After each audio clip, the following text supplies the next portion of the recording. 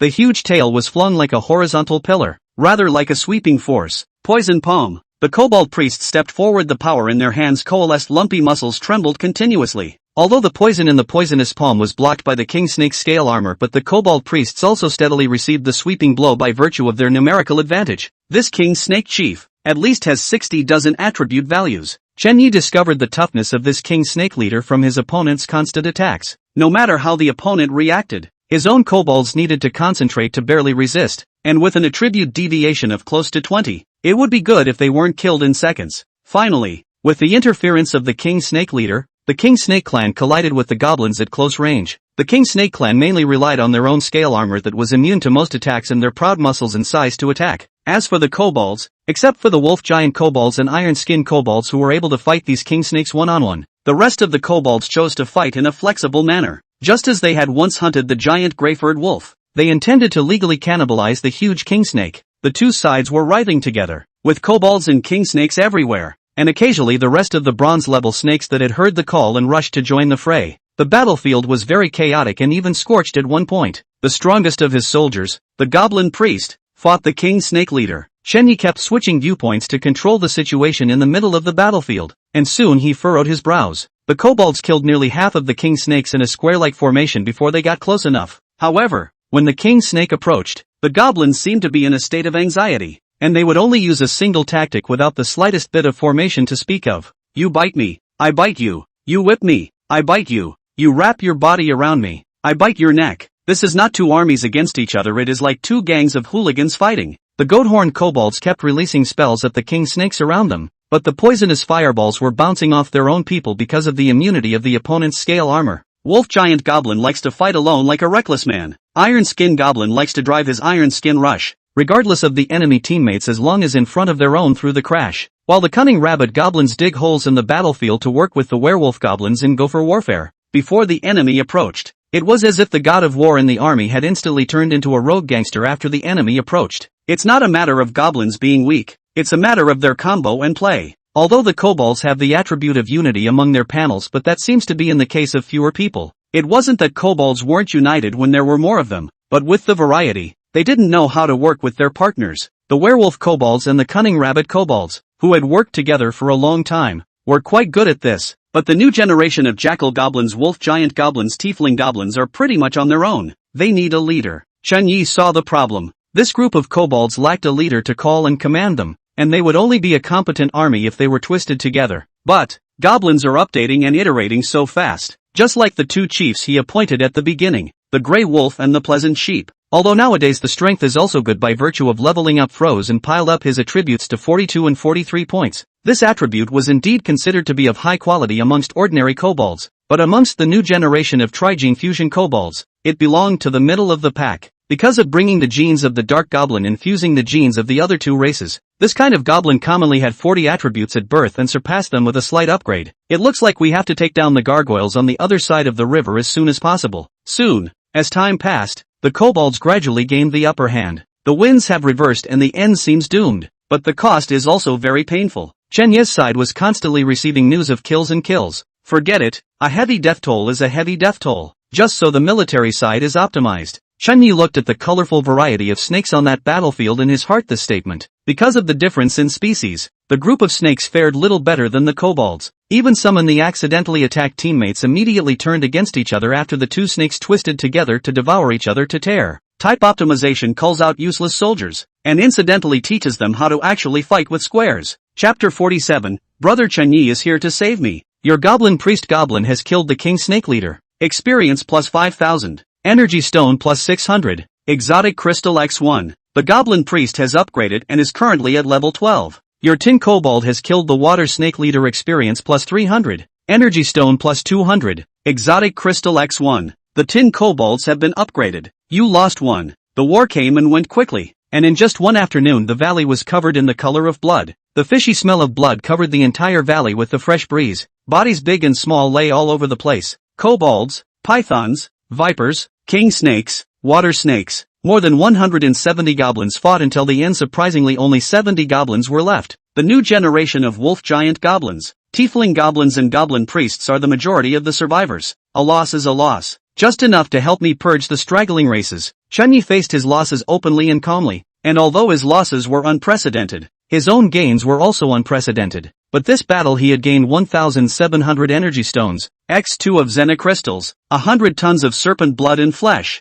and an endless assortment of fangs, and serpent scales and armor by killing the creatures. Among them, the King Snake clan had the highest burst rate. Each King Snake basically exploded with 1 to 3 meters of scale armor with extremely strong physical defense and great immunity to spells, a pair of long pointed fangs, and nearly 100 pounds of flesh and blood. This converted to a King Snake not counting the scale armor could almost bring in around 10 energy stones, and there were more than 300 such King Snakes here. In addition to the King Snake clan there were also the rest of the various summoned snake clans, which were not strong in battle but were numerous. This time, selling meat alone would be enough for Chun-Yi to sell for a long while. Of course, the biggest income from these after every battle continues to be the females that can reproduce. Under Chun-Yi's orders the goblins shed the stray female snakes and kept only the giant snakes of the King Snake clan, almost around 50 of them. The harvest was too much, and Chun-Yi needed to organize it. The water snakes have gotten less. No, the water snakes don't seem to be there anymore. Within the swamp Su Qingyi knew the current situation through the feedback from the Emperor Crocodile. It's definitely gotten less, and my land-toothed biting sharks don't sense any water snakes anymore. Li rang in agreement. The land-toothed biting shark told me that the water snake had not disappeared, it seemed to have been summoned away by something. Summoned away? Su Qingyi curiously said. Can it be that it's the King Snake clan? These days of siege also made him aware of the power behind the Water Snake clan, which was none other than the King Snake clan entrenched in the valley not far away. These water snakes seemed to have been sent over by the King Snake clan to open up the territory, and somehow fell for Su Qingyue's swamp territory. And now, when Li Reng told her that these water snakes had been summoned away, it was likely that the King Snake clan had summoned these water snakes back. Could it be that they'd given up fighting for my territory? Su Qingyue suddenly had a feeling of unexpected joy. Li rang and shook his head. No, I don't think so. The land-toothed biting shark seems to have felt a violent vibration in the direction of the canyon where the King Snake clan is entrenched. And if we were to say that it should be that the King Snake clan has suffered an attack and summoned the Water Snake clan back, right? His land-tooth biting shark is a king-ranked creature compared to the Emperor Crocodile perceived much more clearly. But the more he knew,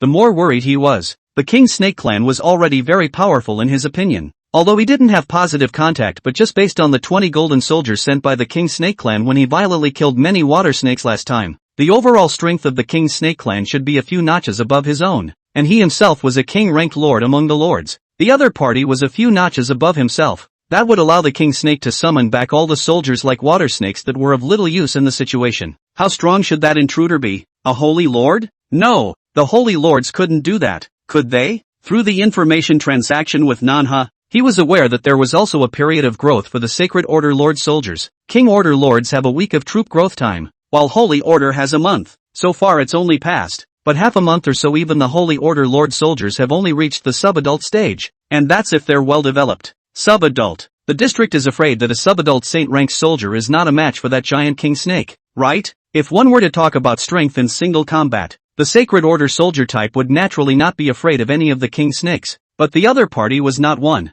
Nor was it a race, but several snake societies with this level of battle power. Unless there were 200 or 300 or 300 or 400 gold level soldiers to surround them, it would never make the King Snake nervous enough to summon the Water Snake clan to aid in the battle. Can it be that some primordial force and the King Snake clan have run into each other? Li rang out his speculation to the goddess and made a thing but so I'll push it out as soon as I push it out expression. However, after Su Qingyin heard this, she hurriedly opened the chat page with a happy brow. Can't it be that it's brother Chun-Yi who has come to save me? She immediately sought confirmation from Chun-Yi asking if the other party had just besieged the King Snake clan. Chen-Yi, who was far away from the territory, was first stunned, then released his acknowledgement. It's also true that the woman doesn't seem to be very far away from me, so I guess she must have felt the aftermath of the battle. Ha ha ha ha ha. Sure enough, it's really brother Chun-Yi. Su Qingyin was overjoyed. It seemed that the photos she had posted earlier were still useful. This high-flying male god, who seemed indifferent and didn't return messages, turned out to be helping me get to the root of the problem.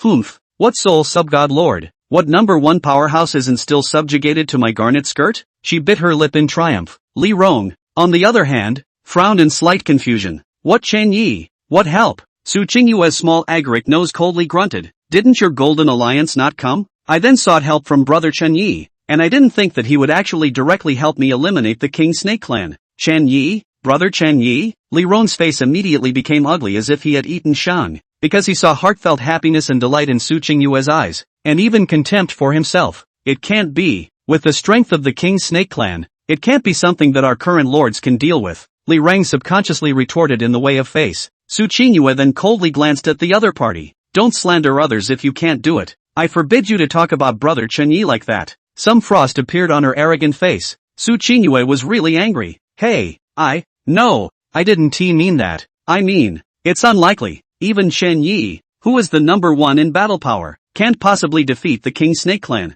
Su Qinghua became even colder. Are you not believing me? I've already asked brother Chen Yi about it. Seeing this appearance, Li Zhong should have gone down the steps, but listening to his beloved goddess call her brother Chen Yi very sweetly, his heart just couldn't swallow this breath. Still stubbornly said, impossible, whispering, the King Snake chief points strength and you are not unaware of it. Then my land tooth bite shark are strong. That is the existence of a breakthrough of 60 attribute points.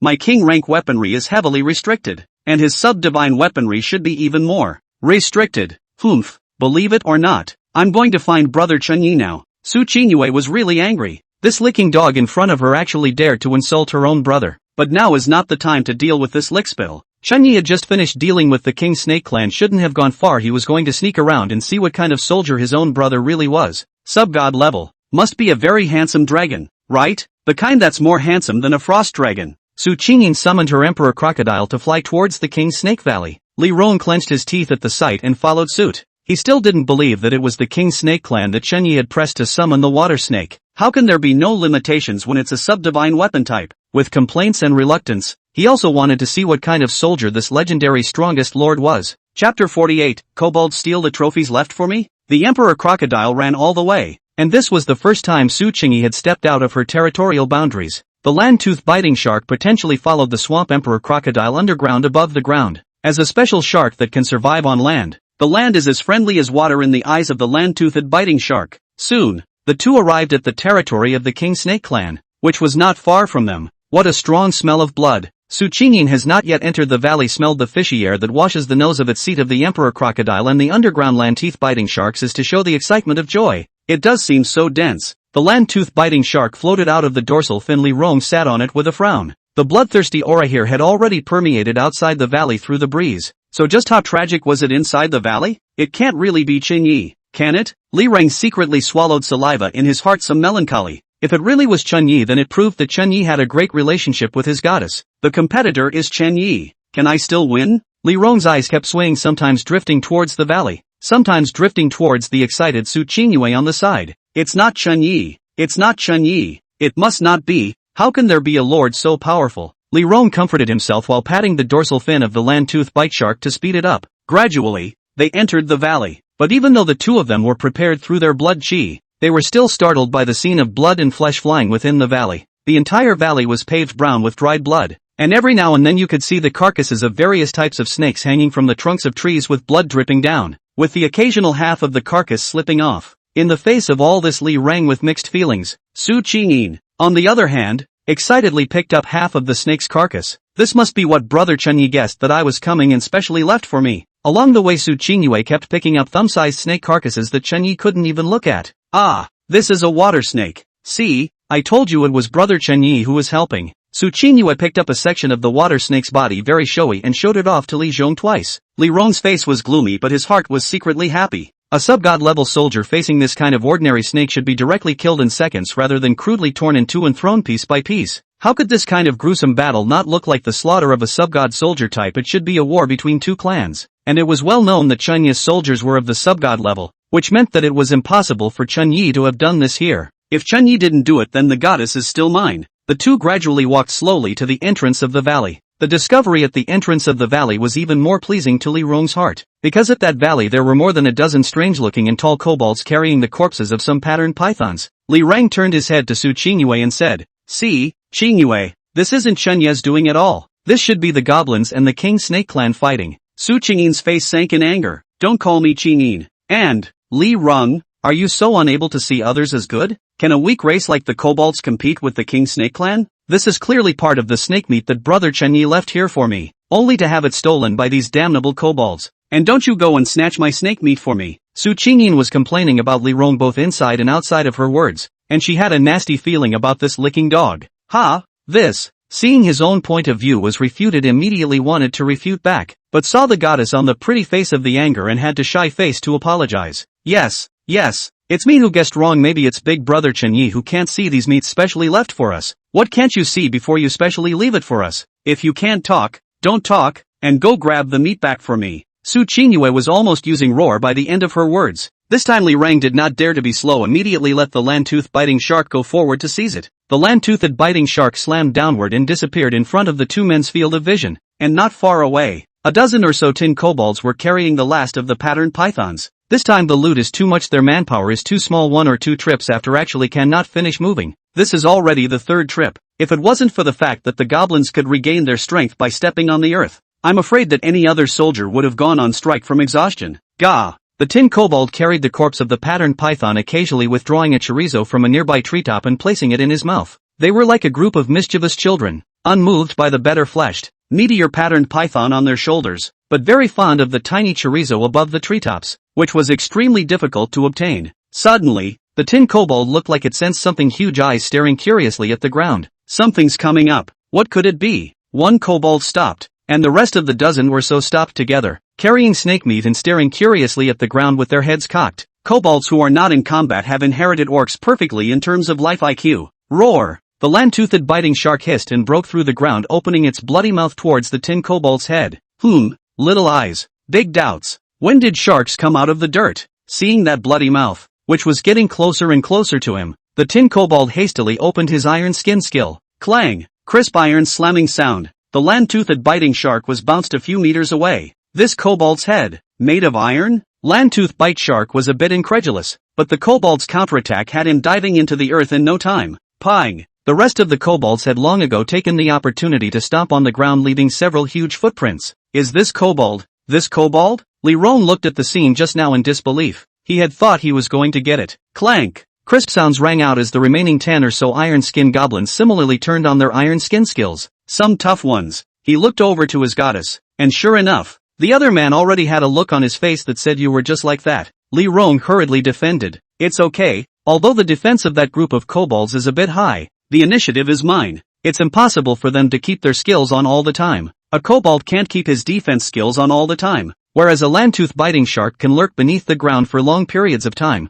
Advantage on me." Boom! Muffled dry thunder rang out, shaking the hearts of the two men. Turning his head to look, where was the thunder? It turned out to be a kobold stomping a land-tooth biting shark to vibrate out. The ground reveals unsightly gouges as the land-toothed biting sharks struggle in the air. Seeing that the skill was useful, the rest of the kobolds looked at each other, then kept trampling. Boom! Boom! Boom! More than 10 kobolds with attributes as high as 40 or even 45 kept unleashing their skills, even though the land-tooth biting sharks with attributes as high as 50 were extremely difficult to hold onto, and the blood was being spat out in large gulps as if they didn't want to die. No! Come back! Come back! Li Rong's heart raced as he hurriedly summoned his soldiers to return. You know that's the only soldier he has. After surviving the crisis and coming to help the goddess, then the two of them being trapped together, there was no time for much development at all. And this only soldier was his own heart. The land-toothed biting shark swam towards its lord, with the kobold chasing after it. By the time the land-toothed biting sharks ran to their lord, they were also running out of time to live.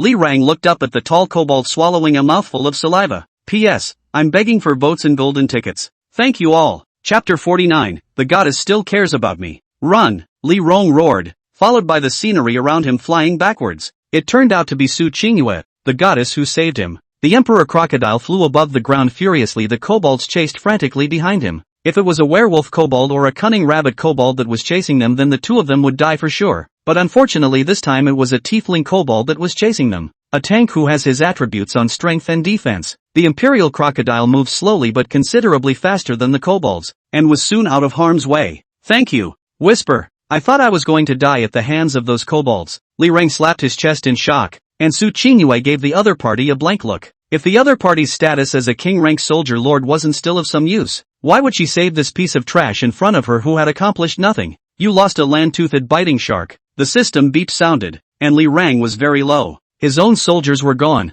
and if he wanted to develop next, he didn't know how many bricks he would have to move and how many mines he would have to dig before he could get enough for a summoning. Of course, if Su Qinyue is willing to fund herself, it's better to return to the territory and develop honestly without your soldiers. I'll tell Brother Chenyi about the goblin stealing. Su Qingyi's slightly indifferent voice rang out. She did not have the slightest intention of helping the other party to rise again. It's, Well, but Li Rong wanted to ask for help, but felt that it would make him lose face. The Emperor Crocodile had already arrived around the territory, and while Li Rang was hesitating to speak, a voice interrupted him. Hey, are you Whisper? The visitor, mounted on a stallion but dark-skinned, was none other than Owen. Brush swish, 10 Earth Knights stepped out from the surrounding area, the icy long hairs reflecting a piercingly cold light. Roar! The Emperor Crocodile let out a warning hiss. He clearly perceived that the 10 guys riding big horses in front of him were all gold-level opponents. You're Owen? Su Qingyin judged the identity of the other party from his skin color. Of all the lickers he teased, there was only one dark-skinned one. Owen exclaimed, "That's right, it's me." Saying that, he came up to perform a hugging salute while Su Qingyin subconsciously stepped back. Owen was not angry when he saw this. If it was a few hours ago that the other party dared to reject himself, Owen might have directly ordered the Earth Knights to exterminate the other party's soldiers and then encroach on the other party's territory. But now, he smiled and looked at Li Rang and asked, "You guys are in trouble?" He was looking for someone to plunder the territory, but wasn't there a better option than a gold-level lord in front of him? One was a king-ranked lord who had gone to the troop level, which was just perfect for the existence. What's the old saying? An old man lost his horse, and I thought it would be a sad thing, but I didn't realize it was actually a good thing. Owen felt like that at the moment. He could plunder the lords, so why not plunder upwards? Wouldn't that turn his own troop types into king-ranked troop types? Su Qingyin sank her breath. It was a bit of trouble, but it's solved now. In fact, according to Su Qingyue's character, she would most likely not explain anything to a licking dog of the same level. But the other party surrounded herself with 10 golden soldiers. This made her a little nervous. Li Rang was straightforward. "Friend, what do you mean by surrounding us?" Owen looked embarrassed and hurriedly waved his hand for the Earth Knights to put down the spears in their hands. Misunderstanding.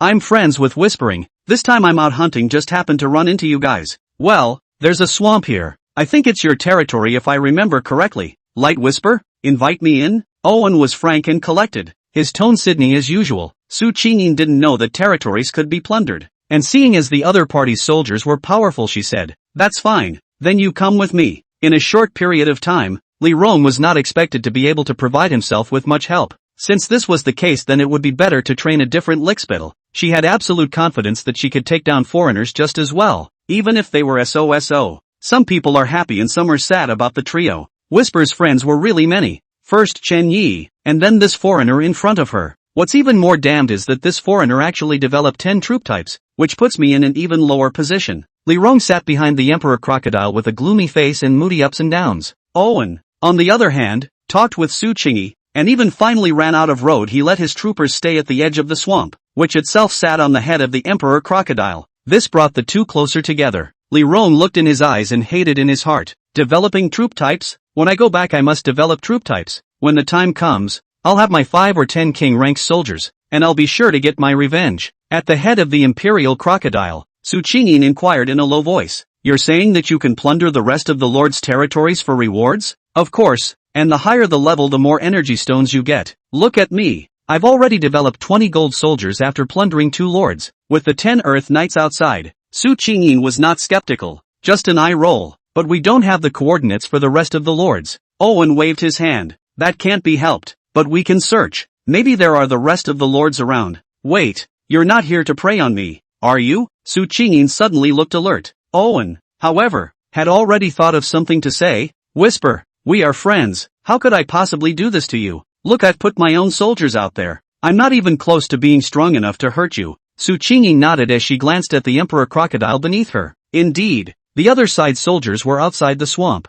and the most powerful creature in the entire swamp right now was its own Emperor Crocodile. Suddenly, Su Qingyu thought of something. She inquired, "How many energy stones can I give if I attack a king-rank lord?" Owen pretended to be stunned with joy in his heart. He had followed the two for a long time, naturally knowing that the lost man behind him at the moment was the king-rank lord. "Finally, I've been waiting for you to mention it." Owen feigned surprise and said, "Impossible. King-rank lords are very powerful. The two of us are no match at all." Su Qingyin waved her hand at an impatient point. "Forget about being an opponent first. You tell me how many energy stones to give." Owen said, "I don't really know about that, but I've looted a gold lord that gave me 100 energy stones yet." 1,000? Su Qingyue's eyes flashed. 1,000 energy stones were enough for her to summon 25 Emperor Crocodiles. A whole 25 of them. How powerful would that be? Greed flashed in his eyes and ambition grew. If it's a king rank, it will give more, right? Maybe it'll break my troopers right through 50? With 50 gold level soldiers, Will I become a top stream lord straight away? It will, right?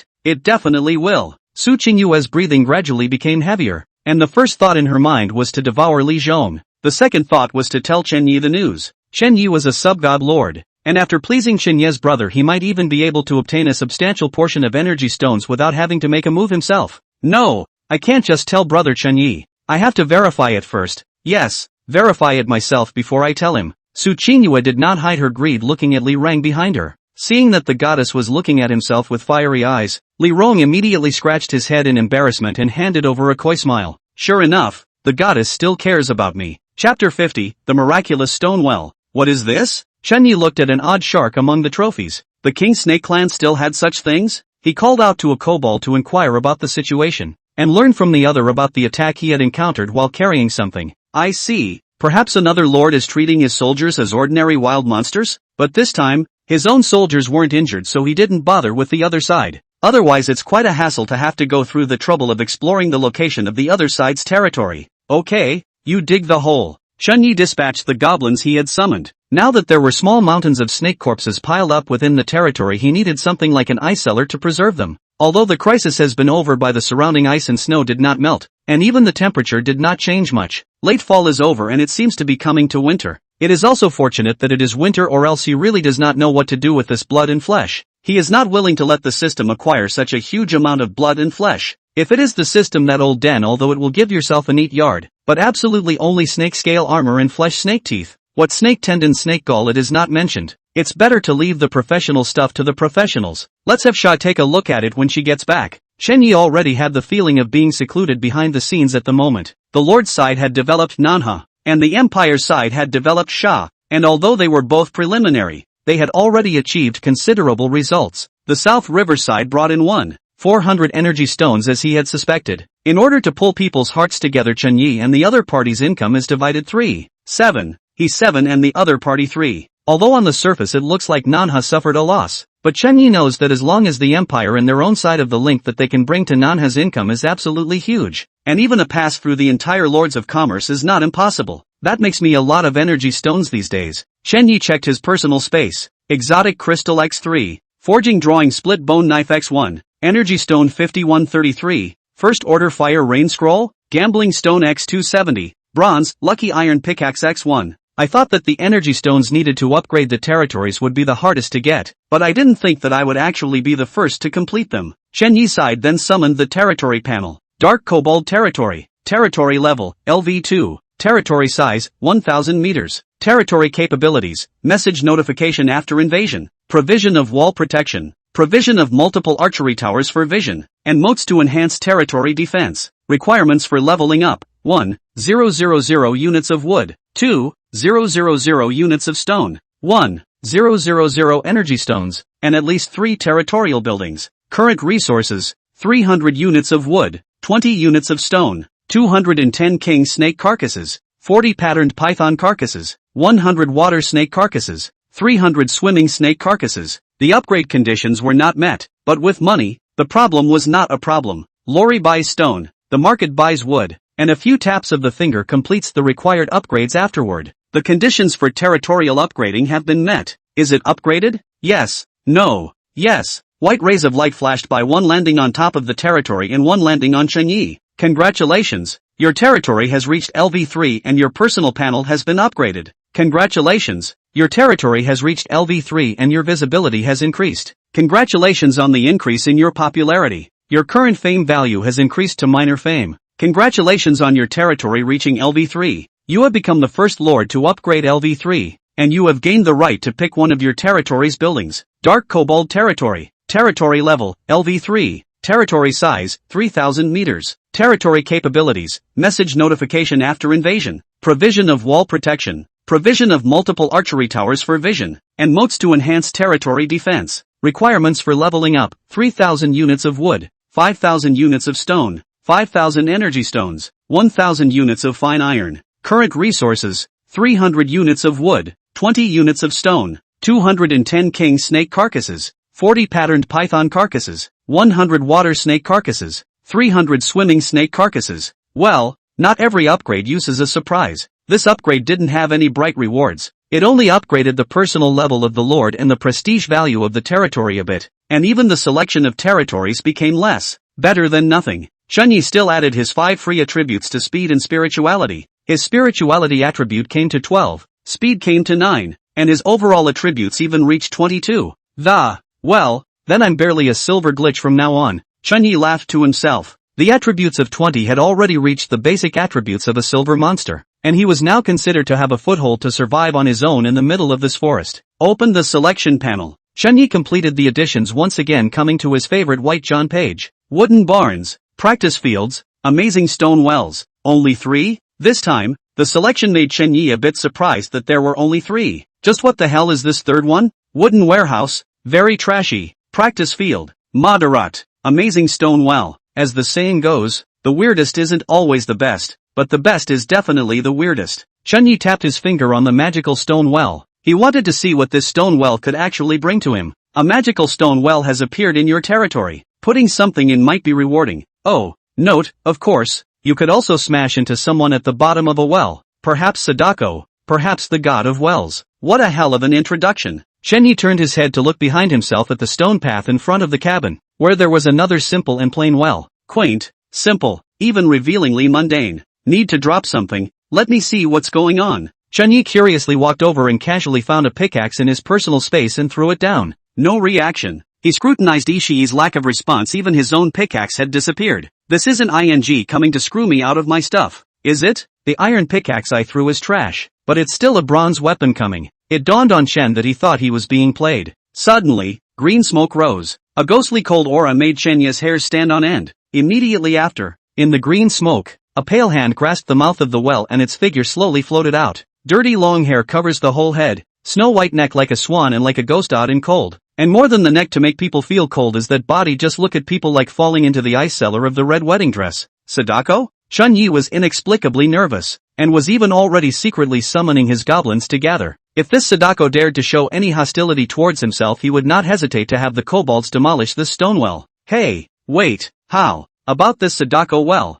You're, like, the river god? Hey, no, doesn't the river god give the same thing? When the other party completely appeared, Shinya's fear swept away even for a moment to take the identity of the other party. He was seen holding a scythe in his left hand, a pickaxe in his right, and a black brick in his mouth. Oh ignorant youth, is it this iron pick, or this black brick, or this scythe that you have dropped? Chapter 51, Territorial Pillage is not a fair game. Bronze, black brick, strength +5, speed +3, trait, attacking from behind can trigger a bludgeoning attack, strength +7. Note, swing wildly at the crippled man's good leg, slap wildly at the face paralyzed man's half-good mouth. Black brick, you deserve it. Lucky iron pick, +1 strength, +1 speed, +1 luck. Note, yoo-hoo, that's a nice pickaxe. Silver, dead scythe, +10 speed, +8 mental strength. Feature, voiding, can provide the user with a one-time voiding immune to physical attacks below 100 attributes. Note, you can harvest wheat or you can harvest life. Chunyi threw a scouting spell over, and the attributes of the 3 weapons were unobstructed.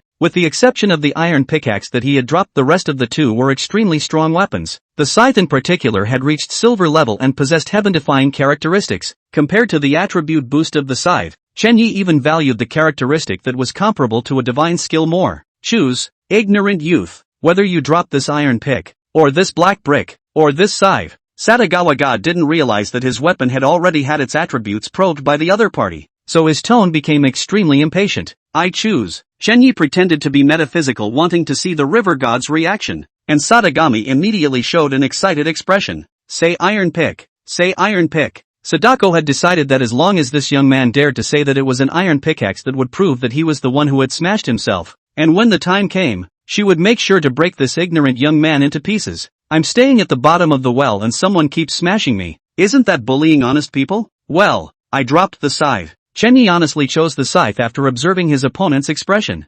Sadako immediately dropped her face. Damn it, damn the rules, if I wasn't bound by them I'd kill the bastard. Inwardly, she was furious, but Sadako could only warn kindly under the constraints of the rules. Junior, be honest. Oh, lying is bad. Chunyi stepped forward and firmly gripped the huge 6-foot-long crescent scythe. Ever since I was little, my family has praised me for being an honest and good boy, and this is the scythe I dropped. Chunyi dragged hard, and Sadako was dead set on not letting go. Sadako's forehead bruised as he reminded again. Young man, Be honest, be honest. Chen Yi has already judged from the tone and reaction of the other party above the absolutely cannot honestly answer the iron pickaxe. In that case, then he must choose the best.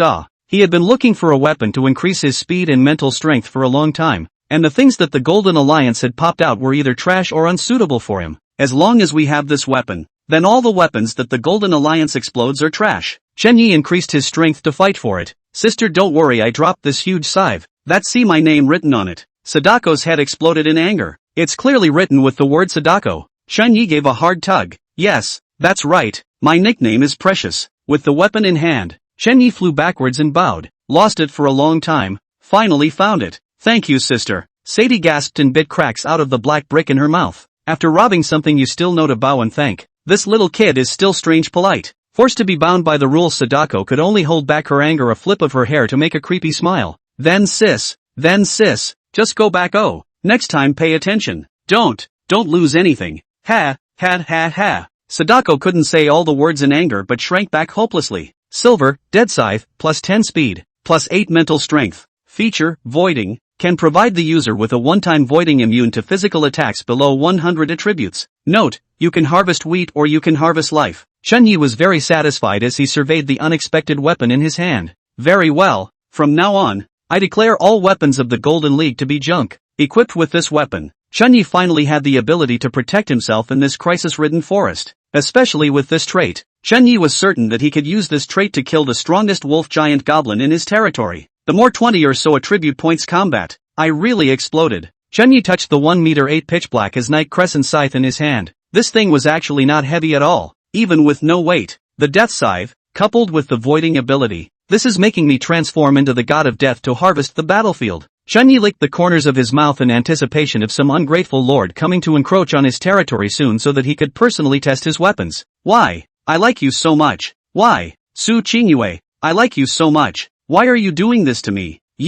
I was the one who gave you my clothes when you had none to keep you warm. I was the first one to come to your rescue when you were in crisis. Why? Why did you abandon me? The Earth Knight dead air control heart torn Li Rang let him hiss. And at this moment Su Qingyue did not pay attention to him. Instead she coldly looked at Owen in front of her. You lied to me. Didn't you say you were going to destroy the territory to get the energy stone? Owen laughed and walked. No.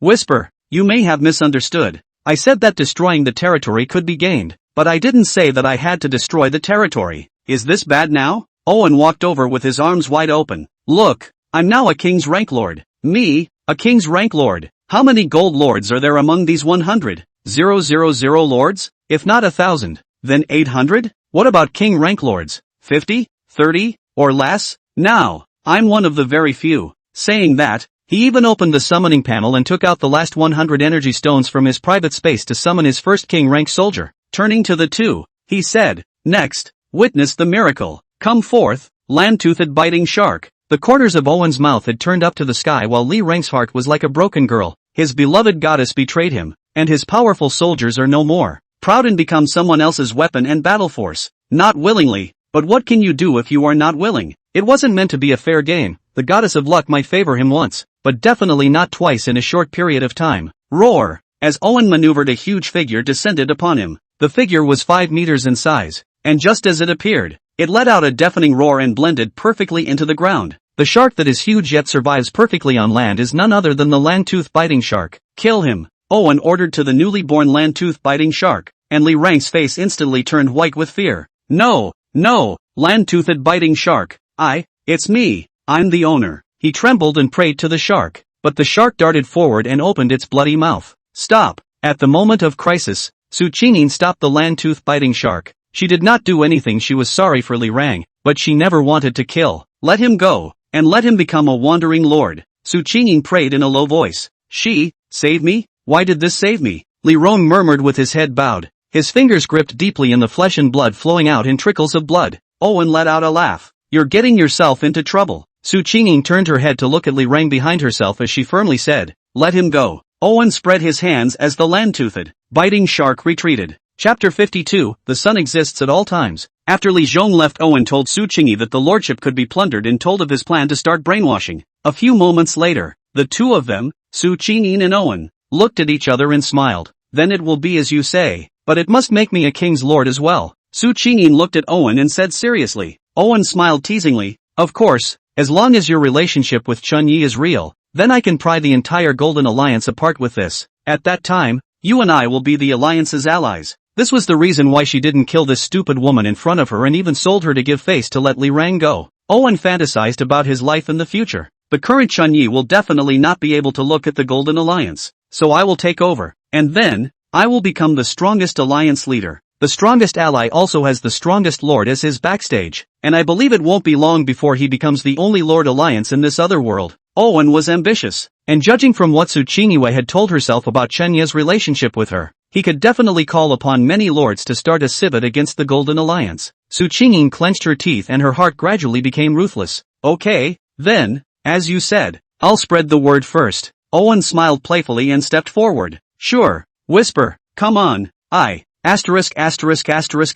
off. In front of the other side is getting closer and closer. Su Qingyin relentlessly reprimanded. For licking dogs she never after the sheriff conditioning cannot let licking dogs touch their own habits.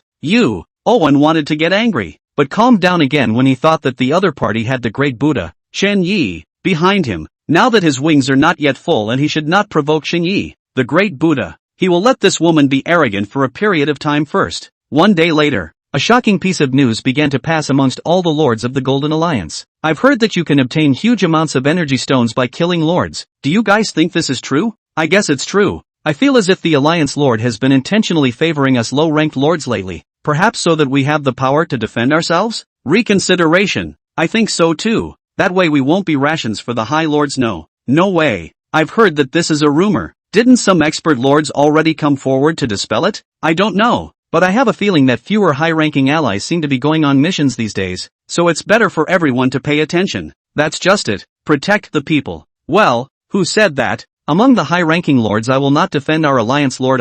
If the Alliance Lord needs it I can even take the initiative to sacrifice. Ha. You kid want to take advantage of it not. If sister wants to kill it is also to kill me first. Get lost, all of you. The long black silk legs of the ally sister are destined to step on me. All of you. Get lost. Okay. Black silk for you, I like white. Everyone is familiar with the identity of the alliance leader of the beautiful girl Ahon Yi, and some people have even begun to fantasize about it. And this time before the news came her handling of the Golden Alliance was even more convincing to the crowd, which made many low-ranking lords return to spread the good name of the Golden Alliance. Some people were happy and some people were sad, but this kind of sadness didn't hurt for Ahon Yi. In the Golden Alliance, although there were high-ranking lords above the Golden Pole, they were still in the minority, only 1/5 of the overall number. Or even less, which meant that more often than not everyone was a low-ranked lord, and Ihani's set was clearly pulling in a large number of low-ranked lords. As for the high-ranking lords being unhappy, what can you do if you're not happy? Everyone's strength is about the same right now. Even if you know the news you can't launch an attack on the bronze and silver lords.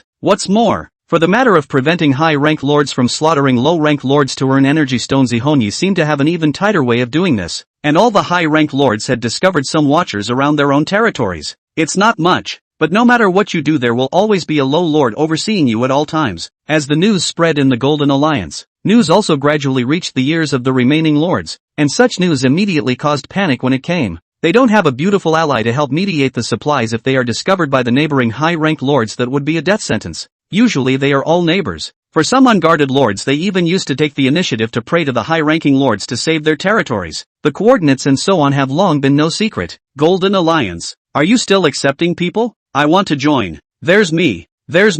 I feel like that gold lord in my periphery is looking at me in a very unfriendly way right now. Come and save me. Don't say it. I explored and befriended all the neighboring lord powers when I was seeking excitement. Now I'm panicking. Don't all sell your misery first. I'm the most miserable. I've been beaten by that golden monkey ally. He's always wanted to destroy me. And now there's one more reason to want me dead. Sister Yi, please join. Yi ally. I'll double. No. Triple the price and beg you to wear black silk. Oh no, please let me join. I want it too. I'll offer 10 times as much. The only thing that can save me now is the Golden Alliance. More and more people are at Ihon Yi, and Ihon Yi herself has naturally noticed the phenomenon. Gentlemen, that's the way things are now. What's next for us? Ihon Yi turned to her beloved ally to discuss the situation of the day. I did not think that at first a thoughtless action actually let the Golden Alliance's reputation climb again, and even once became a lot of people's life-saving straw. Chen Mo thought for a moment and said, Allied Lord, there is no doubt that your move is correct.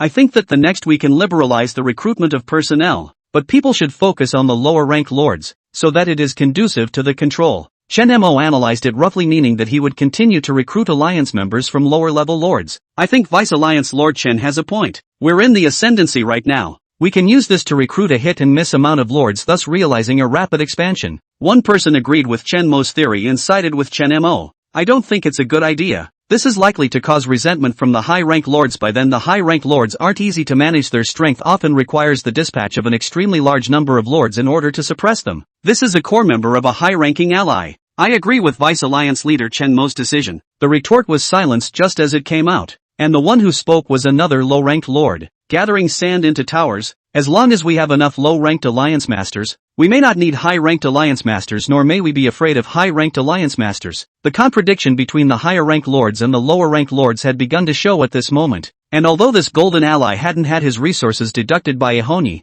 the behavioral aspect had been monitored as well. You farted. Enough. Seeing that the two alliance masters wanted to quarrel, Ihoni hurriedly spoke out to stop them. Since there's a difference of opinion, let's vote on it. Ihoni very fairly chose to vote, and although she had a veto, the result of the vote was clearly deep in her heart. The timing is great and the expansion continues. As for the problems it would cause, as long as one was strong enough, then there was no problem. Ambition swelled, ambition hatched, and soon the Golden League took advantage of the crisis to propel itself to new heights. The sun did not set on the Golden League from this day forward. In a very short time they were known to all the lords. Within the Golden Alliance's franchise, there is a sun in the middle of 24 hours at any given time. Chapter 53, Change of Name, Sunset Alliance. The Sunset Alliance. What arrogance! Shen Yi did not expect that instead of the other party suffering a blow because of this news, they would instead ride the wind and rise straight up 90,000 miles to reach new heights. This Ihoni was a character. However, he still didn't think highly of the other party. The reason is interest, and there is no bond stronger than interest in the same collective. And with the benefits of the Golden Alliance being so small and even unevenly distributed, a backlash from the high-ranking lords was inevitable, depending on what Ihoni did next. For the Golden League to change its name to the Sunset League, Chen Yi just hugged his popcorn and moved his small bench to watch the show. You lost 500 energy stones, and you gained exotic crystals X1. You lost 500 energy stones, and you gained exotic crystals X1. Yo, it's true that there are reckless people under heavy reward. Chen Yi was a bit surprised to hear about the commodities in place that were listed in his trading area. Recently, the Golden Alliance has been growing stronger and stronger, and he was really afraid that the other party would snatch his reward for being first in spring water upgrades, which is why he was begging for foreign crystals under a heavy reward. This thing, the foreign crystal, will only be obtained by killing the small boss at the chief level, and there is a chance of obtaining it. This issue of odds could make Chen Yi difficult. He had only harvested 2 exotic crystals after killing the King Snake clan and the multiple small bosses attached to it. The probability was too low. In private he had also let the kobolds go hunting, but the small boss forces around him had exterminated no more than 7 out of 10, and none of the foreign crystals had come out. I had no choice but to trade the trading area myself for heavy money. Dark Goblin Breeding Fountain, Unique Soldier Building. Initial level, LV2. Number of kobolds that can be bred per day, 10. Current energy required for conception, 50. Materials required for promotion, 5 Zena crystals, 30 units of wood, 300 units of stone, 100 units of purified water. Note, cunning creatures from the dark abyss. Any creature that underestimates them will pay in blood. Beware. This vile creature ignores reproductive isolation. The conditions for upgrading have already been met. Chen Yi opened his spring panel, then chose to upgrade without hesitation. That magical stone well in his previous territory could have given him quite a surprise. That death sickle alone was enough for him to continue upgrading his territory with the spring at any cost. The reward of being first always came with a surprise he didn't want to miss. Congratulations on your spring reaching LV3. It's easier for you to summon soldiers. Congratulations, your spring has reached LV3. The number of genes you can fuse has been upgraded to 3. Congratulations on your spring reaching LV3. Your spring has gained the ability to protect against gold troop attacks for 30 minutes, silver troop attacks for 60 minutes, and bronze attacks for 1 day. Congratulations on your spring reaching LV3. You have become the first lord whose spring has reached LV3, and you have received a big gift package. The protection ability was considered an unexpected blessing, but Chen Yi was still very much in love with the great gift. Open the prize package. You've opened the grand gift pack. Congratulations. You've obtained a first order scroll. Rejuvenation. Rejuvenation. You may designate a range of no more than 500 meters within which your soldiers will recover from injuries without fear of injury by 300%. Note, whoa. How come you get everything? You dog. Another first order scroll? The corner of Chen Yi's mouth rose lightly. He was the last First Order Fire Rain scroll, but he had yet to use it. However, it was natural that the more of this kind of underpinning level, the better. Nowadays, the situation is turbulent and all kinds of lords are constantly fighting against each other. So there might be a king-ranked or saint-ranked lord who will attack him or her. Breed. Go about your breeding tasks. Shenyi drove the kobolds to rush to carry out their own business for the previous King Snake Clan. He can hold back not to use it. After all, if you use it on the spot, the number of your own kobolds that can be fused is only 2. Now that you can fuse 3 after upgrading, it will be a monster-level existence. It's just that the next stage of upgrading isn't too easy. Dark Goblin Breeding Fountain, Unique Soldier Building. Initial level, LV3. Number of kobolds that can be bred per day, 15. Current energy requirements for conception, 30, 60, 75. Materials required for promotion, 10 Zena crystals, 300 units of wood, 200 units of stone, 100 units of fine iron, 1 energy core. Note, cunning creatures from the dark abyss. Any creature that underestimates them will pay in blood. Beware. This vile creature ignores reproductive isolation. The summoning energy stone is different because the fountain of conception includes the genes of the rest of the kobolds. If it was the most common dark goblin that 15 summons would only require 30 energy stones, while a golem goblin with 1 number of genes fused would require 60 energy stones, and 2 genes like a wolf giant goblin would require 75 energy stones. It is true that it is cheaper to say no, but he or she still likes white whoring. White whoring is not only fragrant, more powerful, but also does not need to spend money. Which who does not like? 10 exotic crystals, 100 units of fine iron, and 1 energy core. So it seems like the hard-to-get stuff is all that's available at the moment. Chen Yi nodded, knowing that the next upgrade would definitely not be easy. He had never even heard of essence iron or energy core. Presumably because he had upgraded too quickly, the system had not yet had time to display them. Or maybe one's level is too low to have access to such things yet. The spring upgrades are on hold for now. But getting stronger doesn't have to mean upgrading the springs. Like that giant dragon on the other side of the river. Sunset Alliance. The Low Lords Holding Channel. Gentlemen, I've recently received a piece of news that is very explosive. I just don't know how feasible it is. What news? In detail. Is that the high-ranking lord who tried to launch an attack on us? Tell me it's that one and I'll report it directly to the allies. Upstairs. Don't show off your inspector status. I don't envy you one bit for having a private chat with an ally.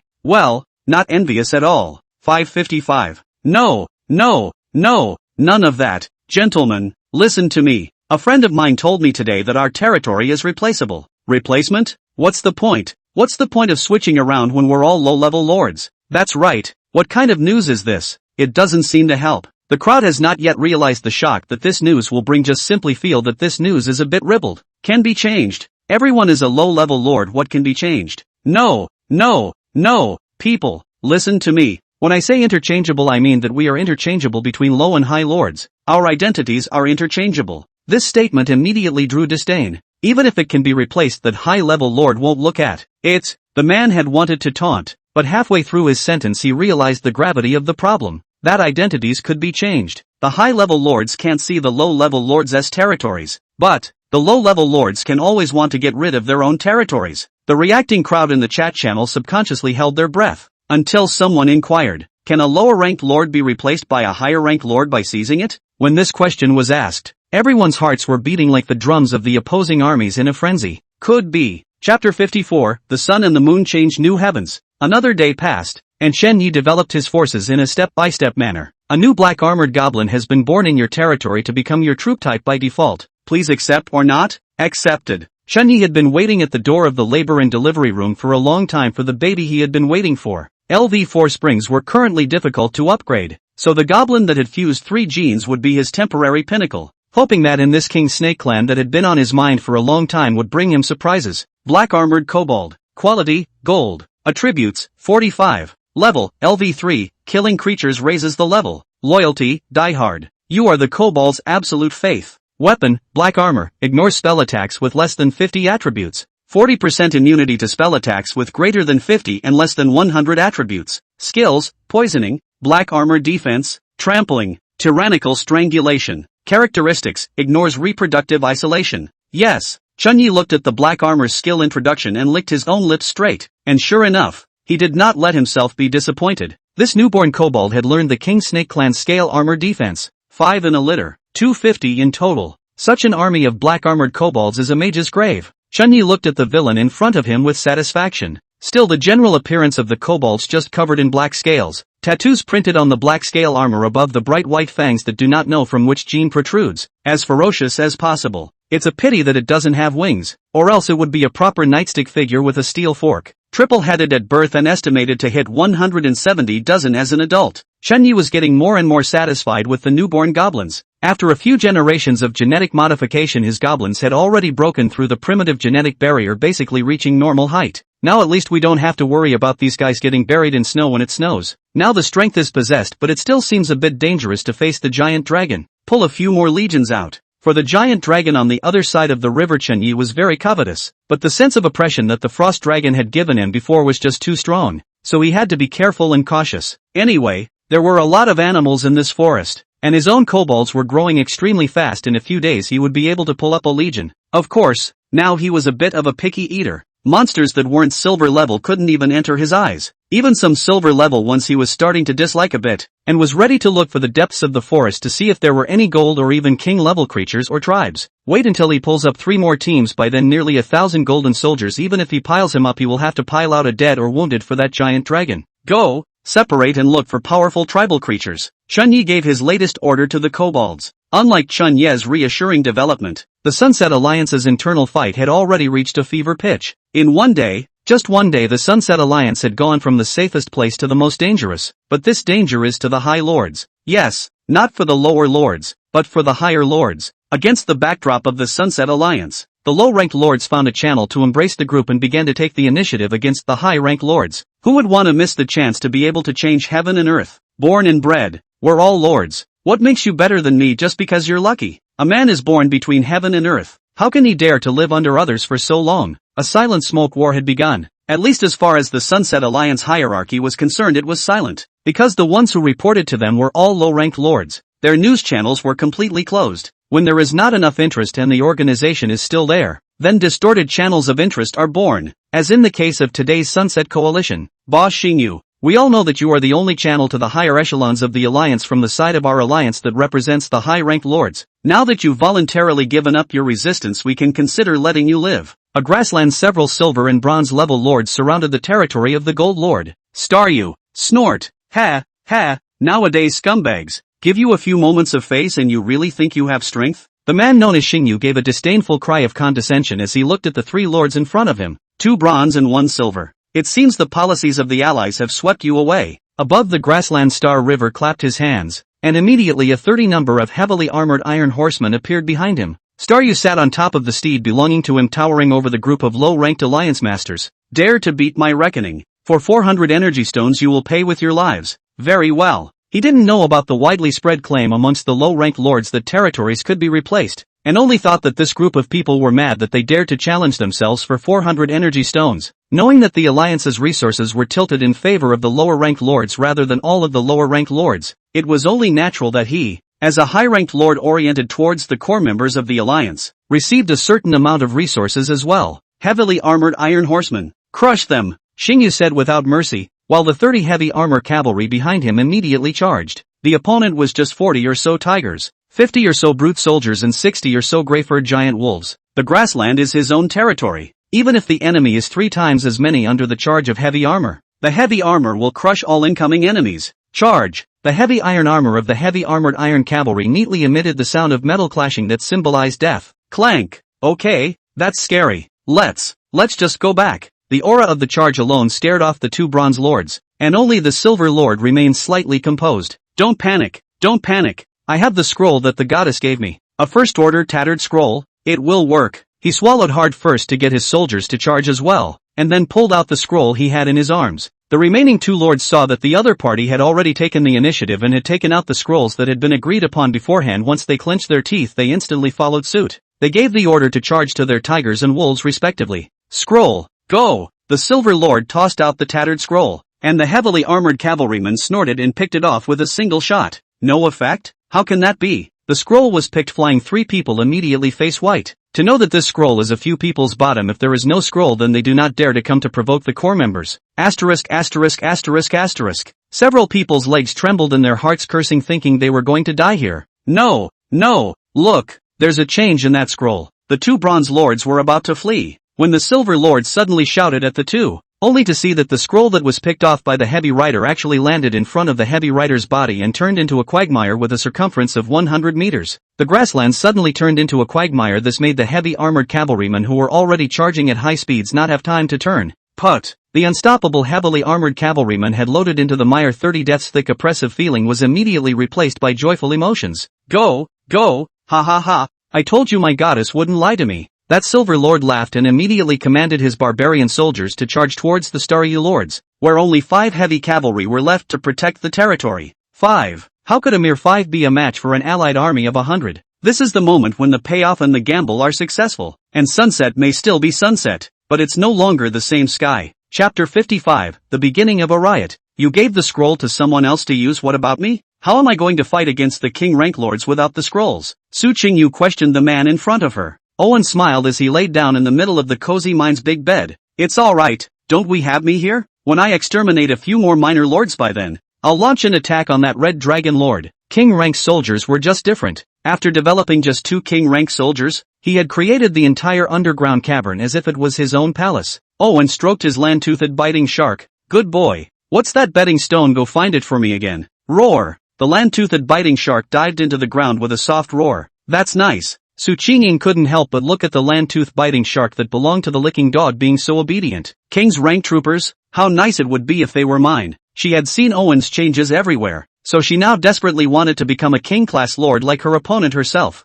No, maybe the Holy Order, which I definitely deserve. Su Qingyin secretly sighed softly. Only by being at the saint rank can I be further away from Brother Chenyi, and I can be together with Brother Chenyi in a bright and honorable way. With the success of the step-by-step plan, the ambition in Su Qingyue's heart continued to expand from just wanting to please Brother Chenyi, slowly turning into wanting to become Brother Chenyi's bright and honorable partner. Don't worry, I'll give you what you want. Owen comfortably rolled over. The huge stone bed on top of him was spread on a very flexible stone, very comfortable. The last lord wouldn't enjoy it at all, and wasted the ability of the land-toothed biting shark. Su Qingyue snorted arrogantly and lightly. You'd better hurry up or I'll let Brother Chenyi help me. Owen heard Chenyi eyes cold but quickly transformed. Don't worry, it won't take long. Prairie above. The incident of the star is not an example. The star has been lit. The next thing to do is just wait quietly. These days, the Sunset Alliance's chat group was very cold. The alliance was getting bigger and bigger, but the number of people chatting was getting smaller and smaller. Why are there still weapons? I didn't give you that many materials in the first place. This is Brother Chenyi's explanation. Of course I completed it perfectly. Well, thanks. Chenyi paid the little lowly 3 sets of energy stones for the customized armor. In his heart he couldn't help but have a better impression of this little lowly again. He gave the other party's requirements and customization did not demand a weapon, but this little lowly also incidentally gave a match. Although it is not any 100 forged steel blade, but from this color it should not be any inferior product. Previously, he was curious about why the other party would buy a weapon like the exquisite hammer, but now he realized that it was because the other party had opened a gambling stone to open a side business as a forger. But fantasize about a little lowly in the middle of a mine wearing a sleeveless Lolita swinging sledgehammer after sledgehammer. Sparks exploding in your ears. It's weird. Is it possible that this lowly is a muscle lowly? Chenyi received 3 sets of shiny armor with matching steel swords and handed them to the black armored kobolds beside him, for which he had given the black armored kobolds to use to hide their identities. Gah! A wolf giant kobold quickly ran to Chenyi for a report, to the effect that the human woman a god had commanded earlier had arrived. Here, what a heavy smell of blood. Saravel Sharai tightened her wizard's robes. She actually felt a slight chill. You know that the most basic function of a magician's costume is that it is invulnerable to the 4 heat, but she actually felt the cold. It looks like Gutsama hasn't been idle these past few days. The kobolds here have actually changed again. Sa surveyed the wolf giant kobolds and kobold priests patrolling above the city walls. These 2 kobolds were clearly a new breed bred by Lord Brave, and from their scent alone they were quite a bit higher ranked than the ugly trilobites from before. Gah! A kobold priest opened the large, heavy wooden doors beneath the walls and led Saravirsha inside. Well, as soon as she came and saw it, immediately covered her nose. She knew where her chill was coming from. The smell from the brown earth above the land not far away made her gag. It was a scene of blood coagulating and then breaking and coagulating again, which meant that at least a massacre or something had gone through here. She subconsciously surveyed the territory, not realizing how much it had changed in a few days. Saravel marveled at the change in the place. When she first came here there was only a huge wooden house and a small one, and now, not only did it have a moat, several archery towers, and even a variety of tents of all sizes. If she hadn't already been here once, she would have definitely dismissed this place as some kind of strong orc territory. Though rough, The different sorts of tents also indicate his development and power, and the tents are different because of encroachment and looting. Snake skins of all sizes were hanging randomly, and animal skins that could be sold for a high price were also casually hung above the practice field by the kobolds. The practice field? It was only at this time that Sa noticed the change in the place. To actually possess such a thing, sure enough, Gutsama is training them. She was more and more certain of Chenye's braveheart status while also marveling at Chenye's mobility. It's not cheap to realize that something like a practice field is not cheap, where things like magic markers, recovery puppets and self-healing archery grips have the ability to restore themselves. This practice field is at least 500 gold. What Sa marveled at was not that Gutsama could build this practice field, but that Gutsama could actually build a practice field so quickly in the middle of this barren forest. It's like a water well? Does the drinking problem not only have a moat, but a well dug away from the inside? Sha took a deep breath like Lulu entered the Grand View Garden. As a child of a large family, she certainly has seen the world. But today's stuff can't be described as great worldly. Rather, it's the speed of development. He's only been gone for less than a week.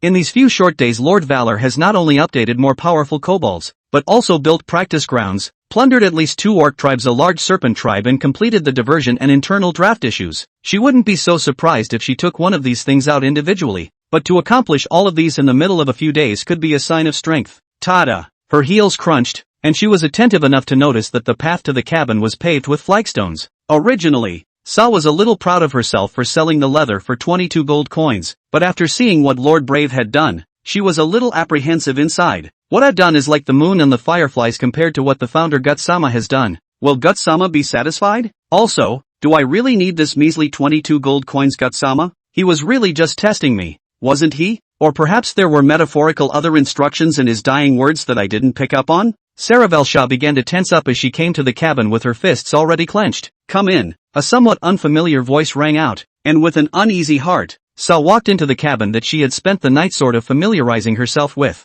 Chapter 56, Understanding Shah. Greetings, my lord. Saravel Shah bowed respectfully. Chen Yi nodded. How are the sales going? Sa was slightly nervous. My lord, winter is coming soon. Sales are going a little better than I thought. Here's the haul. Sa surrendered the 220 energy stones she had gotten from selling her skins, actually more than $20. Chen Yi was a bit surprised. Worthy of being a member of the Salavier family, this business tactics can still be. Well done. You passed the experiment. There's something new for you next. Doing well? Shah heard himself get so evaluation of a hanging heart finally put down. A chess piece is the most afraid of losing the roll. It's all thanks to you, my lord. The pelts are very well preserved, thus the overall price is sold at a higher price. Sa bowed slightly with one hand on her chest to salute again. Majestic, magnificent, worthy of being a woman of the emperor. Her figure is really good. Chen Yi was attracted by the unintentional scenery, but it was a pity that the royal family had specialized spells for scouting in this area. Otherwise he would have really wanted to experience the feeling of a royal concubine.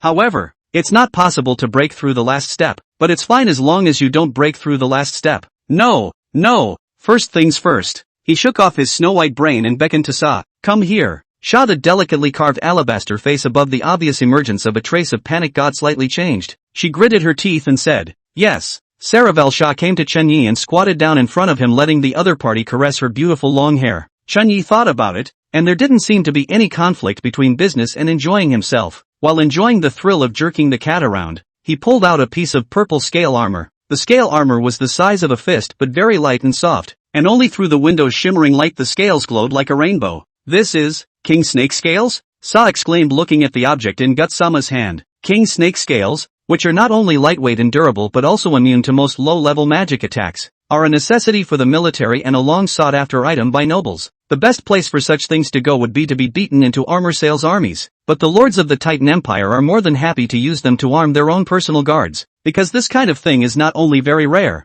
but also meets the light will refract the rainbow like 7 kinds of purple light is very beautiful. Chen Ye's eyes narrowed slightly. It's good that you recognize it. If this is given to you, can you sell the geometry? Sa looked at Chen Yi excitedly. 5 gold. No, 10 gold. As long as this item is enough to build a set of armor, then I can sell this item for 10 gold. 10 gold. That's 100 energy stones for a set. What a high price. It's actually more than 10 times that of normal armor. Even Chen Yi, who had already expected this, could not help but be surprised upon hearing this news. One should know that the armor he had Lori build was only 10 energy stones a set now, and the other party had a weapon attached. Very well then, this item is yours to sell. Follow the kobold to the back warehouse to pick it up in a moment. Yes. Saravir Shah's eyes were sparkling in his mind, listening to the meaning of Lord Brave. He had a lot of these precious scales? A lot. So isn't it possible that you can just build a chamber of commerce and make a certain name for yourself with this? So, where do we go from here? Sa inquired to Gutsama. Chen Yi froze. Development direction? What development direction? Shah explained. Doesn't your lordship possess a large amount of king snake scales? We can attract patronage by selling them indirectly and establish a chamber of commerce with these precious scales. Establishing the chamber of commerce. This woman seems to have some brains in the business world. Chen Yi sighed in admiration of the kagome kneeling in front of him. With face value, brains, flaws, needs, but no strength. It was simply the perfect existence. Shah licked her lips excitedly. My lord, we can decide the direction of our future chamber's diversion by specifying the style of the armor. Roughly there are noble routes, military routes and some exotic routes. Like this? Chen Yi also reacted. Indeed, different styles of armor could reflect different sales directions. If it is very delicate, it will be loved by the aristocrats. If it is very rough but has a very useful practical function, it will be in the heart of the army. And if a limited number of labels are added on top of the very fine premise, it will be the route of the exotic treasures. Chen Yi pondered for a moment and said, then, all go. Why do the 3 channels have to be chosen? Kids only make choices, adults all the time. All of them? Shah was a bit shocked. Then she explained, my lord, I know what you are thinking, but if we grasp 3 markets at the same time we will need a large amount of scale armor. That is not a small amount of money. And also if we start out so big it is likely to cause dissatisfaction from the other chambers of commerce. Chen Yi once again skillfully pinched the other party's baby-like face. You don't need to worry about the quantity. As for causing dissatisfaction among the rest of the chambers of commerce, that's a problem you need to solve. Play your part. If it's just taking what I take out and selling it, that's something anyone can do. Chen Yi changed to gently stroking the kitten's hair after stroking the little face. Utilize some of your other worldly roles to let me know your worth. Yes, I was reckless. I will fix this. Sa bit her lip in agreement. She almost looked at the other woman as her partner. Partner, she's not worthy yet. She's just a pawn in the other side's hands at the moment. However, being able to take out the scale armor of the King Snake clan proved that he hadn't chosen the wrong executor either. Taking advantage of the situation is what she should do. With the background of the prince and the strength of this brave lord, as long as the Chamber of Commerce grows rapidly, she will be able to win the right to inheritance. And then revenge will be a matter of her own words. Chen Yi nodded his head in satisfaction. Go on. The stuff is in the warehouse in the back. Let them take you to get it. Oh yeah. These kobolds are responsible for keeping you safe from now on. Chen Yi pointed to the 3 black-armored kobolds in armor behind himself. With their height today they were no different from humans in full-body armor. Then he added uneasily. From today onward not a word is to be said without my orders. Ga. The 3 kobolds were puzzled and then relieved, not knowing why, but the god had said so. So be it. Only Shah subconsciously bowed her head as she said, yes, thank you,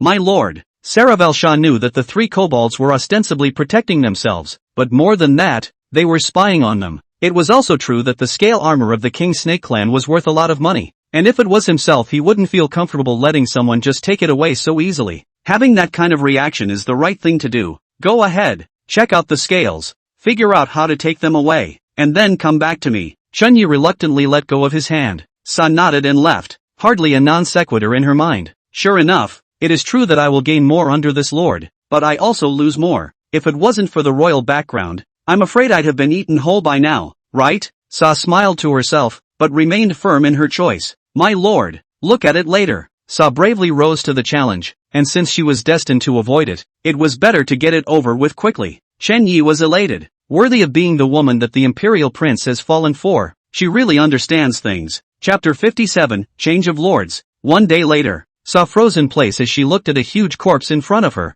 This much? She thought about the fact that this brave lord would have a lot of King Snake Eye scales, and even when the other party suggested grasping the 3 routes together she secretly pondered in her mind that the other party must have killed a lot of king snakes. But, king snakes are silver-level magical creatures. Each king snake requires a team or even several silver squads to kill, and will pay no small casualties when killed. This was one of the reasons why King Snake scale armor was rare. But what was the situation with this small mountain pile of king snake corpses littered everywhere in front of us? He slaughtered an entire tribe of king snakes? Shah completely froze in place. Originally thought that it was the brave lord trying to find a way to induce a few king snakes to leave the group and kill them. But now it seems that this is not an inducement. This is simply a massacre. Shah suddenly felt her throat dry and unbearable, subconsciously swallowed the liquid in her mouth. So much, She did not know how to transport these things back for a while. King snakes with flesh and blood. One could reach a size of about 2 meters. And this kind of giant was simply not something she could drag around. Just how many of them are there here?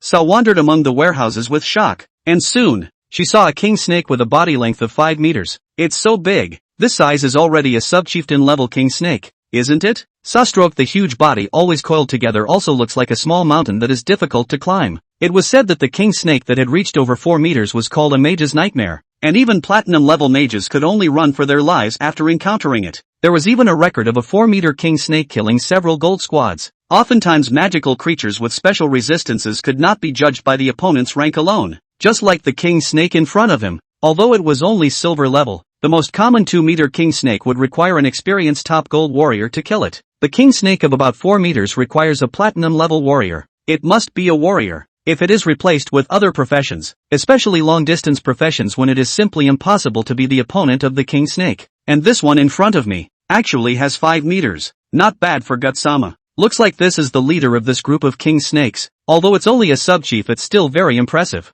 Sa took a deep breath to calm herself. The other party was a brave lord that small country had paid a lot of resources to summon. Even if he was injured under the sword brave, he was not something that ordinary demons could fight against. Sha attributed all of this to Chinya's status as a founding brave, and in her opinion, it was nothing more than a normal level for a founding brave to possess such strength. Suddenly, Sha stopped in her tracks not daring to move a muscle, the cold sweat pouring down her back soaking her wizard's robes. There's a live one here? Good. Big snake eyes. Sha subconsciously raised the magic staff in her hand to her chest. Her hands couldn't help but tremble. How is it like? I don't know melee skills at all. She looked at the huge snake eyes. Just one pair of them was comparable to her own height, and as the other stared at her without moving, she had the feeling of being locked tightly by the Grim Reaper. Gah! The 3 kobolds that had followed Sarabir Shah looked at Shah curiously. They couldn't understand why the woman had suddenly stopped moving. Run! Run! Go tell your... Sa was just about to ask the few kobolds in front of her to call for help from Chunyi, but that kobold actually disliked the head of this king snake leader for getting in the way and kicked it aside.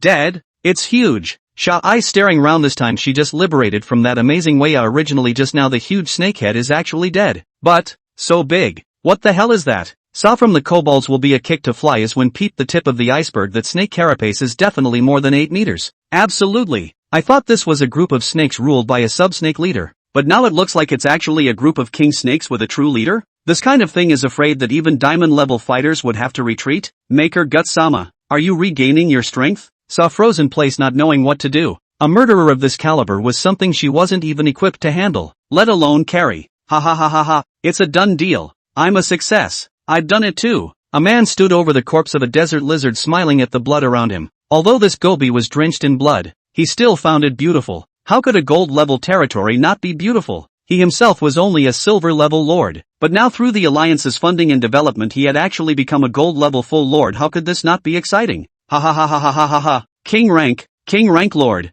I'm coming. This lord had just acquired a gold-level territory and was already fantasizing about a king-class territory. This was not an idle dream. Rather, it's because he really does have the power. Or more accurately, it's that they actually have the power. I have become a lord of the Golden Alliance and request to join the king's level conquest. Congratulations, another friend against the odds. Ditto. If any of you who live in the Gobi can wait a few days for me to develop some troops to be paid to fund them when the time comes. I'm in Gobi, so I'll have to ask the big guy for help when the time comes. Ha ha ha, well said. A few people had a polite conversation filled with confidence in plundering high-rank lords. The Alliance masters themselves favored cultivating low-ranked lords, and now that their low-ranked lords were even more united, those high-ranked lords were naturally no match. As far as this group was concerned, 10 of the 120 low-ranking lords had already succeeded in becoming gold lords against all odds, so how could they not believe in this kind of success story that was right beside them? Welcome my friend, our target just happens to be that king rank lord of Gobi. We'll need my friend's help when the time comes. That freshly promoted lord's already excited expression rose higher and higher. The king rank lord of Gobi, is that our Sunless Alliance's Kashii big brother? As the Horde Alliance king rank lords were not many, but there were also quite a few. There were 5 of them, and the closest one of these was that Kashian big brother who possessed a king rank earth dragon. Of course, but the king rank crusade is very tough, so my friend should develop as quickly as possible. Here are a few bronze lords near you. The person organizing the group chat dropped a few bronze powers that weren't part of the Sunset Alliance to the former for development purposes, and the lord who had just succeeded in stealing the throne hastily thanked him. That's how they thrive and what makes them successful in what they do. As long as it's not the Sunset Alliance, it's the enemy. In their view, they had disrupted the harmony of the alliance to a certain extent, but they had also strengthened it in disguise. A truly good lord will not be replaced, but will only be replaced if his virtue is not worthy of his position. Then he should give up his territory for someone more suitable to develop it. Such talk accompanies the turnover of lords, which is playing out across the Sunset League. Chapter 58, Association of the Fallen. Sold in batches? Chun-Yi looked at this Saravel's merchantess suspiciously. Sa nodded heavily. After all, she hadn't thought before that there would actually be that many. There are too many of them, and they come with a lot of blood and flesh. I can handle the blood and flesh if it bothers you, Chun-Yi said with a frown. He had thought that Sa would have some good way to deal with the situation and thus did not want to use the system to deal with it, but now it seemed that he had overestimated the other party. It was also true that such a large amount would take half a day to stow away even if one utilized the system panel. No, my lord, the price of flesh and blood is not insignificant. You have a large and well-preserved quantity here, and I would like to sell it in batches if possible so that it will just last long enough to open up our channels. Chun-Yi frowned. Selling in batches. This kind of thing could not be transformed into strength as soon as possible. Turning to selling in batches, this made him somewhat hesitant. He is not unaware of this kind of thing, but nowadays the competition for lords is fierce. Listening to Nanha said that recently there is an odd phenomenon. A group of low-ranking lords like to siege the high-ranking lords. Although his own strength was not so great that he was troubled by the siege of low-rank lords, but this still gave him a sense of crisis. The current situation was in constant turmoil, and no one could guarantee that he was always in the lead. Yes, my lord, please believe me. I can sell this batch of king snakes for a much higher price, if you will let me sell them in batches. No, Chun-Yi thought about it and chose to decline. This kind of thing, as long as one develops well enough to have as much as one wants. The most important thing now is to turn everything into one's own strength, not to obtain the highest price. Like the wolfsbane rod from before, he had sold it for 200 spirit stones when the Sunset Alliance was gradually selling off its bronze weapons. He was a man who knew how to read the times, never against the wind. But this lord can only make the king snake benefit maximized by selling it separately. This, Sha's face was deeply puzzled. Chun-Yi immediately interrupted. What I want is not to maximize my benefits, but to ensure that they are maximized while transforming them into my own strength in the fastest way possible. Chen-Ye's eyes were cold and filled with an inability to refuse. But, I understand. Saravel Shah was about to say something but met the deep eyes that were like pools of water. Yes, he hadn't gained the other party's trust yet, and he naturally couldn't allow himself to utilize his existing resources to establish a chamber of commerce. Shah thought for a moment and said, My lord, if you want to turn these things into energy stones to use to restore your strength as soon as possible, I do have a way to deal with it. What way? Chun-Yi inquired. Sa inquired with some trepidation.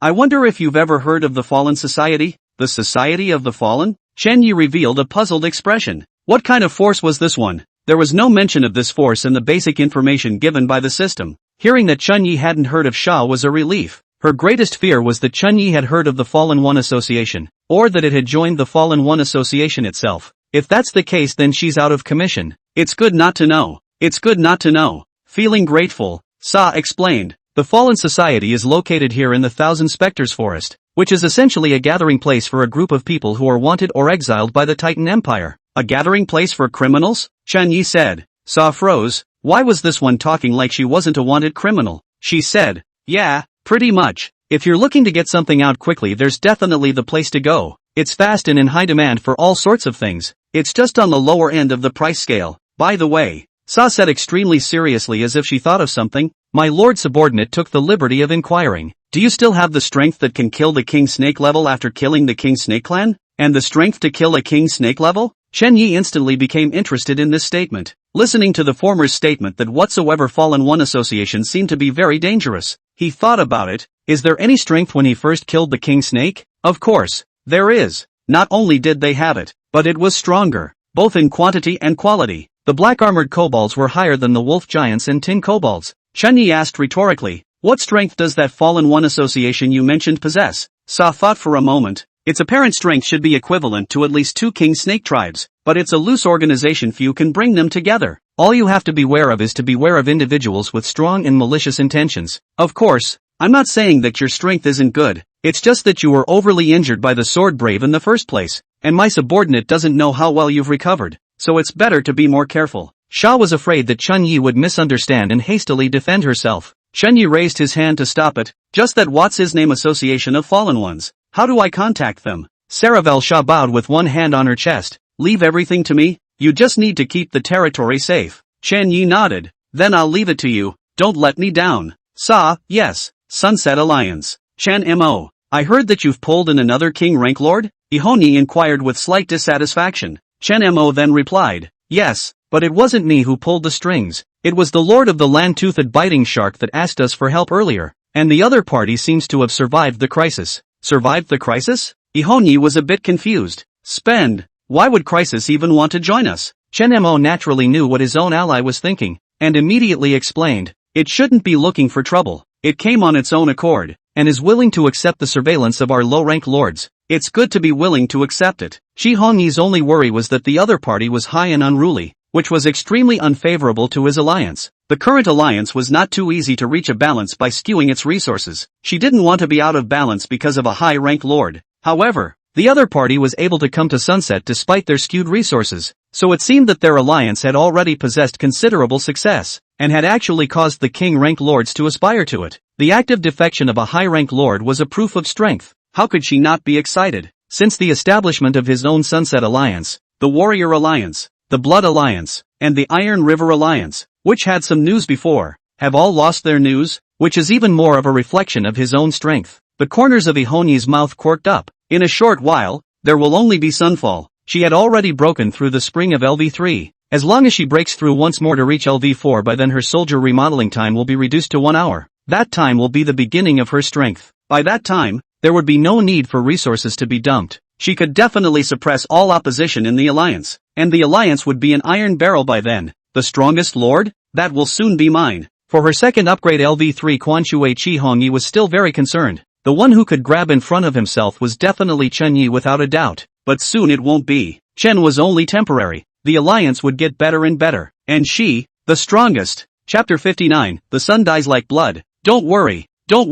It was agreed that I would definitely help you guys help me fight for the position of Gold Lord. Which lord are you aiming for? A man in the middle of the grassland leading 3 heavy armored cavalry looked at the 2 bronze lords beside him. One of the bronze lords said, I fell for the Desert Eagle's territory on Cliff Ridge. The other licked his tongue and stated, then I'll take that White Horse Yippee territory next door to you. The lord of the heavily armored cavalry smiled contemptuously as both men spoke of the Gold Lords. He said to the 2 of them, both of you, I will definitely help you establish the territory, but the energy stones that I just got born from this territory right now, as you can see, are only enough to summon 3 heavy armored cavalrymen. The 2 men's faces sank. We don't have any extra troops either. You saw the battle just now when the heavily armored iron cavalry was able to kill our manticores and grey wolves with only 5 of them. The 2 men also looked at the heavily armored iron horsemen behind them as they spoke. The heavy armored iron cavalry lord helplessly spread his hands. Then there is nothing that can be done. The current heavy armored iron cavalry isn't like the barbarian soldiers I had before. Summoning a heavy armored iron cavalry requires 20 energy stones, so if you 2 don't fund it, I'll have to wait for 10 days and half a month before I can help you fulfill your wishes.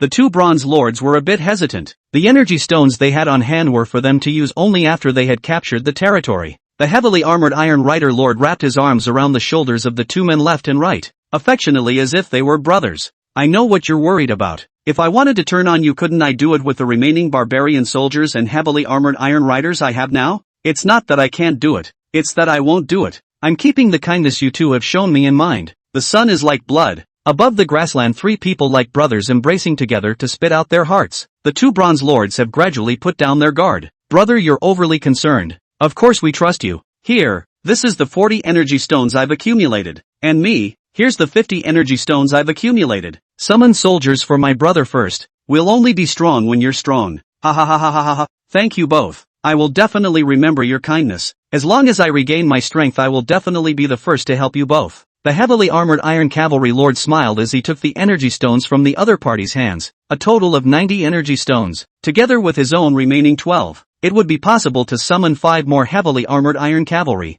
A number of 8 would be enough to form a charging iron horse. With a wave of his hand, the heavy armored iron cavalry lord 5 heavy armored iron cavalry appeared beside the previous heavy armored iron cavalry. Immediately afterward, 2 scimitar knives were placed on the necks of the 2 allies, and the remnant sun was like blood reflecting the grassland in red. Dude, what do you mean by that? What do you mean? Isn't it obvious? The heavily armored iron cavalry lord was still smiling as he looked at his 2 good brothers beside him. The scimitar lifted upward. Gentlemen, do you want to be wandering lords, or do you want to be under my sword? If the remaining barbarian soldiers and the heavy armored iron horsemen had some difficulty taking down the two tiger and wolf males in front of them before would have too many deaths and injuries, that possibility would not arise with the heavy armored iron horsemen now forming a charging camp. As long as the iron horsemen form a charging camp, that is a beast out of control. Thick defense plus mass killing so that the enemy cannot be blocked or avoided. One of the bronze lords instantly turned pale and swallowed threateningly. Brothers, you know, beast soldiers are much more loyal than humanoid soldiers. Even if I die, they will still carry out the orders I gave before I died.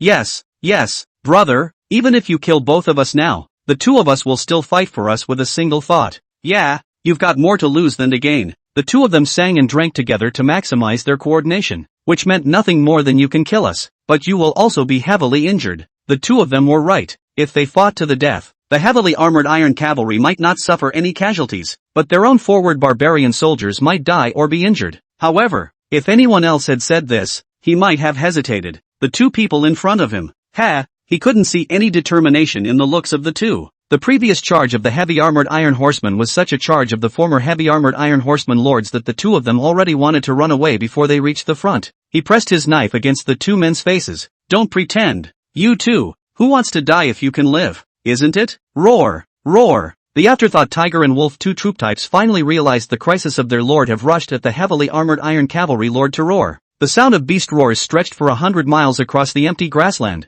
and the majesty of the beast king was reflected at this moment. The backs of the tigers had risen high, and the fur of the giant wolves had exploded, and as long as their lords gave the order, they would absolutely rush up and tear apart the enemy in front of them without hesitation. On the other side, the barbarian soldiers and heavily armored iron cavalry naturally shielded themselves in front of their own lords when they saw the scene. Barbarian soldiers with only muscles and spears guarded the outer perimeter, while heavily armored cavalry, well equipped and armed with steed scimitars, guarded the inner perimeter and took the place of the original barbarian soldiers. The heavy armored iron cavalry lord sked twice. Your soldiers are really loyal. This looks as if they are going to pounce on me and tear at me without your orders. No! Stand down! Manticore, stand down! The two men hastily chided their troopers at the sight, and the lord of the heavily armored iron cavalry snorted with laughter. Sure enough, a goon is a goon and has no courage at all to fight against himself. Don't you think your behavior at the moment is a bit despicable? One of the bronze lords inquired with deep resentment. Vile? Ha ha ha ha ha ha. Thanks for the compliment. Vile. It's the most sincere compliment a weak person can give to a strong one. Heavily armored iron cavalry lords do not regret their despicable behavior. And the unknown gold lords to start a war with a great loss of military strength, he will not get anything. And with the two idiots in front of him going to war, not only could he win easily, but he could also get a considerable amount of energy stones. Now, to become a wandering lord, or to die, he once again threw the question to the two. We're all in the Sunset League. Brush. Ah! The arm of the talking lord was cut off with a flash of the scimitar. For this aspect of interrogation, the heavy armored cavalrymen were more skilled and ruthless. The remaining sun was like blood, reflecting the grassland in a reddish color. Chapter 60, The Mighty Lords. Why isn't this well responding at all? Sadako isn't going on strike, is she? Chunyi sighed and sighed at the magical stone well that was still on strike in front of him. After pitching a lot of stuff, I'm surprised this Sadako hasn't come out yet. Stones, wood, scythes, hammers, kobolds. These days Chunyi could not help but throw these things into the stone well, but how could he not see the sound? So he had to give up. If you can figure out how Ishii works, that would definitely be a big plus. Unfortunately, no matter what he put into that stone well now, it didn't respond. Two humans have entered your territory. The beep sounded. Chunyi looked up. Through the vision of the Arrow Tower Goblin he saw the two humans that were in his territory. One black-robed and black-hooded, one naked with a huge and exaggerated machete in his hand. Sa, the fallen society is here. Go hand over. Chen Yi, who was guarding the stone well, said. Yes. Sa nodded her head toward the tie-out. We've been discovered. The thin black-robed man paused for a moment and said to the person beside him. What? The man carrying the large sword scratched his head in chagrin. How come each and every one of these outsiders possesses the ability of long-range reconnaissance? I've obviously hidden myself well. The black-robed man shook his head. I don't know, but these outsiders all seem to have some level. The burly man with the large sword changed the position of the large sword on his shoulder indifferently. What's some level? The last outsider we traded with, I could have cut him into 3 pieces with a single slash. He thought of the strange outsider who had inadvertently discovered the fallen society the other day and had volunteered to join. The black-robed man snorted. But the dragon the man bred will tear you apart as well. The burly man with the big sword lost his voice, and after a moment, he sophisticately said, it's just the lowest level fire dragon with a growth ceiling of only star level. but you're just a diamond in the rough now. The former stopped talking. Oh ho, looks like these outsiders are used to cultivating something. The black-robed man didn't show off after his victory. Instead, he turned his eyes and spotted the kobolds that were patrolling above the city walls. The burly big knife man took a look at suddenly revealed eye again line of expression. But the district kobolds only actually there are people who cultivate this kind of thing. The highest level of one is only gold level I can pinch with one hand. He wanted to say that he could crush the other leader with one hand, but he seemed to have misunderstood something, only to see that under the tall city wall, the gate was open, and a woman with a dignified posture full of nobility was the first to step out, followed by 3 guards in iron armor and a group of gold-level goblin priests. The black-robed man smiled. It seems that gold is the minimum configuration here. Let's go. The others have already opened the door for invitations. The burly man with the big sword swallowed his unfinished words into his stomach. The lowest level is gold. So what star would the highest level be? Or is it the Holy Grail? He knew that trouble came out of his mouth. So he stopped talking and just quietly surveyed the luxurious territory. The eldest daughter of the Saravel family? The black-robed man took the initiative to step forward and inquire. Sa nodded. It looks like the two of you are from the Fallen Society. Sha glanced around briefly, unable to see much at all with her bronze adventurer strength. However, the aura emanating from these two people in front of them was incomparably strong, and they were indeed people from the Fallen One Association without a doubt. Come on, this way. The object of this transaction is in the backyard. Sha slightly recognized the two men and led them towards the warehouse. Sure enough, they're all gold battered. It looks like the lord here has extraordinary strength. The burly man with the big sword observed the various kinds of strange kobolds around him along the way, whose minimum strength had indeed reached the level of a gold adventurer. It's a good thing I didn't mouth off just now. The other party can detect your arrival ahead of time without your knowledge, and may not be without some means of listening in on your conversations. Soon, the two came inside the warehouse, and after determining the number of king snakes as stated in the letter, the black-robed man loaded these king snakes into more than a dozen strange rings respectively. The quantity and quality are spot on, but are you sure you won't sell the rest? The black-robed man pointed at the dozen or so king snakes left in the corner of the warehouse. Sasha said, not really, just do what was agreed upon. The black-robed man nodded, then threw out a small ring. According to the original terms of the deal, this contains 3,000 fine iron, 10,000 energy stones and a map of the outskirts of the Thousand Spectres forest. Sa took the ring and checked it to confirm. No problem. The black-robed man turned around to leave, but after thinking about it, he handed over a token to Sa. This is our Fallen One Alliance's token for the next transaction. With this token you can get a 30% discount. Sa took it and looked up again, but the two had disappeared, thousands of meters away. The black-robed man frowned, and with a wave of his hand once again wrapped the two in teleportation. What the hell? Why did you use teleportation to leave and twice? The burly man with the big sword looked at his partner on the side with a grave expression. The black-robed man gasped slightly. The lord here is very strong. A single teleportation is not enough to get out of his surveillance range. Strong? So strong that your own partner is worried that the other one will go dark? The burly man with the big sword frowned. Indeed, the other lord had never shown his face, but he himself had the feeling of being spied on from the beginning. And there seems to be a mysterious existence in that territory that constantly compels him to want to let himself help it open some seal. Oh well, it seems? It's really weird. I've never seen any well, but that thing can actually appear directly in my mind.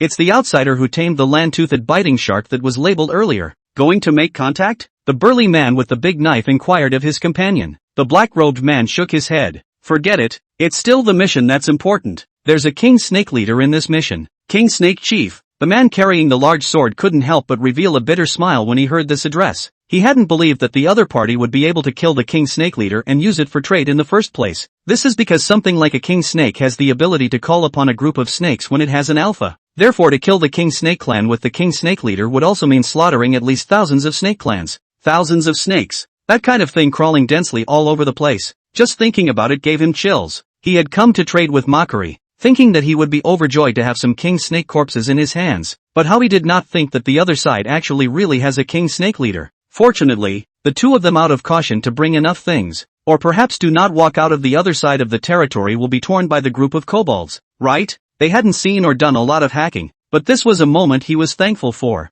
I'm glad I brought enough stuff, and I'm glad I teleported away quickly. Gone? Owen sighed in relief as he touched his land-toothed biting shark. Probably some powerful creature passing through. He ordered to his troopers. Everything continues. Invade if you find any other low-rank lords, and let me know if you find the one with the kobolds. Chapter 61, Brave Lord. Showing miracles. It's really black-hearted enough. but this map and fine iron is what I desperately need. Chunyi within the territory couldn't help but feel emotional as he looked at everything within the storage ring. Though Shah had told him that selling things in the fallen society would likely be undercut, but the fact that supplies worth 30,000 energy stones were exchanged for 10,000 energy stones still caused him some pain. And only maps and fine iron can give me comfort. He looked at the map and fine iron in his hands, which were the valuable ones compared to the 10,000 energy stones. In other people's eyes, this is just a piece of 3 energy stones used to build equipment of 100 forged iron. But in Chen Ye's eyes, this is the necessary condition for him to take the lead over the rest of the lords in upgrading their territories. There is also the map of the Forest of 1,000 Specters, which in the eyes of others is a map of mysterious areas and layers of powerful markings that are things to avoid and pay attention to.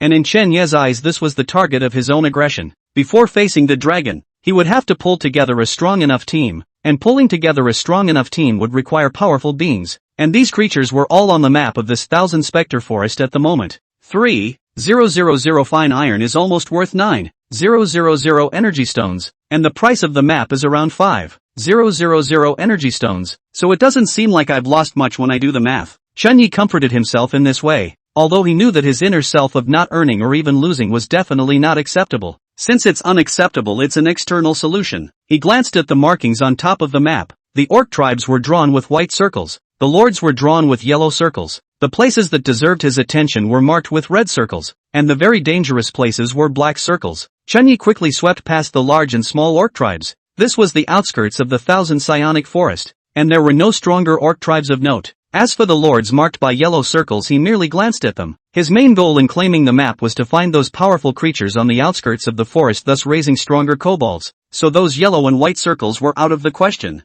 Are there so many strong people in just the outskirts of the forest? Chunyi was surprised to see one of the closest red circles labeled Land Tooth Biting Shark Infestation. A red circle farther away is labeled Low-Level Red Dragon Infestation. And in addition to these 2 places that require one's attention, there are 2 other striking black circles. One of them was a few kilometers away from himself and across the river, where his kobolds had spotted the dragon. The Society of the Fallen is labeled Mysterious Place, Suspected Subadult Gargoyles. As for the other place, it also attracted Chen Ye's attention. Although the black circle was far away, the labeling was very noticeable. Unable to probe the place, suspected to be the descent of the light divine power. God, is there really a god here? Chen Yi fell into deep thought. He remembered that when he first arrived, the system had said that this place held the secrets of God and eternal life. If he continues to rise through the ranks, he will have a chance to become a god, right? Forget it, becoming a god is too far away. Let's start here first. He pointed to the nearest red circle where it was labeled as infested with land-toothed biting sharks. So I guess it would be the same lord that attacked me before? Just in time for me to try and see if goblins can be combined with the rest of the lord's armies. Chen Ye's plan was very simple. First, invade the territory of this land-tooth biting shark lord in front of him. If he could combine it, then he would utilize the other party's troop types to create stronger goblins. If that doesn't work, then destroy the other side's territory to harvest tons of energy stones. All plans fight for supremacy, and all people are in competition. The reason he didn't go invade the smaller lords was because it wasn't necessary and because he couldn't see it. As for the king rank lord, that was different. Whether he could bond or not, he would at least harvest a huge amount of energy stones. Plunder the land-toothed biting sharks first and then the lower ranked red dragons. And finally create stronger kobolds through the powerful genes of both creatures to take down the giant dragons on the other side of the river. That is the plan for the latest 5 weeks. Oh yeah, upgrade the territory before heading out on the battlefield. Through the deal with the Fallen Association, Chen Yi had gathered the most difficult essence iron and 10,000 energy stones for territory upgrade. Dark Kobold Territory. Territory level, LV3. Territory size, 3,000 meters. Territorial capabilities, post-invasion message notification. Wall protection. Multiple archery towers. Moats to enhance territorial defense. And magical stone wells to turn decay into magic. Required for leveling up, 3,000 units of wood. 5,000 units of stone. 5,000 energy stones. 1,000 units of fine iron. Current resources, 3,000 units of wood. 200 units of stone. 3,000 fine iron. Personal space, forging drawing split bone blade X1. Energy stone 14. 100. First order scroll of fire and rain. First order scroll of rejuvenation. Gambling stone X270. Silver, scythe of the dead. 3,000 elite iron forest map. Miracles happen under money. And with a little finger. The remaining wood and stone came together. The conditions for upgrading have been met. Chen Yi was very decisive. Upgrade. Congratulations on reaching LV4. Your territory has expanded in size. Congratulations! Your territory has reached LV4 and your personal panel has been raised. Congratulations on your territory reaching LV4.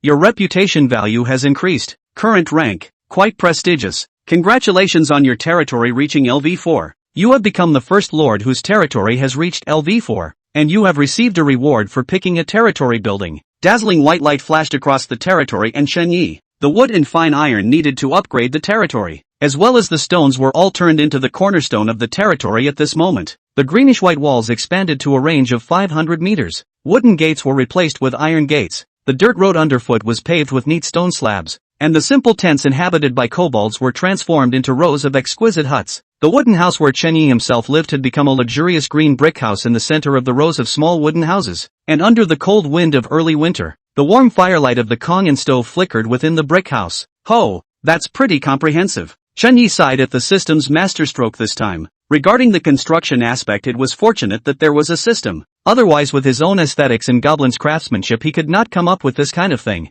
The territorial upgrades are good, but it's the optional stuff that's a bit ordinary this time. Chen Yi took a look at the selected buildings. Nothing particularly bright existed. One of the academies was somewhat interesting, saying that it could help soldiers learn skills. While he didn't think the kobolds were wise enough in life to learn any useful skills, it was better that such things didn't fall into the hands of others. Dark Kobold Territory. Territory level, LV4. Territory size, 4,000 meters. Territory abilities, post-invasion message notification. Provide city wall protection. Provide multiple archery towers for vision. Moats to enhance territory defense. Magical stone wells to turn decay into magic. Schoolhouse to awaken the special presence of wisdom. Requirements for leveling up, 5,000 units of wood, 8,000 units of stone, 2,000 energy stones, 3,000 units of fine iron, 1 energy core. With 5 free attribute points in speed and mental strength, his personal attributes came to 25, together with his own dead side's attributes alone being as high as 43 plus that special weapon characteristic. He could basically single-handedly take on an ordinary golden soldier without any injuries. Not bad. Finally having the power to defend myself in this place. Chen Yi was checking the changes between himself and his territory and had completely forgotten that there was another person within his territory. At the moment, that person was staring at himself in a daze. Is this the handiwork of the founder of Braveheart Sama? Sa swallowed hard for a moment, not knowing how to describe it. She was walking just now, but the next second white light blazed with miracles and the entire territory changed in a flash. Is this means of creating a change in everything in an instant divine power? Your Excellency has touched the power of a god?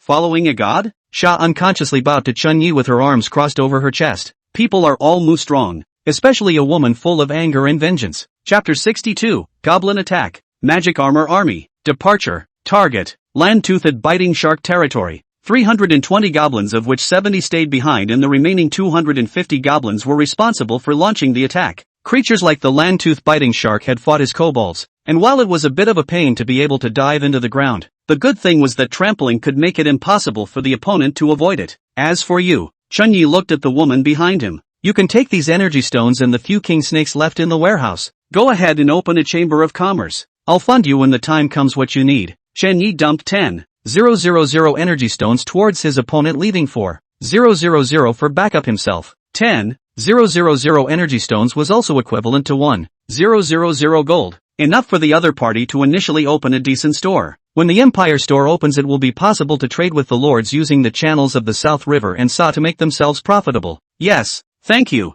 my lord. Well, go ahead. Chen Yi waved his hand somewhat oddly, though the other bowed as usual. He sensed a hint of respect in that bow. Stockholm Syndrome? Not really, right? I didn't. Well, I made quite a few either. Damn it, Owen. I will definitely report your matter to the Alliance Master. You won't be arrogant for long. Hanyu sat on top of a violent tiger frantically fleeing, while behind him was a group of potential underground sharks. The land-toothed biting sharks deliberately show their dorsal fins as if they were chasing and playing with prey struggling on the surface of the sea. Ha ha ha ha ha ha ha ha. Han, do you think you have a chance? You're a wandering lord now, you can't contact the Alliance at all, can you? Owen stood on the back of the land-toothed biting shark like a master surfer. Besides, I'm now a king-ranked expert, and our Alliance leader is only a golden little girl, while I'm a powerful king-ranked lord. Ha ha ha, king rank. Do you know what king rank is? If I wanted to, I could even crush you with one finger. Owen's arrogant face made the fleeing storm tiger want to turn around and take a bite. Han clenched his fists tightly.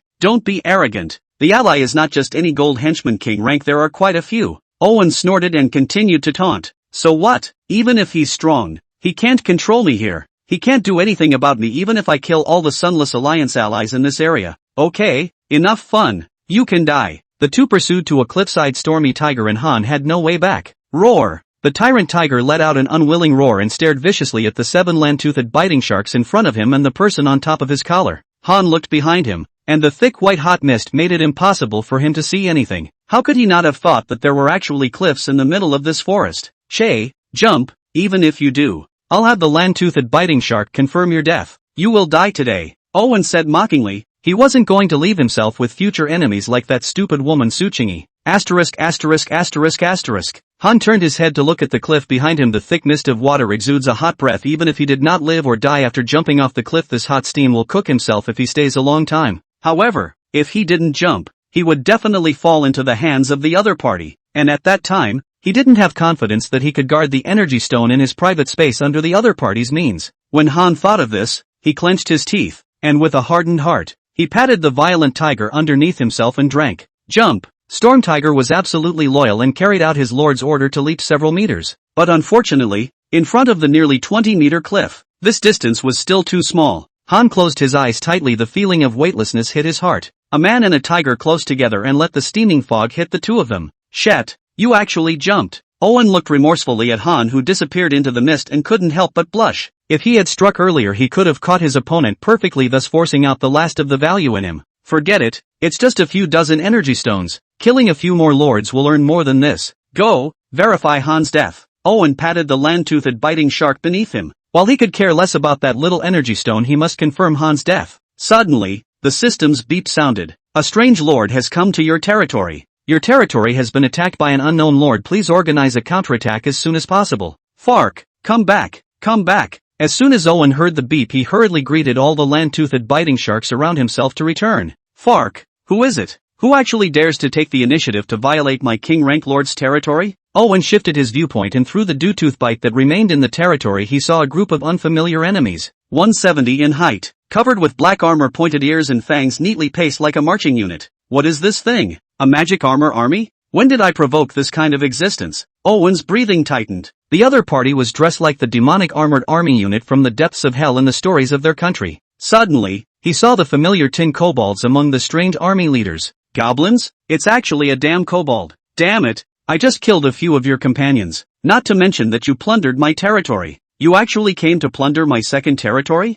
Hurry back. It suddenly occurred to Owen that the tin kobolds had a record of killing land-toothed biting sharks. Immediately, he converted the 600 energy stones he had gotten after just destroying Han's and another unknown bronze lord's territory into 15 new land-tooth biting sharks. 15 land-toothed biting sharks plus the 7 I have now and the 3 in the territory. It'll work, for sure. The panic in his mind was suppressed. The kind of kobolds that could shock their soldiers out of the earth only had a dozen or so, while they now had more than 20 soldiers. One-on-one, the other party was simply no match for their own land-tooth biting sharks. As for the rest of the group, that resembled the existence of the demon armor army. Heck, they don't want to touch a hair on their troopers without the kind of skill that can shock a land-toothed biting shark out of the way. In Owen's opinion, it was inevitable that two very different types of soldiers could not have the same skills. Chapter 63, Meeting the Red Lords again. You have entered the land of the Red Lords, so please be more careful. You have entered the territory of a Red Lord, who is very dangerous, but destroying him will result in a special reward. Red Name Lords again. Was the last attack on me not an accident?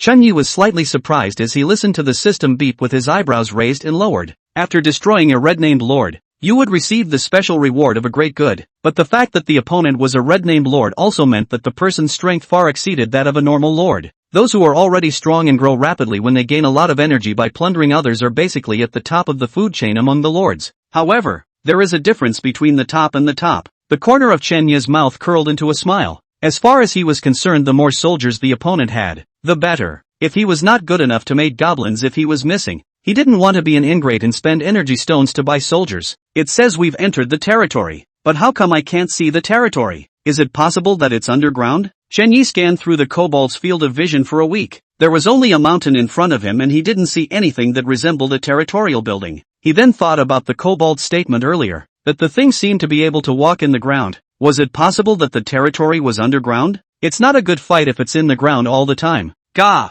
As Chen Yi pondered, The long nose of a wolf giant kobold twitched as if it had found something. Trample. Boom. The earth shook. Under the trampling of this wolf giant kobold, only to see the rubble quickly rolled down a hollowed-out mountain of a huge mining hole exposed. Chen Yu was only in control of the whole situation through his vision before there was a special order. The task performed by the kobolds was still to capture all the creatures in this territory. Roar! Not waiting for the kobolds to march towards the hole, a 3-foot dorsal fin emerged from the midst of the land, accompanied by a raspy roar. Looks like this is one of those sharks that can dive underground. Why are they all juveniles? Chen Yi discovered the state of these sharks. The green-colored scales were a bit different from the black-scaled sharks that the kobolds had killed earlier. Looked very young. Roar! The land-tooth-biting shark opens its bloody mouth and its jagged teeth are very creepy. In that uneven teeth, and the more horrible is the knot in the throat seems to have a black hole in a fist-sized stone, such as torrential rain pouring. That's exactly what their skill rockstorm is. The hobbies of the land-tooth-bite sharks are rock devouring and mining, and the rocks and minerals they usually devour become their powerful weapons at the moment. The mouths of the 15 small sharks seem like wireless black holes in moments. The rainstorm covered the body of the kobolds, which was even more focused on caring for the tin kobolds. Ha ha ha, let's see what else you have to fight me with. Owen, who was rushing back to his territory in the distance, suddenly laughed out loud. This sudden active attack was his handiwork. If the opponent's skill can threaten their own troop, it's good to be the first to get rid of such troop that can threaten you. Through the vision of his own soldiers, he saw the near-coverage strikes of rocks transformed into a hailstorm mercilessly pouring down on the group of kobolds. That fist-sized rubble, just one of which could destroy trees as thick as an adult's head, and he had once had 3 land-tooth-biting sharks use this skill to easily destroy several Bronze Lords' territories. Even Han Gui's silver tyrant tiger was annihilated by this strike from his own 7 land-tooth-biting sharks. Some kobolds with low attributes and high levels are just that. How strong can they be? Owen had already seen the kobolds that filled the ground with corpses after that attack. Another death of an arrogant leader. What's the situation? Thick smoke and dust dispersed to Owen's horror appeared, only to see that the group of tin kobolds glittering with metallic light actually unharmed? This can't be. How is this possible? Both pairs of eyeballs were to jump out of their sockets, glaring huge. How is it possible that his kobolds are just silver-level soldiers with a higher rank? How can he possibly carry the attack of my king rank lords? Oh, I see. Special skills, huh? He noticed the ironic color on the tin kobold, thinking that his opponent's power was merely a special skill. As for those black kobolds similar to the magic armor army, it should be that the land-tooth-bite shark was too concerned about the iron-skinned kobolds and thus neglected to attack them. Humph. Since long-distance combat doesn't work, I'll play melee for you. Owen thought of a way to confront the enemy. When the kobolds were able to kill the land-tooth-bite sharks, they were only relying on their large numbers. Now, there are as many as 15 land-tooth-bite sharks in his territory. Let's start with that magic armor army-like looking cargo. To be honest, Owen was still a bit freaked out by the tin kobolds because his opponent's trampling left too deep an impression on him. However, this group of dark kobolds looked like nothing more than a group of lookalikes that should be easy to bully. So let's finish off the stragglers first and then take care of the weird-looking kobolds. Under his command, land-tooth-bite sharks were diving underground towards the black-armored goblin. The black-armored kobold scratched his head. The god said to capture these things alive, but how were they going to do that in the ground? Trample? Hundreds of kobolds using trample at the same time would probably shock these fragile guys to death. So how to fulfill the task God has given us? While the kobolds were clueless, the land-toothed biting shark took a bite out of the black-armored kobold's ankle and dragged it into the ground. Ha ha ha ha, there was no attack that the kobolds with the big bellies didn't attack me. Sure enough, charging into their enemy army to prevent accidental injury to friendly forces. They won't attack. Owen bloats and orders more land-toothed biting sharks to drag the black-armored kobolds underground to finish them off. Thus, the black-armored kobolds disappeared into the ground one by one like radishes being plucked upside down. Joining Owen in the fun was the black-armored kobold, just agonizing over how to pull these things out. I didn't realize he'd come to my door on his own. They raised their black scales all over their bodies like exploding hedgehogs, and then their arms hugged the huge object in front of them as much as they could and contracted quickly. Poisoning, black armor defense, trampling, tyrannical strangulation. In a split second, the black-armored kobold used all 3 skills except trample to the extreme. It had to be said that in moments of combat, their intelligence even surpassed that of most human adventurers. Transforms the black armor that was originally used for defense into a vertical state in conjunction with tyrannical strangulation to achieve a certain attack effect while also transmitting its own toxins through the scale armor. The kobolds were having a good time, but it was hard on the land-toothed biting sharks. What's it like to suddenly be held by someone's neck and then injected with toxins by small rows of tiny needles sticking in the throat nodes? They immediately switched from their original lofty stance to struggling, and from dragging the kobolds towards the underground abyss they immediately switched to fleeing upstream. The pain and suffocation in their throats made them subconsciously swim upward to beg for more air into their throats. Since his own troopers hunted underground all by radar, therefore Owen disconnected the sharing with the night once the land tooth biting shark went underground. He just felt the joy in his heart as he felt his soldiers going back to the ground again. I can't believe I took care of the kobolds I just dragged down to the ground so quickly. Ha ha ha, it looks like these bluff-looking things are nothing more than that. Chapter 64, The Effect of the Title of the Great Good Samaritan. You have defeated the Red-named Lord. Please tell me if you will completely destroy his territory? Completely destroy the Red Lord's territory and you will receive a special reward. Yes. No. Chunyi nodded in satisfaction as he looked at the land tooth biting shark that had been dragged ashore by his goblin.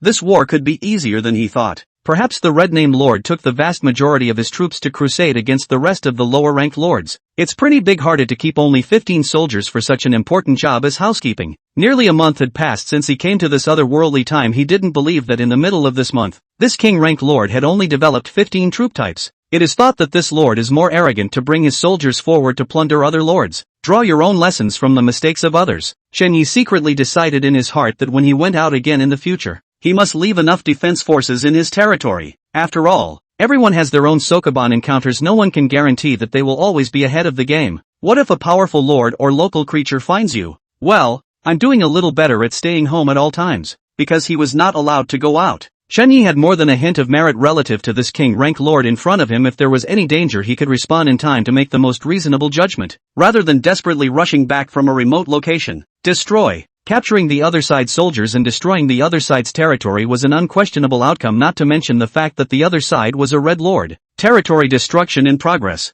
1%, 10%. Deep within the luxurious caverns, the kobolds wreak havoc, destroying everything in the territory and launching attacks on the fountains of conception in the midst of the territory. Your territory is being destroyed. Please defend your territory in time. Your territory is being destroyed. Current progress 20%, 30%. What?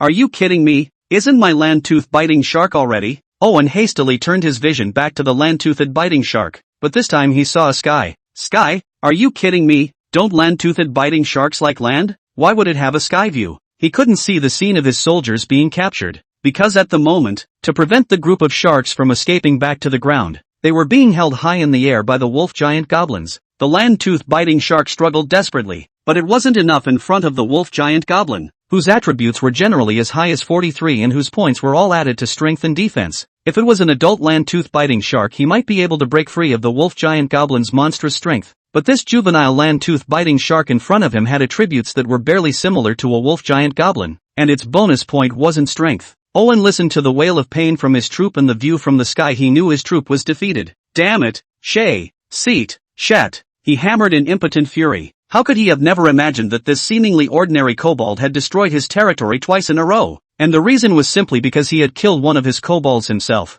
My resources, my gambling stones, my king-ranked territory. Damn kobolds. The only bright white teeth of Owen's teeth were almost bitten to pieces. How could he not have thought that the king-ranked territory that he had worked so hard to plunder successfully had actually become someone else's graft once again? Damn kobolds. I'll destroy you. I'll destroy you one day sooner or later. He looked at the several land-toothed biting sharks. He was sitting down with anger running like a mountain in his heart. The painful loss of his territory drove him mad, but the wailing of the soldiers also kept the last of his sanity. If I can rise again once, I can rise again twice. Go! He advanced towards Su Qingyue's position. The other party had Chen Ye's aura behind him, being the safest place in this forest at the moment. That's right, Chen Yi. I can have Su Qingyue look for Chen Yi to help herself out. Owen looked like he thought of something. He could have heard the old saying, will the king's couch allow others to sleep soundly? There was no doubt that with the strength Chen Yi had shown so far, he was the absolute king of this forest. Although Chen Yi had almost disappeared in the past few days, the strongest were always stronger, and the other party must be developing quietly. Yes, just get Chen Yi to help me out. I'm sure he won't allow such a group of goblins to appear around his territory. Owen brought a hideous smile on his face as he advanced towards Su Qingyue's territory. It's a good thing I didn't go all out on this stupid woman in the first place. Now there's a time to use her. You have destroyed the territory of the Red Lord, and you have earned the title of Great Good Samaritan. The Great Good Samaritan, you will be blessed with good fortune for some time to come. You have destroyed the territory of a king-ranked lord, and you have gained everything he owns. You have destroyed the territory of a king-rank lord, and you have gained 2,000 energy stones. Sure enough, killing and burning people is still not as lucrative as doing business. Killing a king-rank lord actually only gave 2,000 energy stones, which made Chen Yi somewhat smack his lips in dissatisfaction. One should know that he had cautiously sold a group of king snake corpses not too long ago, but he had gained a profit of close to 30,000 energy stones. Suddenly, the kobolds who were moving things around noticed the presence of the rest of the creatures. Earth Knight? Chen-Yi looked at the familiar troop within the mind that was forgetting to dig for stones with a bit of a stare. Wasn't this the troop of the red-named lord from the last time? Owen naturally resented his former troop type a bit after getting the more powerful king rank troop type. Thus that which he had formerly held as a treasure was at this moment reduced to the part of a minor. But Chen-Yi knew nothing about this. He only felt puzzled. Why are you here? You didn't kill them all? That's not right. You shouldn't be here even if you didn't kill them all, right? Chen-Yi pondered while the Earth Knights also finally reacted from their joy. Facing the outsiders they raised their hand lances and rushed out. There was no need for their god to order the kobolds to take care of the group of knights in heavy armor in front of them in 3 tries. The spears could not be used to their advantage in the cave, while the black-armored kobolds, which were smaller in size and possessed scale armor for defense, were like ghosts, easily killing the group of Earth Knights. Chen-Yi was not a fan of these Earth Knights that had suddenly appeared in front of him, nor did he intend to delve into them. Just think of it as that fleeing Red Lord meeting an even more powerful Red Lord, and the evil one will have his own evil one. There's actually armor. Not bad, not bad. Turn around and let Gu Xiaoyu fix it. This group of fleeing soldiers actually wore heavy armor. Sure enough, the change was different. The diggers who became king rank lords had heavy armor defense.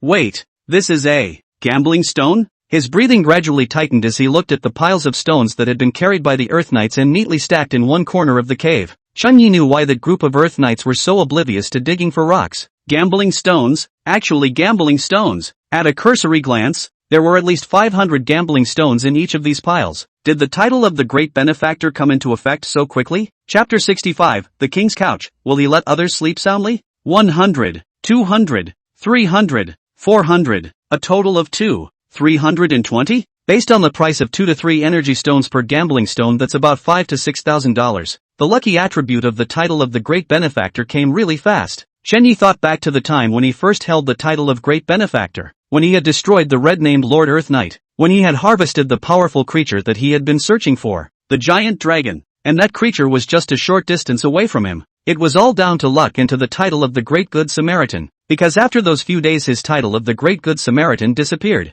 and now he had gotten the title again, and had harvested around 6,000 energy stone supplies the first time he got it. Chen-Yi licked his dry lips, and in this instant, he even wanted to specialize in killing red-named lords. Forget it, it's unattainable. Let's wait until the next time we run into it. He casually exchanged a few jackal goblins from the Fountain of Breeding and ordered the cunning rabbit goblin to dig to see if it possessed any remaining gambling stones. The jackal goblins were weak in battle, having been killed and wounded in previous battles, but now it seemed the time had come for them to come into their own again. The good thing is that any kobolds he breeds will be contained by the Fountain of Nurture and can be summoned by an energy stone. Once the jackal goblins took over the battlefield, the black-armored kobolds then returned to the territory excitedly carrying their trophies of 15 land-toothed biting sharks. You were actually defeated by a kobold? Su Qingyin sat in the center of the crocodile surprised and looked at the man in front of her. Roar! The Swamp Emperor crocodile warned the land-toothed biting shark in front of him. Good girl. It's okay. Su Qingyin consoled her soldiers. These days she also got a lot of strength enhancement by defeating the rest of the lords, and her soldiers also grew to 20 from the previous one. 20 Emperor Crocodile land-tooth bite sharks surrounded the group. Although in terms of strength they were weaker than the other party, but in terms of numbers they had an absolute advantage. 20 gold soldiers surrounded 7 king rank soldiers, which looked a bit ridiculous, but also very sad. Owen ordered his troopers as well. Stay put. This is our temporary gathering place. What are you going to do next? Plunder the remaining lords' territories? Su Qingyin looked at Owen and inquired. Owen took a deep breath. Of course, I don't want to be a wandering lord. Having experienced wandering once, he never wanted to experience it again. He must have his own territory in order to feel at ease, even if that territory was silver level. Of course, with his high spirits nowadays, he had enjoyed the scenery of the high places, so how could he be willing to be in the flowers at the bottom of the valley? Su Qingyin sighed. There are no more king rank lords from the Sunset Alliance here. Ever since Owen managed to buck the trend, he wanted to follow the same path as the other side, so he also joined the Sunset Alliance and kept poking around for information on the surrounding lords. Unfortunately, although the Sunset Alliance was growing stronger and stronger, king rank lords were still very rare. According to her understanding, the strongest lord here was only a golden ally, and this golden lord was also very difficult to deal with. This person was one of the original founders of the Sunless Alliance, and was also the Vice Alliance Master of the Sunless Alliance. Although the troop type is gold, but under the Alliance's resources piled up the strength of the other side, even the general king rank lords do not dare to easily offend. With a wave of his hand, Owen said, that I certainly know, and that I already have a goal in mind. These days of slaughter he had long since explored clearly the members among the surrounding Sunset Alliance, and there were no powerful soldiers at all. However, while there are no powerful soldiers, there is one powerful lord. Chan Mo, the Vice Alliance leader of the Sunset Alliance, had a gold-level human male soldier as his troop type. Human male soldiers, he knew about this troop type, listening to the gossip among the Alliance that the Vice Alliance leader's troop type could easily look down on the king-ranked lords when equipped with armor and mounts. I don't know if it's true or not, but he's going to give it a try. Of course, it was somewhat unrealistic to encroach on the other side's territory with his current strength, so he needed help. Owen turned his head to look at Su Qingyi, who also happened to see the other party. Su Qingyi was immediately alert. What do you mean? You hit your idea on me? Alerted by the Lord, the Swamp Emperor Crocodile immediately roared and began to advance towards the land-toothed biting shark. No, don't get me wrong. I just need your help. Owen smiled as he explained that he didn't want to start any kind of a pointless fight with any of them right now. His soldiers could not be healed or replenished after being injured, and any battle was a huge drain on him. It better be that way. Don't forget who I'm standing behind. Su Qingyue tightened the rabbit scarf Chunyi had given her, not wanting the other party to see a hint of her whiteness. Owen hastily agreed. Of course, the person standing behind you is the strongest lord today. I naturally haven't forgotten. Otherwise I wouldn't have asked you for help. No. Owen fawned. Poof. Su Qingyue was able to raise her breasts to half cover her face. Sometimes, although the tiger's skin was borrowed, but she very much enjoyed that kind of vanity.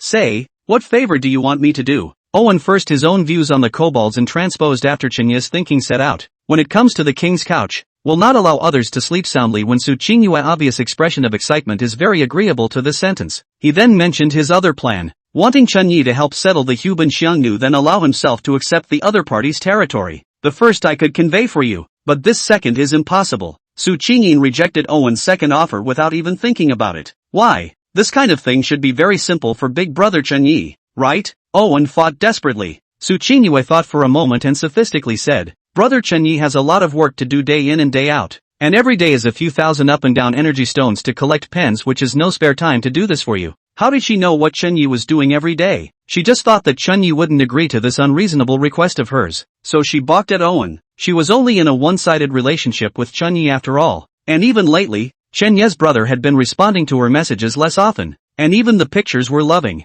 Hey, okay, but if big brother Chunyi can't help me, then you have to help me. Owen turned to Su whispered. This. Su Qingyue was a little hesitant, but thinking that she had already rejected a request from the other party before, this was not good enough to reject it again. She thought for a moment and said, I can help you, but I will always choose to withdraw if your plan will cost me a large number of soldiers. Owen flashed a goofy smile. Sure, oh yeah, you must be on top of the goblin thing. I'm making for your brother for you. Otherwise when will that group of goblins threaten Chenye's position? Owen mentioned it appropriately, and Su Qingyi immediately felt that this was indeed the case. This goblin seems to be a hidden danger. I need to speak with Brother Chenyi. Chapter 66, Little Lori Needs Fine Iron. Brother Chenyi, you have to be careful. Recently a group of abominable kobolds have appeared in our area, powerful and still burning and looting everywhere. Chenyi, powerful, burning and looting everywhere? It was true that his kobolds had been making a clean sweep of the neighboring beasts and orc tribes, but how did it sound from this woman's mouth like his kobolds had become a decimated existence?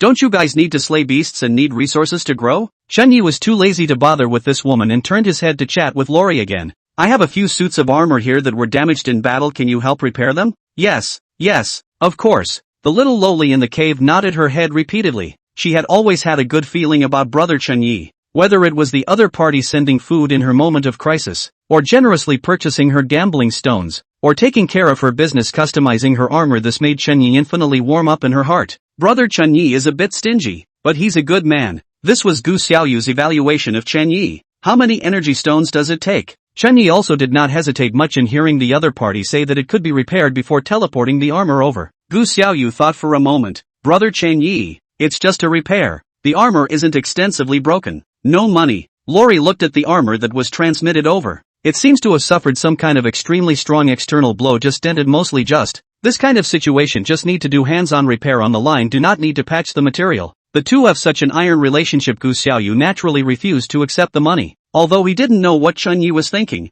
Gu Xiaoyu had already upgraded their relationship to that of good buddies. Or perhaps it would be more accurate to say good brother. Okay, thanks then, Chunyi replied. Along with Chunye's reply came a white flash. Lori lowered the armor in her hands with the hammer near her to look at the gentle white light. This was the reason why she liked Chun-Yi. Sometimes the other party was like a sweet big brother, not giving herself any great riches, but always having little surprises constantly. Let him read to the present day as the first batch of cured pork. Hey, for a child who ate the first meal not the next meal, a batch of cured pork enough to bring her a full 7 days of warmth. If I haven't guessed wrongly, the things that brother Chun-Yi sent this time are also food, right? The stuff wasn't expensive, but Lori loved it. One of them was because all the meats that had been marinated by Chun-Yi were very tasty. The second is that she really needs food. There was no food to be found in the middle of this dark cave, and her source of everything to the outside world currently stemmed from the forging side business she'd opened up when she started her own stone gambling business. But this forging profession required too many materials and conditions. She had almost nothing here, causing the forging to be too slow to receive any large orders. He could only occasionally take a few small orders to earn 30 to 50 energy stones to barely make ends meet. And for the spirit stones that she occasionally earned,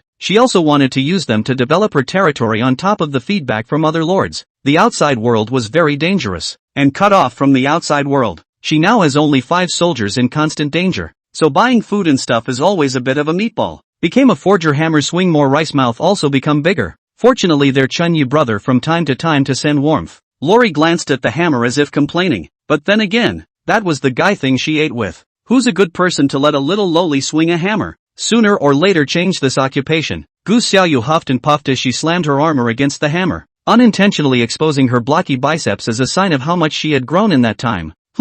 What's this one? Gu Xiaoyu picked up the food Chun-Yi had given, which contained 10 dark pieces of what looked like iron. She threw an appraisal spell at the piece of iron. Fine iron, refined into fine iron by thousands of hammers. Essential material for forging weapons and building fortifications. Note, this fine iron stone actually comes from the 100 forge craft but is instead melted in the belly. What a strange way of forging. Fine iron? It's actually fine iron? Brother Chun-Yi has fine iron? Gu Xiaoyu looked excitedly at the black lump in his hand. One of the biggest reasons why her own business was dismal and her forging speed was strangely slow was that the materials and conditions required for forging were far from adequate. Forging needs flame earth veins. She only has coal. Forging needs high platforms. She only has the earth platforms she built herself. Forging needs fine iron, and she can only purify and forge ordinary iron ore by herself step by step to finally coalesce into fine iron. Does brother Chun-Yi still have this kind of fine iron? Brother, is there any more fine iron? I can take energy stones in exchange. Gu Xiaoyu couldn't wait to ask.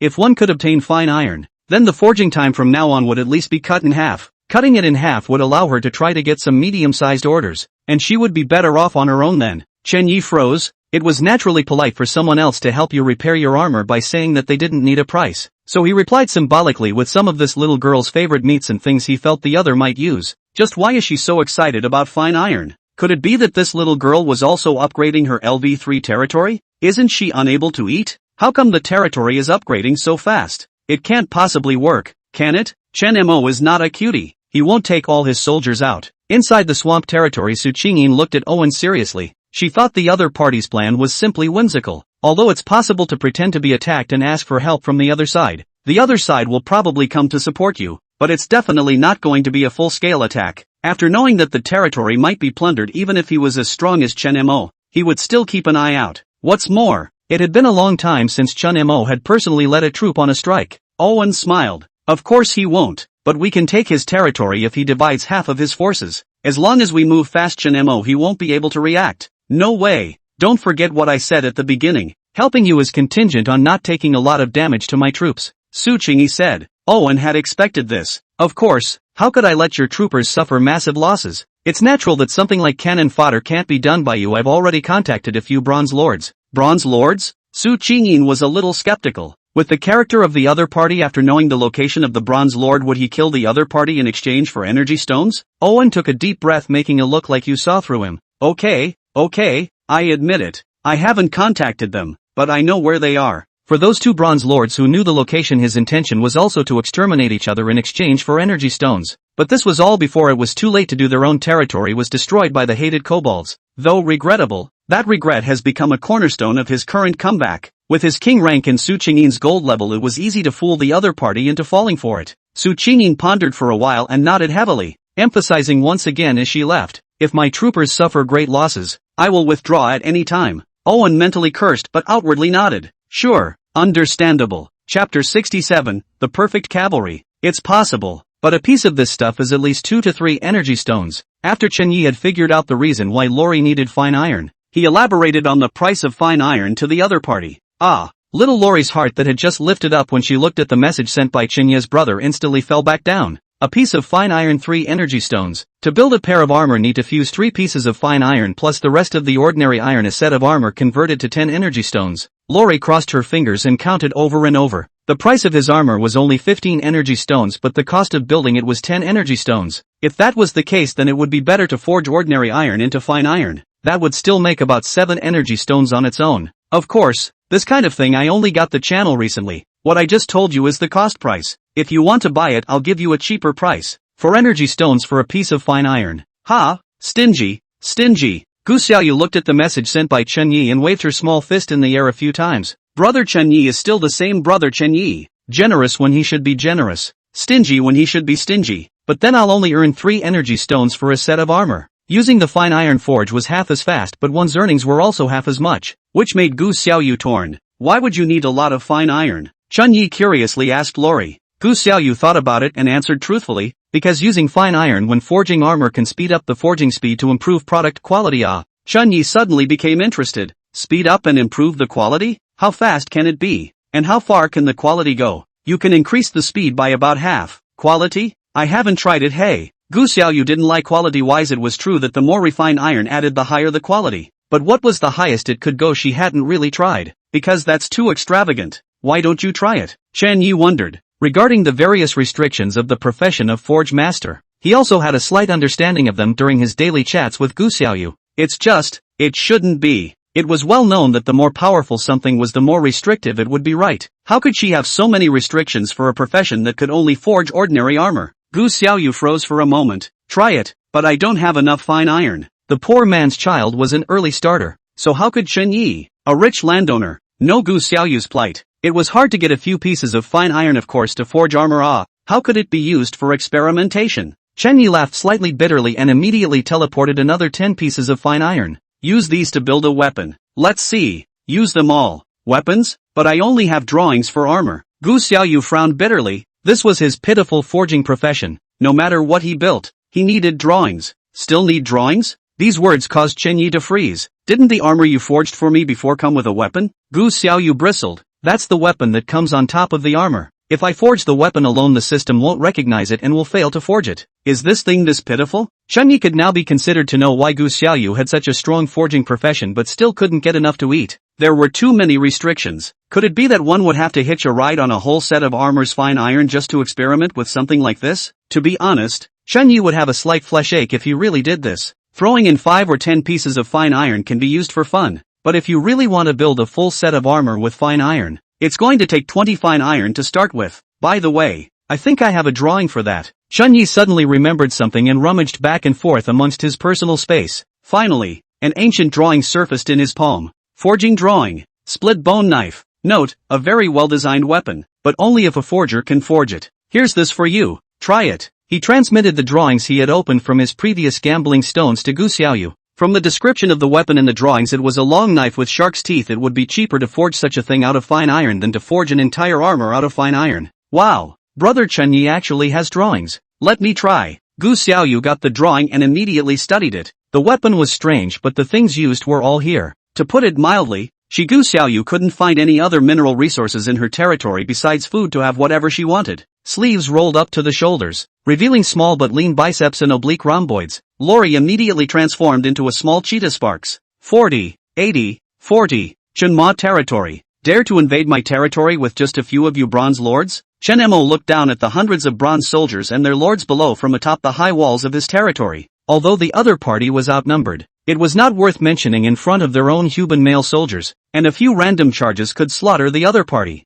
Only, he always felt that things wouldn't be so simple. Could it be true that the Holy Order lords are preparing to invade Sunset, just as the Alliance lord said? Chen Mo quietly looked at the people fighting below. On one side was a bronze legion of hundreds of people, and on the other side was a square of human males with only 30 people. But underneath the high wall, those 30 men were fighting with unrivaled power over the nearly 300 men on the other side. The human male soldiers, fighting 1 against 10, are really brave. Owen, who was hiding in the shadows, frowned as he looked at the battlefield in front of him. The cannon fodder that he had found was like dirt dogs that were continuously decimated by Huban's male soldiers. That Huban male soldiers are 2 meters tall holding machetes is simply like a group of butchers who meet people to cut. Fortunately, this soldier has a defect. It is really difficult to imagine how high it will reach after supporting the armor and mounts. Owen marveled at the tiger's majesty, but a greedy lust had already grown in his heart. The other side had only developed about 30 soldiers so far, and it was obvious that they hadn't killed the rest of the low-level lords to obtain energy stones.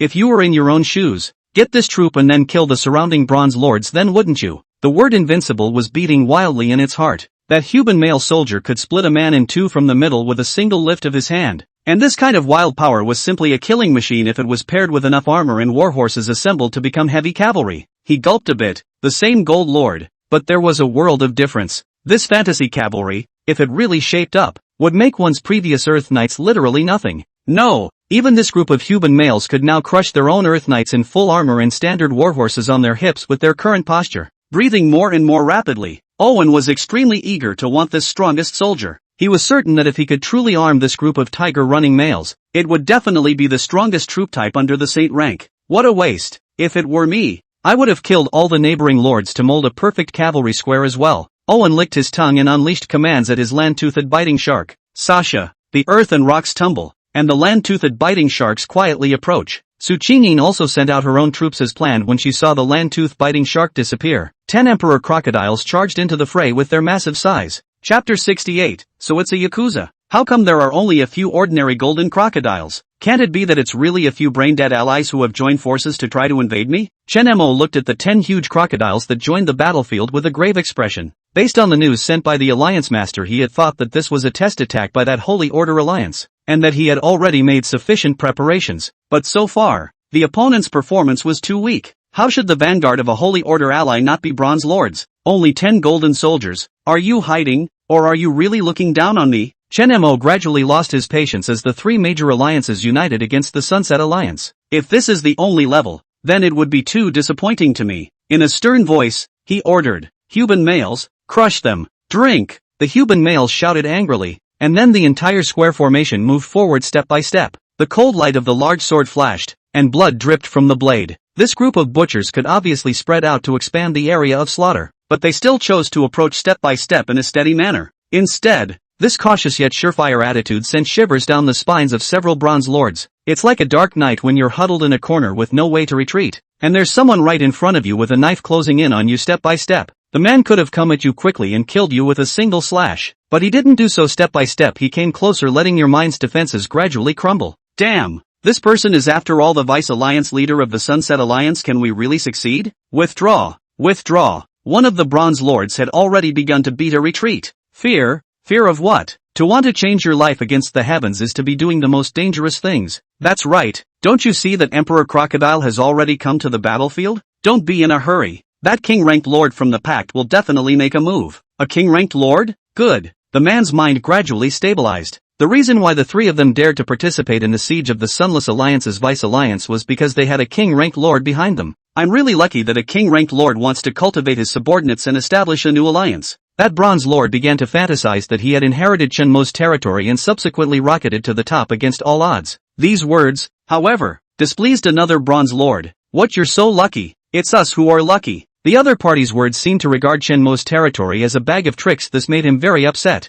According to the original agreement, what was here should be divided equally among the 3 of them or finally won by the highest bidder. Ha ha ha, sorry, it's us. Us. The previous lord corrected himself with a chuckle. Quick, look. The bronze lord who had tried to escape in the beginning suddenly pointed at the battlefield with a slightly trembling voice. What are you looking at? Can't it be that the king-ranked lord has struck? The 2 who were secretly fighting turned their heads, and suddenly, the smiles froze on their faces, only to see their reinforcements. Not only did the large-sized crocodile fail to break through the rout of the Huban's male soldiers, it was instead scraped alive on the ground by the Huban's male soldiers with a single slash. No, it's not. It's the same gold troop type. How can it be so different? They looked incredulously at the huge crocodile that had been chopped over and bloodied on the ground. I thought that the same as a golden soldier. Even if this crocodile quantity does not dominate in their help to drag the other side until the king-level lord out is not a problem. But why did the addition of that golden crocodile not make waves in the slightest? They were still the same pathetic people huddled in the corner shivering and waiting for death. No, don't be afraid. The king's rank lords will surely step in. Su Qingyin frowned. Owen, tell your sharks to hurry up or I'll withdraw my troops. In just a few shots, she had already lost 3 Swamp Emperor crocodiles. This made Su Qingyin very dissatisfied. Don't worry, it's already here. Owen smiled and waved his hand. In the next moment, a large hole was seen cracking open at the bottom of Chen Mo's feet on top of the city wall, followed by a huge creature leaping up to swallow the unstoppable lord. Ha ha ha, it's done. It's going to be done. Owen's eyes widened in excitement. This was why he had sought out the Bronze Lords for provocation before the battle. As long as Chen Mo showed his head, then he could send his own soldiers for an underground attack. Subterranean sneaking, that's what makes his soldiering special. Die. Your territory will be mine in the end. Ha ha ha, out of the blue. I told you, the king rank Lord Big Brother will definitely make a move. Ha ha ha ha ha ha ha ha. The big man deserves to be a big man. A strike is a kill. The huge size of the land-tooth biting shark attracted everyone's attention as soon as it appeared, not to mention that it appeared directly under Chen Mo's feet. Look guys, there's more than one,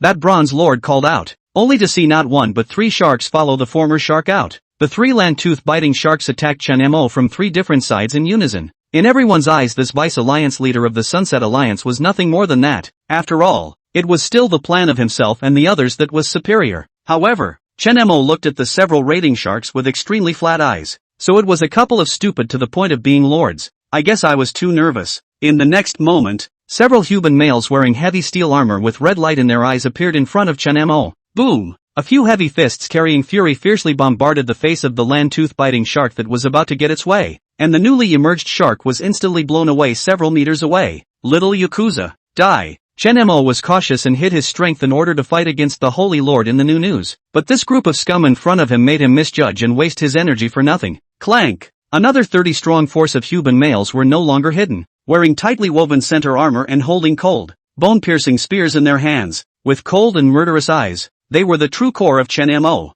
As one of the vice-allies of the strongest alliance today, his battle power had long surpassed that of most lords. My lord, the underground vibrations are not right. I fear there is still an ambush. One of the human males reported towards Chen Mo. It's okay, I've found their location. Chen Mo ordered to the 30 human males outside, advance quickly and kill the enemy's head. Yes, the human males let out a roar, killing the already routed Bronze Legion and sending them fleeing everywhere.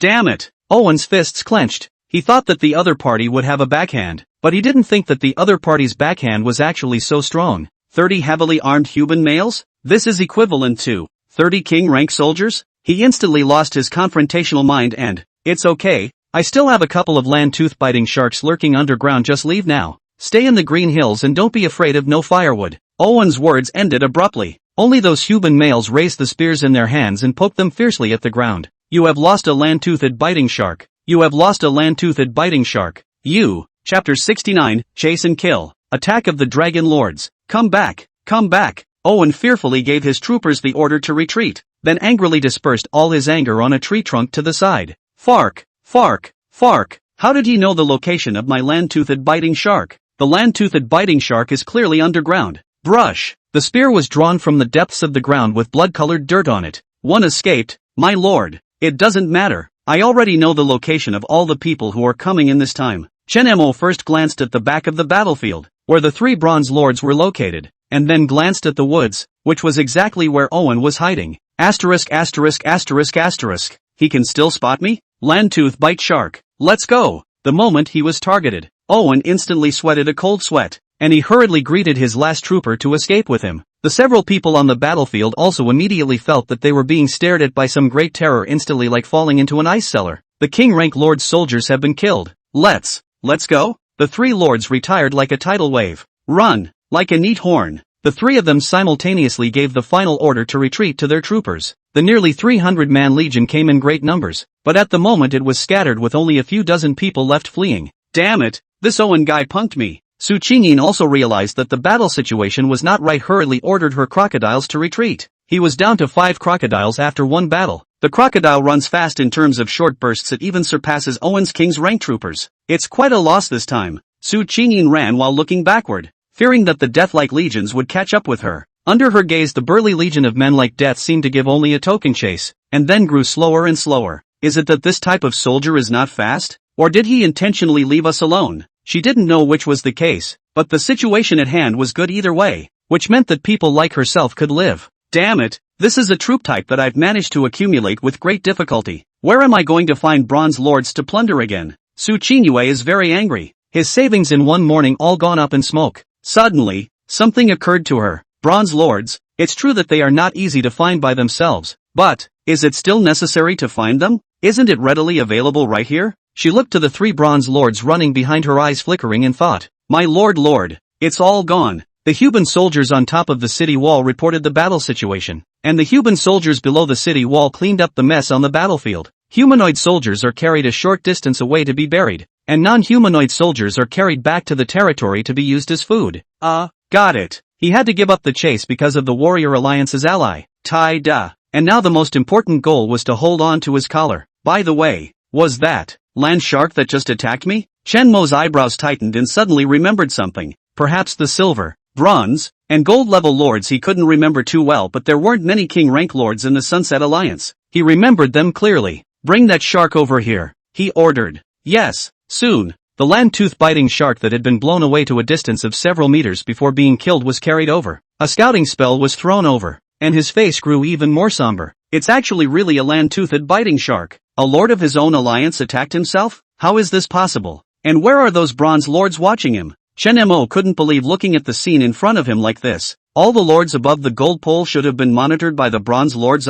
Why did this king rank lord infestation happen? He sent messages to the lords of the land-toothed biting sharks with no response, and to the lords watching him with no response. Damn! Looks like it wasn't a misunderstanding between the same soldiers. Chen Mo had thought that it was a misunderstanding that he had encountered the same troop type, but now it seemed that it was definitely not a misunderstanding, and that the lord of the land-tooth bite shark had not only killed the lords around it, but was also preparing to invade himself. What a nerve! Chen Mo was prepared to report this matter to Chi Hongyi first. This kind of matter of a king rank lord losing control and betraying is quite serious. If not dealt with as soon as possible, the low-ranked lords of the same alliance and one's surroundings will probably all become the other party's rations. In a situation where the contradiction between the low-ranked lords and the high-ranked lords was already uneven, if a high-ranked lord went on a rampage and slaughtered the low-ranked lords, it would definitely become a stain on the Sunset Alliance. He wouldn't allow that to happen. I remember that the lord came in person. Go, divide 10 men, alive and dead. Although Chen Mo didn't know why this king-ranked lord had taken the risk of coming personally,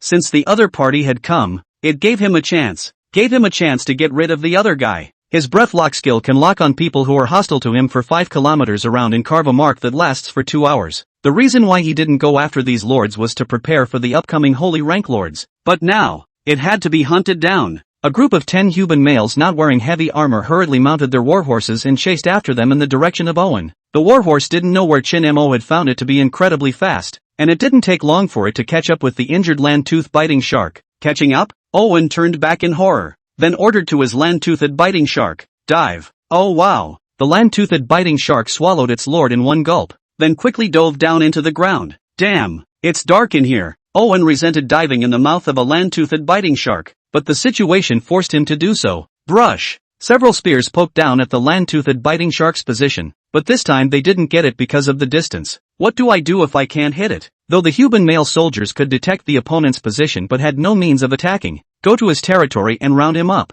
Chen Mo commanded remotely, and today, he would surely kill the lord of this land-tooth biting shark. Yes, some of these 10 had been involved in the rescue operation against the land-toothed biting shark lords, and although they eventually gave up for policy reasons, they remembered the location of their territory. The cavalry turned around and headed for the territory. Suddenly, a gust of wind blew, and the warhorse stood in place with its front hooves raised high. Hoo-hoo! Violent gusts of wind accompanied the descent of the heat, seemingly overcasting the sky. A huge figure covered the entire range of the knights. Roar! The ancient roar carried a sound that shook the 10,000 races, and the air became distorted at the sizzling roar. A red dragon of majestic form and size descended over the knights. Yo, are you guys out to greet? With a cheerful voice, a tall figure was standing above that huge dragon. Chapter 70, Cooperation. The Huban male stopped to look at the giant object in the sky above. Grim giant horns, majestic face, a pair of fiery red scaled wings constantly waving, making that small mountainous body enough to hover in the sky.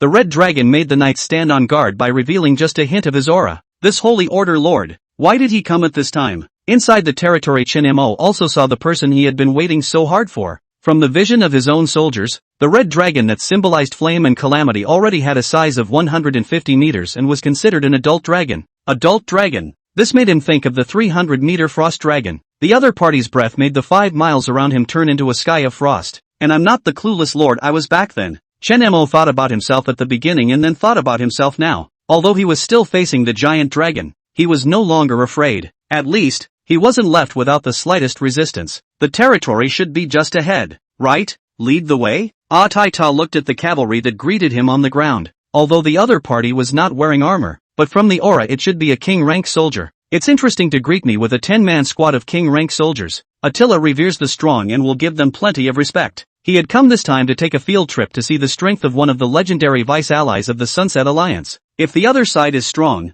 then cooperate. If the other side is weak, then destroy. He admired the strong and never sympathized with the weak. Now that this vice ally's stance is such that he has sent 10 king-rank soldiers just to pick up people, he really isn't afraid of me cutting them down. Ah Tai Ta was appreciative of his opponent's strength and vigor. Bring him here. Chen Mo pondered with the intention of seeing what kind of drugs the other party was selling in his gourd. From the previous news the other party seemed to want to invade, but he actually didn't attack in the face of his own squad of soldiers, so it seemed that there was no malicious intent. Boom! The dragon's wings spread out and lifted several feet of thick smoke into the air. The human males marched towards the territory under Chen Mo's command, and this time Owen, who had sensed powerful creatures underground, poked his little head out to take it all in. Who is this person? To actually have the soldier of a giant dragon? Owen's look of shock and envy spoke for itself. If one's troop type was also of the holy rank, only one troop type would be enough to make the heavily armed and waiting king rank lords pay immense attention. Damn! I can't believe I just went in there. The giant dragon followed the human males back to Chen Mo's territory, and he had to lurk far outside.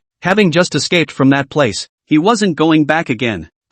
These still have heavy armor? The first time Ah Tai Ta came to the territory, he saw the human male soldiers in heavy armor protecting Chen Mo's side, and the latter's aura was even more powerful than just now after putting on the heavy armor and mounting the fiery horse. Interesting, powerful lords indeed. The strength of the opponent, 30 ordinary king-rank soldiers. 30 king-rank soldiers with a more vigorous breath. Overall strength is considered strong, and also into their own eyes. Vice Alliance of the Sunset Alliance. Not bad, I recognize you. I don't know what the Taita ally is here for. Chen Mo ignored the other party's arrogant tone before speaking directly. To be honest, he was still a bit scared when facing the 150-meter dragon after spreading its wings, but the human by his side and the Chi Hong Yi behind himself who would give himself 10,000 energy stones with just a word were his strongest backing and backbone. Unassuming, very good. Ah Tai played Chen Mo more and more satisfied. He also does not intend to beat around the bush. Bluntly said, I have a road. The risk is a little big, but the profit is very substantial. How does the Sunset Alliance feel about seeking your cooperation? Cooperation?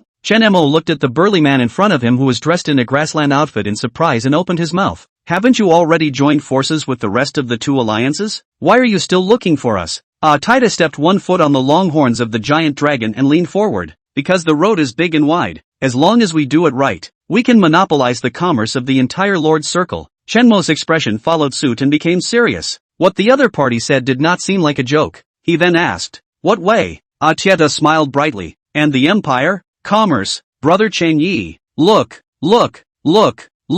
Chen Yi's long wait had finally resulted in the first pure fine iron creation built by Gu Xiaoyu. Opening his private message had been bombarded by Gu Xiaoyu. And without waiting for him to reply to the message, a white light flashed over. An odd long blade with sharp teeth on the back appeared in front of his face. The styling is quite a bluff. Chen Yi was satisfied with the other party's forging, and the information of the long sword was revealed with a single scrying technique thrown over. Bronze split bone knife, strength +4, speed +1, armor breaking +4. Note, killing a man is only a headache, but this knife actually specializes in breaking bones, which is very fierce. Is this a weapon with a grade? The attributes are still so high? Chen was a bit stunned until he carefully threw several scouting spells and the fact that he did have the heaviness of steel in his hands. He hurriedly confirmed to Lori. Did you forge this? Can it still be forged? How much fine iron was used? Bronze weapons? Actually weapons with rank and attributes. In this era where everyone using weapons still had to rely on fighting monsters, he couldn't imagine a scenario where he could make his own weapons. 6 pieces of fine iron.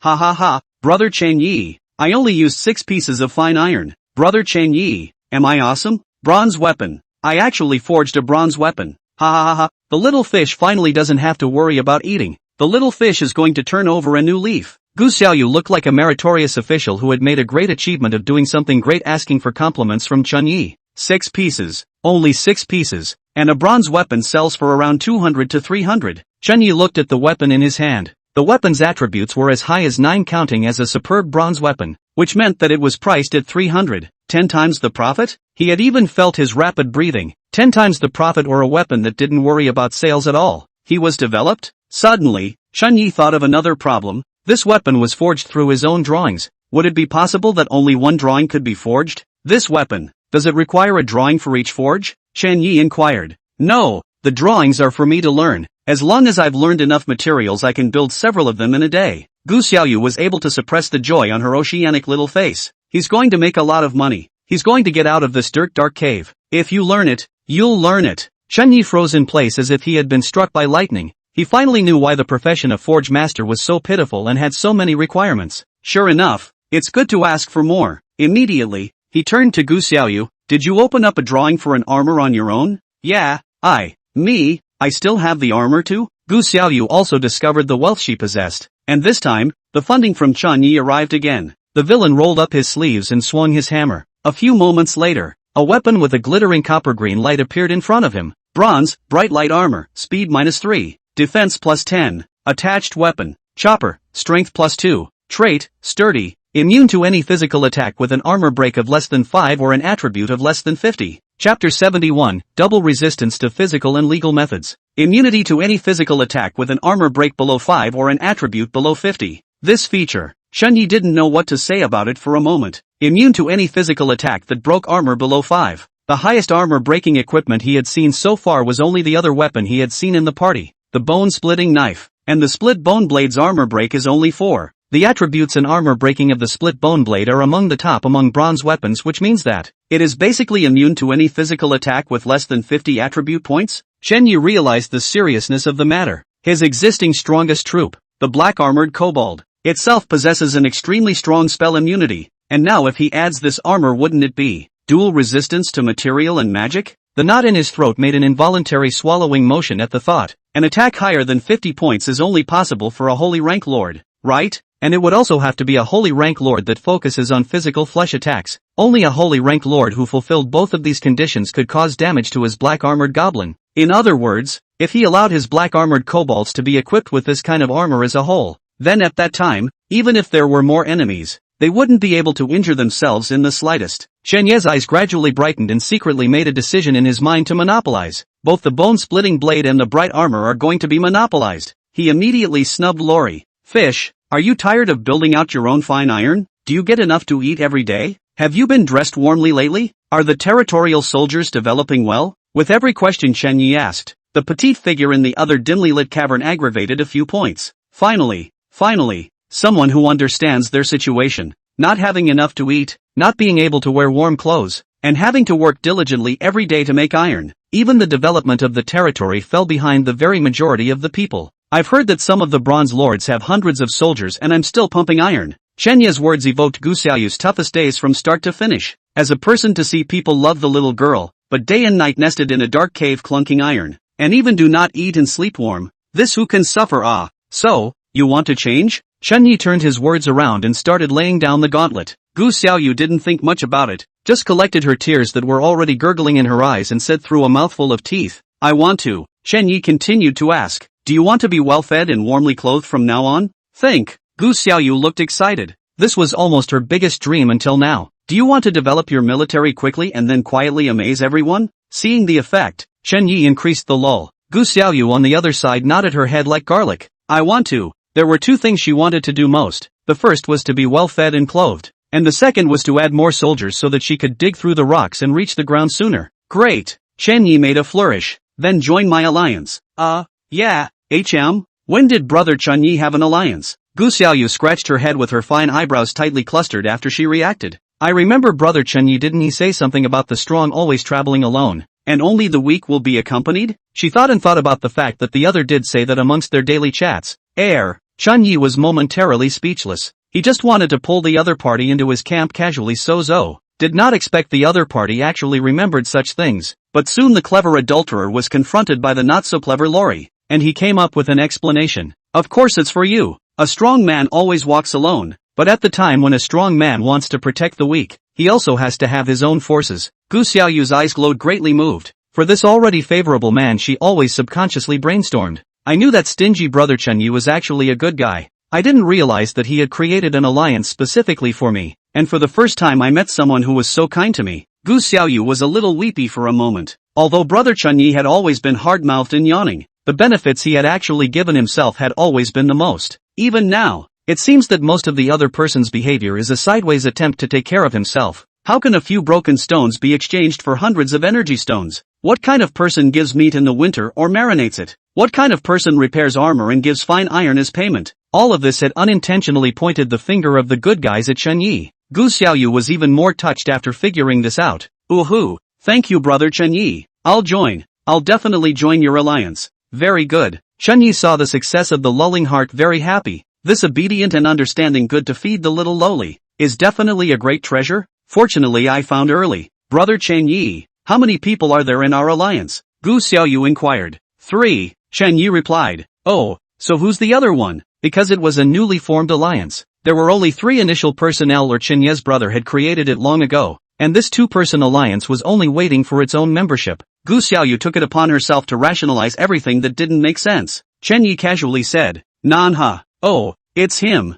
Gu Xiaoyu has some impression of this person, one of the few good businessmen, for business, but not treacherous. Brother Chunyi, then what is our alliance called? Called what? Chunyi was speechless for a moment. This alliance was just a casual remark he made in order to pull in Lori. What it was called, he hadn't really thought about it. He tried inquiring, how about a casual alliance? Gu Xiaoyu pouted and replied, not bossy at all. Chunyi looked at the green and black goblins not far away who had a house and didn't sleep but preferred to sleep on the roof. How about calling it the Pitch Black Alliance? Gu Xiaoyu, brother Chunyi, I suddenly feel that the casual alliance is quite good. Chunyi, the two half-joked, and the name and initial numbers of this alliance were finalized. Casual alliances, named and called randomly, are even founded very randomly, but after several years, this random person, random thing, and random decision of this random alliance would make the Titan Empire, one of the people who owned this continent, tremble 3 times. Chunma territory. Tetsuya smiled meaningfully at the message Ihonyi sent to himself. It's the sheep that flock, the tigers only walk alone.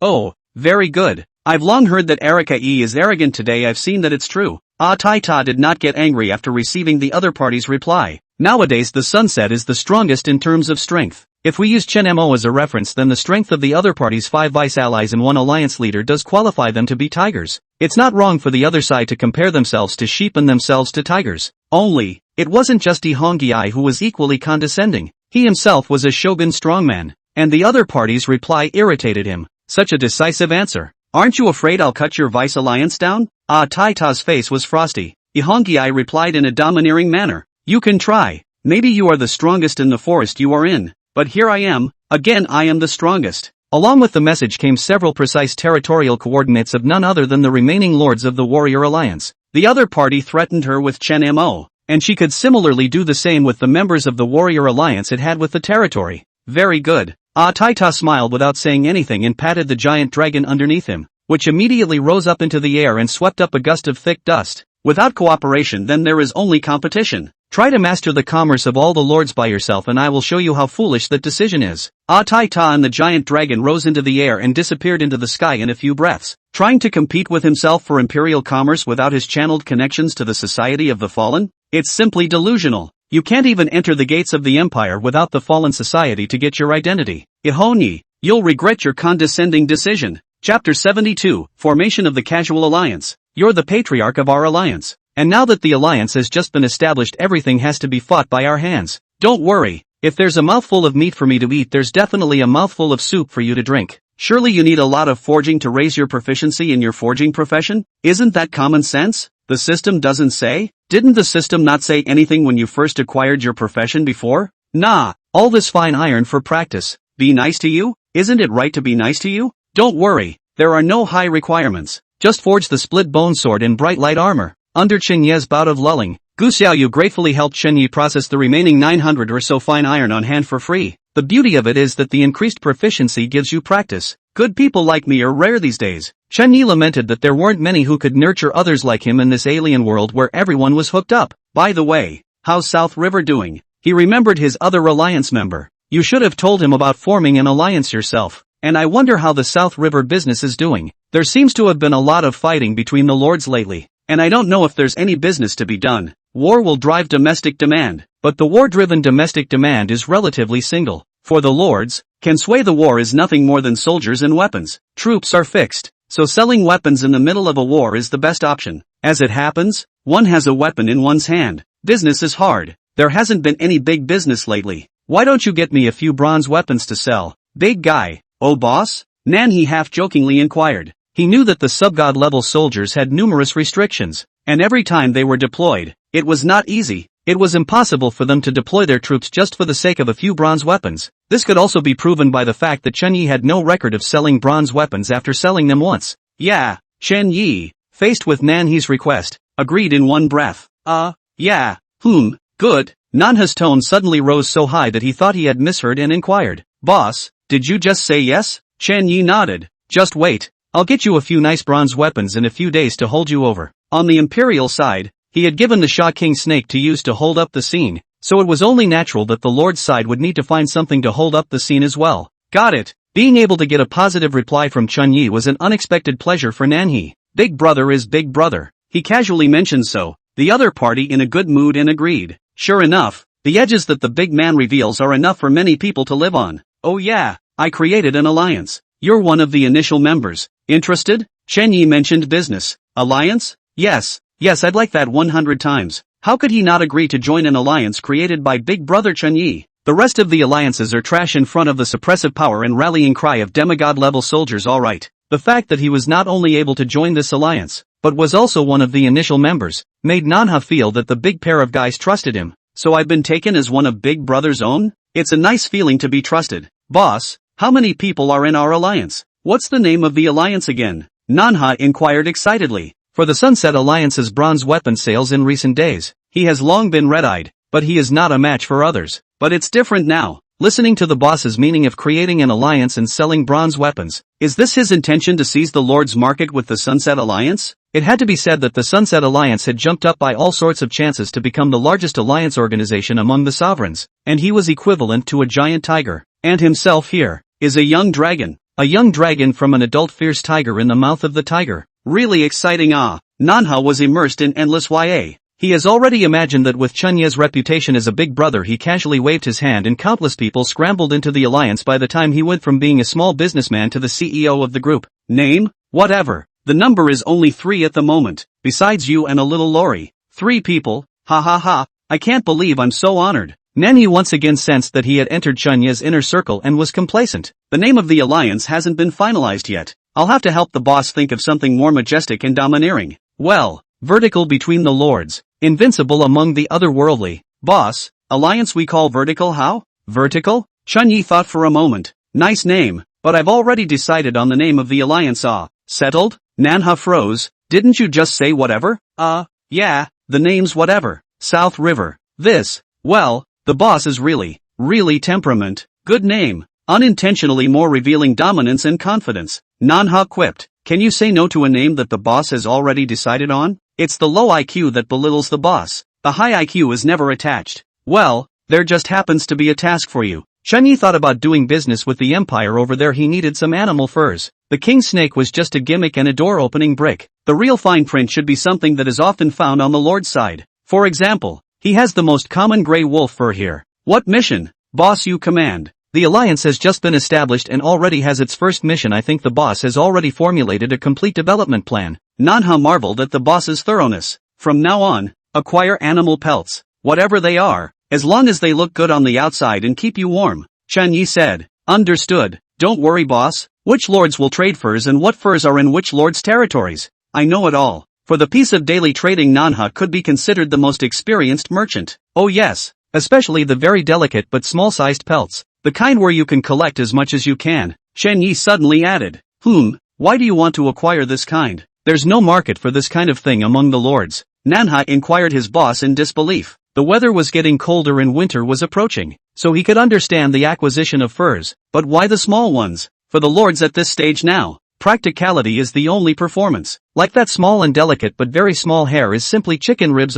Like something like snow fox or sable fur, which is more in line with the aesthetics of noble women and female lords. But that's a luxury item. The current lords don't have the spending power at all. Chen Yi smiled. Of course he knew what the other party was thinking. It was just that there was no market for the sale of luxury goods. However, his market can be more than just the lord's side. Perfectly mastering the channels of poor information on both sides is the essence of doing business. Leave the selling aspect to me. You just need to acquire it. Yes, understood. Chapter 73, Seeking Asylum, a new kobold. The Earthbound Kobold has been born in your territory and has become your troop type by default. Accepted. Soldiers looted from the Red Lords have given birth to new goblins. As one would expect, the creatures of the Lords are likewise creatures and can therefore mate. Let's see the first trooper and trooper bonded kobold. Chen Yi hit the scrying spell on that newly descended kobold. Earthbound kobolds, quality, gold. Attributes, 48. Level, LV3, killing creatures earns you a level up. Loyalty, diehard. You are the kobold's absolute faith. Weapons, none. Skills, tearing, fangs, sandstorm, geomancy. Current status, newborn, weak. Characteristics, ignores reproductive isolation. Note, pervert doesn't begin to describe you anymore, you've actually started going after sharks. It's actually gold. This land-toothed biting shark is pulling a bit of an exaggeration, isn't it? Although the attribute points were already as high as 48, just 2 points short of belonging to the ranks of the king's order, this was still gold. The goblin that was raised with the king-ranked soldiers and in the middle was actually still gold level. This made him a bit surprised. Chen Yi wasn't very satisfied looking at the little thing in front of him. The little thing hadn't inherited its own beloved trampling skill, nor had it inherited the massive size of the land-toothed biting shark. Like the dark kobolds at the very beginning, there were 5 in a litter, with extremely high productivity, but only 3 heads tall. A long, pointed shark nose, a thin body with gills for breathing in and out of the water growing from the neck, and long fins growing from the wrists and back. 75 First time in the world ground-walking kobolds were curiously surveying their surroundings with their noses and gills. Apparently, the powerful creature he wanted was not born. Although the attribute points weren't low, but the opponent's physical build didn't look like he could fight no matter how you looked at it. Looks like we'll have to figure it out from the gargoyles on the other side of the river. Chen Yi let out a sigh of emotion. In fact, as long as he could complete the breeding with the dragon, even if only one of his own gestation fountain would take in the genes of this troop, and then he would be able to summon it by virtue of the energy stone. You're not completely useless. Go scout across the river. I need to know more detailed information about that gargoyle. Chen Yi checked the detailed information about the terrain art, and he also came to know that this newborn goblin could sneak through the ground as if it were a stream of water. Not good in combat, but should be good at scouting. After all, ordinary reconnaissance is just on the ground and in the sky. Rarely does anyone focus on the underground. Gah! The small ground-walking kobold unleashed the ground-walking technique. The solid ground under his feet suddenly turned as soft as water currents, and he let out a strange cry like a drowning child who kept struggling. Chen Yi covers his brow. It seems that too much genetic fusion of orcs and beasts can make you stupid, so I'll have to turn around and find intelligent creatures to neutralize it. Struggling for a few moments until he realized he wouldn't drown in this land, the kobold was relieved to dive underground and begin his mission. Ihani's expression grew serious. The betrayal of a king-ranked lord must be severely punished, or else the many low-ranked lords below would be in danger from everyone. She asked the rest of the low-ranking lords first after learning about the land-toothed biting sharks, and thankfully, the response was good news. Nothing like that has happened to us here. Thank you, Lord Ally, for your concern. We haven't had anything like that happen here either. Your policy, Lord Ally, has given us the strength to fight against high-ranked lords. They don't dare to invade easily. Yes. Thank you, Lord Ally. Long live Lord Ally. Luckily there is an allied lord. I was really right to join the Sun Tribe Alliance. Severe punishment. Although we haven't had a similar incident here, however, this kind of thing, please be severely punished by the Lord Alliance. I also think. The group chat, which had been dead silent, became active again because of Chi Hongyi's concerned greeting. Her hanging heart relaxed at the sight of this mold. It's good that there aren't any. It seems that the land-toothed biting sharks are just an isolated case. Ihonyi left the group chat after learning that the rest of the lords of the mass were well. She first instructed Chun Mo to make sure to destroy that land-tooth biting shark's lord to set the alliance straight, and then she once again threw herself into the development of her own troop type. With the help of the Sunset Alliance, her rapid development had grown to a stage where she was strong enough to compete with the Holy Lords. The soldiers under his command were over 200 well-equipped, and even he himself had gotten a superb bronze weapon. Reasonably, such strength was strong, but it wasn't strong enough in her opinion, because what awaited her next was a confrontation between 3 alliances.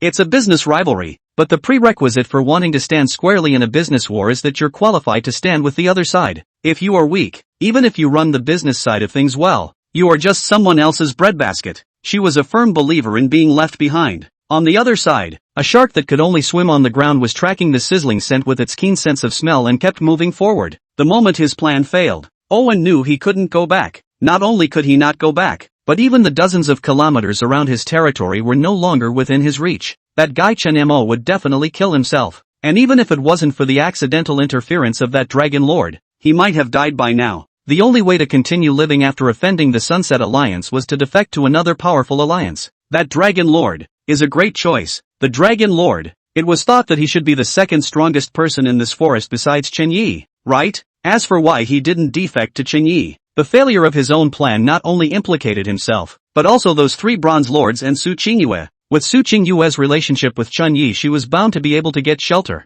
But she got shelter. What about herself? Shelter under shelter? He, Owen, didn't like the feeling of being beneath people. Instead of becoming a vassal under someone else's command, you could just kill a random lord of low rank and then enter the Warrior Alliance as a franchise. You have entered the territory of the Red Lord. Red Lords are very dangerous, but special rewards can be earned for killing them. You, roar. Not waiting for Owen to hear the systems beep, a horrifying roar accompanied by a huge figure had already arrived in front of him. The heat baked him raw, and the cold sweat evaporated before it could drip. Don't move. Move and I'll make sure you'll be left with nothing left. The threatening tone was accompanied by a mouthful of dragon's breath being spat out, and the surrounding trees instantly turned into flying ash. Owen immediately stopped himself from trying to get the land-toothed biting shark to dive. Chapter 74, Special Troops. Your Honor. I mean no harm. I just want to join you. Owen saw that he had been discovered by the other man and hastily confessed his thoughts. Join me? Taita looked at his opponent suspiciously. The soldier underneath that was a bit weak but undoubtedly of the king rank.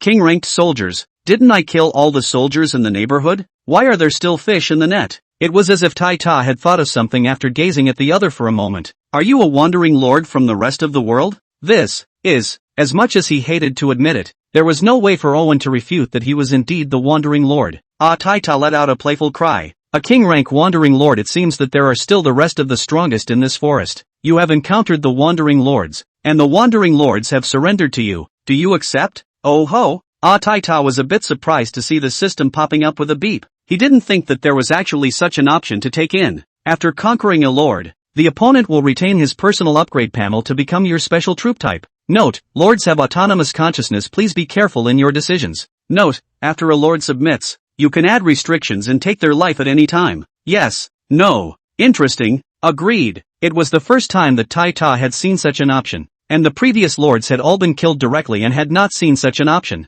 A king-rank status slave is worthy of me. Taita thought for a while and agreed to the other party's request. Anyway, can easily grasp the other party's life as nothing to worry about. The special troop types, I believe, utilize the personal panel of the lord and then upgrade them, right? Taita had some regrets. He had upgraded the lord's panel and knew how his lords were upgraded. Compared to a soldier with only 1 attribute point boost per level, a lord with 5 free attribute points per level is simply crushing. That is to say, in fact, the strongest. No, the most potential soldiers should not be the Holy Order, sub-god, but the lords. Taita stared at Owen in front of him. Let's collect one first and see what happens, and then grab some other wandering lords if they upgrade quickly. You become subservient to the other side. Note, as an inferior lord, please do not have a rebellious mentality. The consequences will be severe. Your personal panel has changed and the way you upgrade your panel has changed. What? Owen froze in place, clearly sensing as if something had been pulled out of him. The violent emptying of his insides made him very uncomfortable. No, that's not what I want. His so-called joining the other side is plundering a side's territory, then joining the other side by joining an alliance. Appendage. What the hell is an appendage? I'm not going to become a vassal of the other side. I'm not a warrior. I'm a lord. I'm the one who lives behind the scenes. Owen looked angrily at his upgrade panel. The amount of experience you need to upgrade yourself has become less, and it is labeled that you can harvest a lot of experience by fighting monsters. That is to say, he became a wild monster and a slave in general. He not only could not enjoy his life peacefully from now on but also had to work for others. Negroes are never slaves. I've come to join the alliance, in the form of a lord. Owen's emotions rose and fell violently, but they were quickly suppressed in the presence of the mountainous red dragon, and he inquired carefully. My lord, my accession is intended to be a shoo. Artie put his finger to his mouth and made a silent face at Owen. Then, let me guess, you regret it? Tai typed and looked at the system's upper lord's countermeasures for special troop types, and there was only one item, soul smacking. He flicked an invisible whip hard on top of Owen's surrendered soul. The soul connects. and Owen immediately tumbles to the ground in a bruise. No, don't, please, please, pain. Like the pain of the soul that pierced the bones and devoured the heart of 10,000 ants immediately swept through the whole body. Your disloyalty has suffered the punishment of the High Lords, and your soul is damaged. That's really good. More and more it makes me want to take in more wandering lords. Taita did not pay attention to Owen on the ground. The other party just gave birth to the heart of dissatisfaction that has to be punished. And he also wanted to see if he could subdue the wandering lords with this so-called soul-pumping means or not. It is important to realize that these wandering lords have their own minds despite their extremely high potential, and the loyalty aspect is even more visible without attribute panels, so they must be educated honestly. Please, please, my lord, I dare not, no more complaints. Owen's fingers snapped into the ground, blood pouring out, his head was thumping violently downward, kowtowing one after another. What he was an ally, what king rank status went, and what he insisted on never being a slave, all vanished in this moment. Fingers pinched out blood, head slammed into the ground repeatedly, and seemed to be doing so while enduring great pain. Owen's will was strong, and anyone else with a weaker will would probably not have been able to do this under punishment. Very good. Taita was pleased with his opponent's performance and how the system functioned today. However, he still didn't stop punishing his opponent. It was only 2 strokes, and for rebels, of course, it was a one-time effort to make the other party submit. Taita strong, and no shortage of cruelty to the weak. At the moment he is completely a tyrant image. The dragon above looked down on the lowly man who had disobeyed him. It didn't come after us, did it? Run, run. One of the bronze lords who had escaped from Chenmo's territory was taking 3 steps and looking behind him. Fortunately, the other party did not come after him. Damn it, that king rank lord was actually such a dish, and said it would definitely succeed. This time he's been killed. He angrily scolded Owen for denouncing his opponent's impudence. He should know that he had taken out nearly 80% of his troops for this war. But now the 100-man army had actually turned into a 10-man army. This is the force I was going to go and remove the hidden dangers. Damn it! Damn it! He was lucky to have survived until now. But he was also unfortunate. This was because he had not annihilated the incoming enemy at the time of the original 7 Days Crisis, thus leading to being targeted by a group of level 15 earth pigs. That groundhogs were numerous enough to 70 his territory was being attacked by groundhogs every day. It was hard to develop nearly a month's time to grow to 100 regiments have the strength to strangle the hidden danger. However, he was lured by that king-rank lord for a while to participate in this so-called battle against the heavens to change his destiny. The bull **** about changing one's fate against the heavens. The bull **** about being able to directly eliminate hidden dangers, are all lies. And what that so-called Sunset Alliance has been many successes, are fooling the old man. Screw their king-rank lords, screw the gold lords. The more he thought about it, the more angry he became, hammering the war horses under his command. It will take a long time to replenish the 80% of troops lost on this outing. Suddenly, the infantry troopers running around them gave a warning. My lord, someone is catching up behind us. What? That lord looked back and it was actually those huge-sized crocodiles. It's that gold-level crocodile lord? What do you mean? Why are you fleeing towards me with Chenmo's pursuers behind you? Chapter 75, A Dead Dragon? Go, speed up. That bronze lord clipped the warhorse underneath him, and the warhorse immediately accelerated forward. The woman on top of the crocodile behind her was flying towards herself. In this lord's opinion, his bronze strength Chun-Mo might not look at it, but gold was a different story. He didn't want to be caught in the middle of a battle between 2 pursuers. All 10 of his foot soldier types let out a bitter laugh when they heard their lord's order. Accelerate? Where else could they accelerate? They don't have mounts, and how can they add to the long run they just had after the fight, and now they have to speed up? And so it came to pass that the lord galloped away quickly on his warhorse, with the soldiers following loosely and sparsely behind him. Accelerated. Have you found out what I'm up to? Su Qingyue's eyes were heavy. The speed of the emperor crocodile might be able to surpass a lot of soldiers in a short burst, but after all, it was not a long-lasting endurance-type soldier, and she didn't want to play any tug-of-war with the other side. Speed up and catch the one on horseback. She patted the emperor crocodile underneath her. Again, the loss of soldiers was severe, but she still had an absolute advantage over these bronze lords. Any soldiers lost can be returned if this lord is captured. Su Qingyin looked at the lord in front of her with a hunting glint in his eyes. 200 energy stones for a bronze lord was enough to make up for the loss of his 5 emperor crocodiles, and there would even be quite a bit more. Roar! The imperial crocodile hissed and added, overtaking the fallen infantry troopers heading straight for the opposing lord. Perhaps he was no match for the terrifying human males, but these rotten fish and shrimps in front of him were far from being his own opponents. What the hell? Looking at the huge crocodile that was getting closer and closer, that bronze lord also revealed an incredulous expression. Unbelievable that this crocodile actually ran so fast. Unbelievable that the other party did not have pursuers behind them actually chasing themselves. He wasn't a cutie. Naturally, he knew what was chasing him at this time. Hiya! Slapped the warhorse accelerated again. Roar! When the distance came to 3 meters, the emperor crocodile accelerated once again and its bloody mouth instantly bit on the hind leg of its horse. Roar! The next few imperial crocodiles surrounded the lord, completely ignoring the foot soldiers chasing them not far away. After the Great War and the long run, they have almost zero fighting ability. Sue, Miss Sue, we have no grievances. We were even allies before. This is not appropriate for you, is it? That bronze lord gritted his teeth in a last-ditch struggle. After all, he still guessed what the other man was thinking. Who wanted to be a homeless wandering lord if they could? Su Qingyin sat on top of the crocodile head under the messy hair as a ruthless heart. I don't want to kill you. Tell me the location of your territory and cooperate so I can destroy it. Or don't blame me for being ruthless. A month. How much time? Su Qingyi also faded away the tenderness. She knows that here only strength is the hard power to live. Don't do that. I can provide you with the location of the rest of the lords. That's the one that fought with us. He lost a lot of his soldiers as well. He didn't hesitate to betray his temporary ally in order to save himself. Good. Now that's two. Su Qingyue remained firm. Now she is going to the backer. Also offended Chen Mo Sunset Alliance certainly cannot stay, so she has to quickly increase their strength. Is it really non-negotiable? That lord clenched her teeth full of despair, and what responded to her was Su Qingyue's ice-cold eyes. Okay, I surrender. I'll tell you the location. Contemplating for a moment, he finally accepted the reality that instead of fighting to the death, it would be better to save his battle power. Maybe you can run into some poorly developed lord and plunder the other's territory yourself to become the new lord. The 20 or so foot soldiers in the territory plus the 10 foot soldiers in front of him were not a small force, at least enough to keep him alive in the middle of this forest. This is for you, to be able to get a foothold in the middle of that swamp.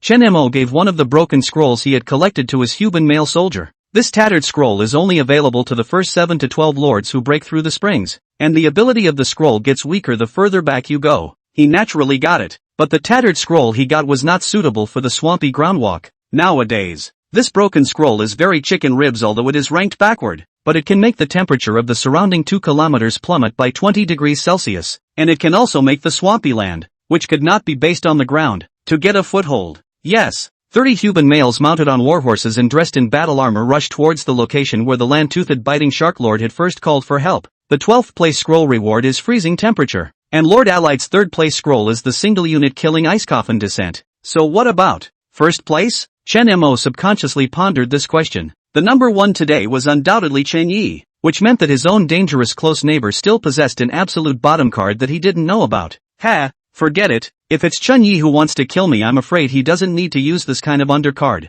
Sometimes you get an inexplicable peace of mind after a huge difference from the other person. The huge dragon that ate fighting gave him massive pressure, but this dragon was not the first among all the lords. The real number 1, not far away from himself, and he didn't even know what kind of soldiers he had on the other side. Chen Yi, you're really mysterious. Chen Mo sighed. Although Chen Yi had not established an alliance and had not shown any malice towards himself, it was still this close neighbor that he had to be most wary of waiting for. Each upgrade of a territory increases the size of the territory. Someday, the territories between neighbors will border each other. The title of the great benefactor has disappeared, so it looks like my good fortune is over. Chen Yi looked at his status. The great benefactor title that he had gained from destroying the red-named lords had disappeared, which meant that his unexpected good fortune was over. Gah! Oh, gah!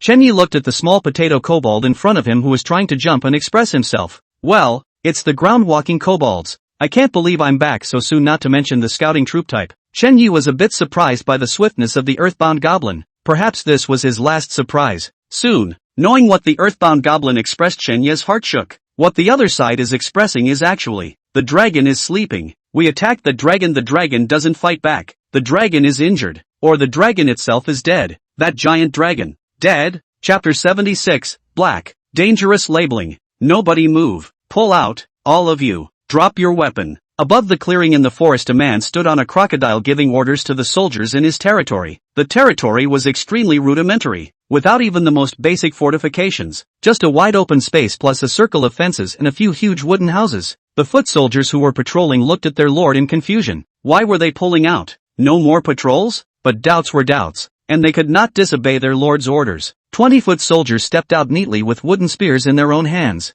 At the lord's command they stood in line with the foot soldiers who followed them. and laid down their arms. Why are there only so many of the brothers that Lord brought back? Where are the rest of the brothers? Lost the battle? Looking at the brothers who are wounded and in bad condition, these foot soldiers have more or less a small heart. They naturally want to follow a powerful and commanding lord if they can. Your foot soldier's loyalty has been reduced and is currently at 97%. That bronze collar's heart sank when he heard the prompt. One's worst fears had come true. This happens when you've defeated a war before, and the humanity trooper's intelligence is quite high and their loyalties are most likely to be lowered. Today's defeat and today's odd behavior had ultimately diminished the loyalty of his own soldiers, but there wasn't much more he could do. He turned his head to look at Su Qingyi above that crocodile, and the other party had already coldly given the order, destroy the other party's base. Roar! The crocodile growled, then took an arrogant stride towards the center of the patch of wooden houses in the territory before him. Within a few steps they saw the most crucial thing in the entire territory, the fountain of conception. Without hesitation they opened their bloody mouths and bit into it. Your territory is under attack. Please defend it promptly. Your territory is under attack and is currently 30% destroyed. Under the terrifying biting force of the swamp emperor crocodile, that fountain of conception was being swallowed piece by piece. My lord, this? The foot soldiers looked at what was happening in front of them in shock, subconsciously about to pick up their spears in the ground to attack the group of crocodiles. Although the other party is a golden soldier species, but their own here are many people, not necessarily not have the power to fight. The soldiers thought so, but once again, the revered lord gave the unthinkable order. Everyone stay put and don't try to stop each other. What?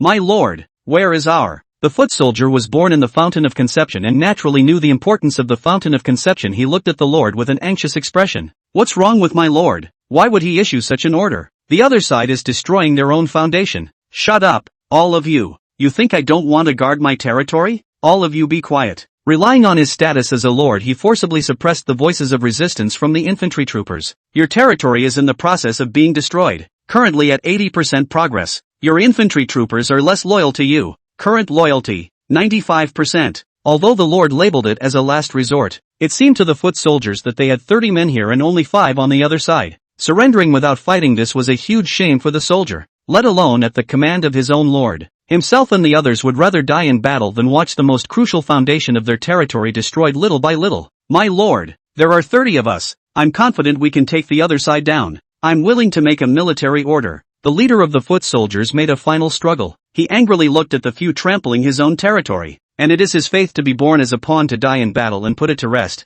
I don't want your marching orders. The enemy is so powerful you can't even imagine it. Do you think it's only the enemy in front of you? Shut the hell up. He understood the grief and anger of the leader of the pawns, but he was still on top of the crocodile, and his life and death were at the other side's whim. How could he resist? Yes, the lord's order was absolute, and he naturally couldn't disobey it. The leader of the foot soldiers retreated, but the thoughts in his mind were already known to his own lord. Your troop leader of the foot soldiers is less loyal to you and is currently at 90% loyalty. The bronze lord let out a furious curse in his mind to make a secret decision. Make sure you pick a beast trooper with a low IQ when you take over the next territory yourself if you can. Your territory is destroyed and you become a wandering lord. You've lost the comprehensive chat. Your territory has been destroyed, and the loyalty of your soldiers has been reduced, currently at 60%. The territory was completely destroyed. The bronze lord couldn't pay attention to the system's beep. Instead he looked at Su Qingyi with a flattering face. Tell me the other location and you can off. Of course, you could also choose to lie to me, Su Qingyi said in a strict voice. The reason why he didn't let the person in front of him personally take himself there was because of the number of soldiers on the other side. 30 bronze soldiers, which could already pose a certain threat to him. If he really went to another place and practiced with another bronze lord, the soldiers he currently had with him would most likely not be a match. Of course, what she didn't know was that the person in front of her didn't have the heart to resist at all. Okay, the coordinates are XXXXXXXX. The bronze lord dedicated the coordinates of his ally, and Su Qingyi kept his word and let the other party go. Inside the dark goblin territory, Chen Yi connected his vision over the earthbound goblins, only to see a green body like a mountain was hovering above a huge ancient tree. The tree was huge, 100 meters, high, pines into the clouds, and the 100 meters of the huge dragon was only occupying a part of his body. Really no breath at all? Chen Yi looked at the giant dragon with his own eyes, pondering in his heart. This unknown species of giant dragon actually really did not have any breath at all. Attack and I'll see. The earthbound goblin that was shared by the vision instantly unleashed its skills, only to see countless stones flying out of its mouth to smash into the giant dragon's body at a super fast speed. Boom! The moment the tiny stone block touched the giant dragon's body, it turned into flying dust under the force of both sides, and the giant dragon's body was obviously dented. At least it was a gold top-tier soldier, although it wasn't good at attacking. But this attack also caused damage to the dragon, a depression of almost 2 meters. But the other party did not react at all. Is it really dead? But what kind of being can kill a dragon? Suddenly, Chun Yi rang something, above the labeling of the Fallen One Association. This place was black, right? Remembering correctly, the other red dragon labeled farther away from his territory was only red, while his own here was black. He subconsciously swallowed more than a hint of panic in his heart. At first, it was thought that the difference in color markings might be due to the rank and size of the gargoyles, but now it doesn't seem to be that simple. Chapter 77, The Hidden Crisis. Will we find the cause of this dragon's death, or will we return in time? Inside the territory, Chun Yi looked at the huge body of the dragon and thought. After a moment, he made up his mind with a clench of his teeth. Find the cause of this dragon's death and scout the surroundings. He gave his latest order to the ground-walking kobolds. He could have run away or just withdrawn to the kobold territory on the other side of the river, but that would just be self-deception. Obviously the danger is around. If you blindfold yourself at this time, you can really die for sure. He wasn't one for tying up loose ends. Kao. Part of the 20 or so terrain kobolds began to explore in the body of the dragon while the other part explored the surroundings. You guys go too. Chun Yi looked at the remaining earthbound goblins in his territory, and he deployed all of his scouting troop types at once. The crisis across the river must be found and confirmed. The expansion of his own territory was no more than 5 or 6 kilometers away from where the dragon was. If you don't figure out the cause of the dragon's death,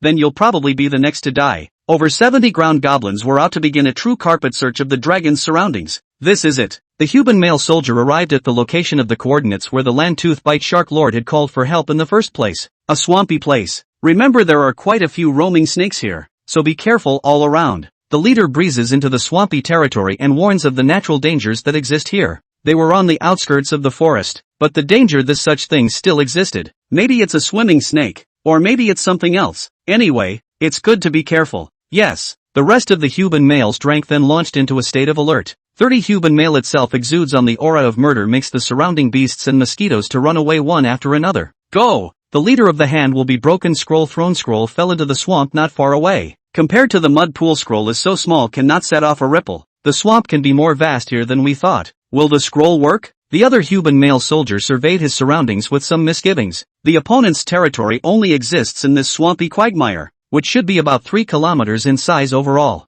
There shouldn't be a problem. It doesn't need to be all frozen, as long as we can go over there. The leader looked silently into the middle of the swamp. The spot where he had just dropped in the scroll was already white frosted to the naked eye. The coldness spread in all directions with the scroll as the center. Soon the black swamp began to solidify and freeze. Wisps of thin ice began to appear in the swamp and spread out in all directions like a spider's web.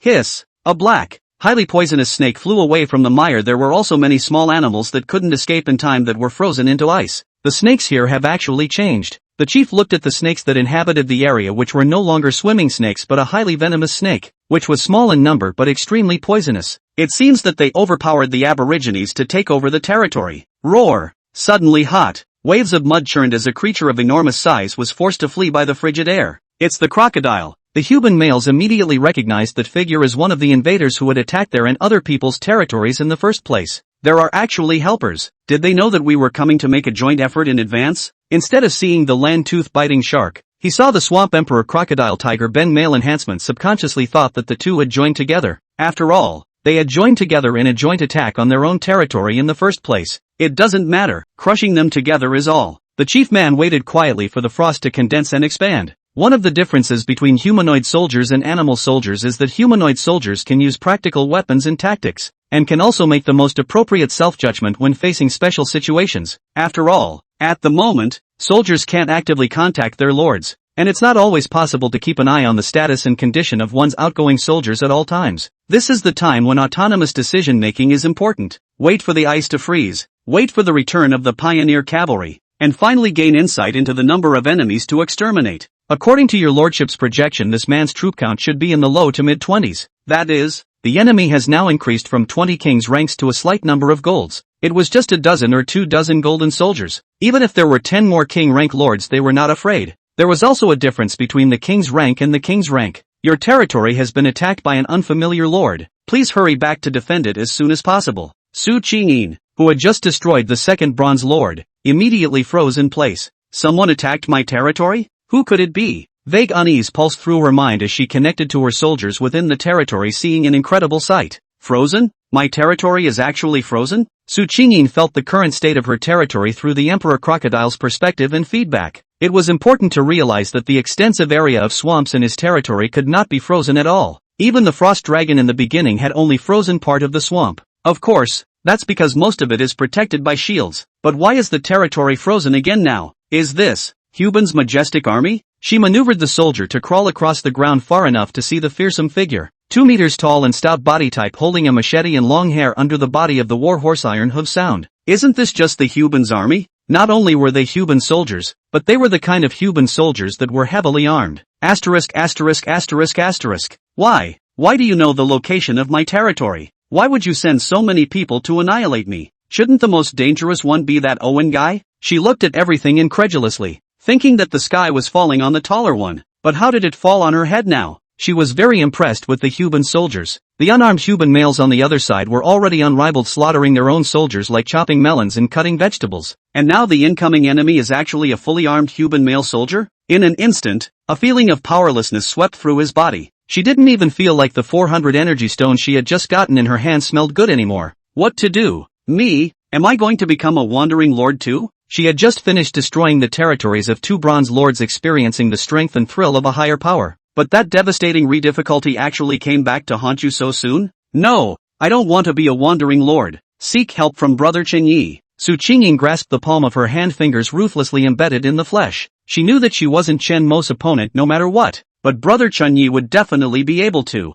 Yes, just look for Brother Qingyi. Chapter 78, I'll return it later. What was that? A shield? The rest of the Lord's territories? More than 70 kobolds that could only walk freely underground searched a 2-kilometer radius of the dragon in a very short period of time. The kobolds found nothing unusual, except for a transparent wall that they couldn't get through. Chen looked at the goblin's so-called wall of soldiers through the vision link. Wasn't that exactly a shield similar to the one his territory had just started with? But why is there a shield here somehow? There are lords? It shouldn't be. Everyone's shields should be long gone by this time. In that case, it would have to be an aboriginal. Chen Ye's face was somber as he pondered for a moment. This boundary only has an area of 300 meters. Is it isolating and suppressing something? Or is it protecting something? The kobolds checked the range of this boundary, but the results surprised Chen Yi. With a boundary of this range, the only 2 outcomes he could think of were the above. It's either repression or protection. Can't get past the groundwork either. The kobold tries to enter through the ground, but to no avail. The thing that killed the dragon is sealed? Or did something prevent itself from being killed by the dragon by casting a boundary to protect itself? No.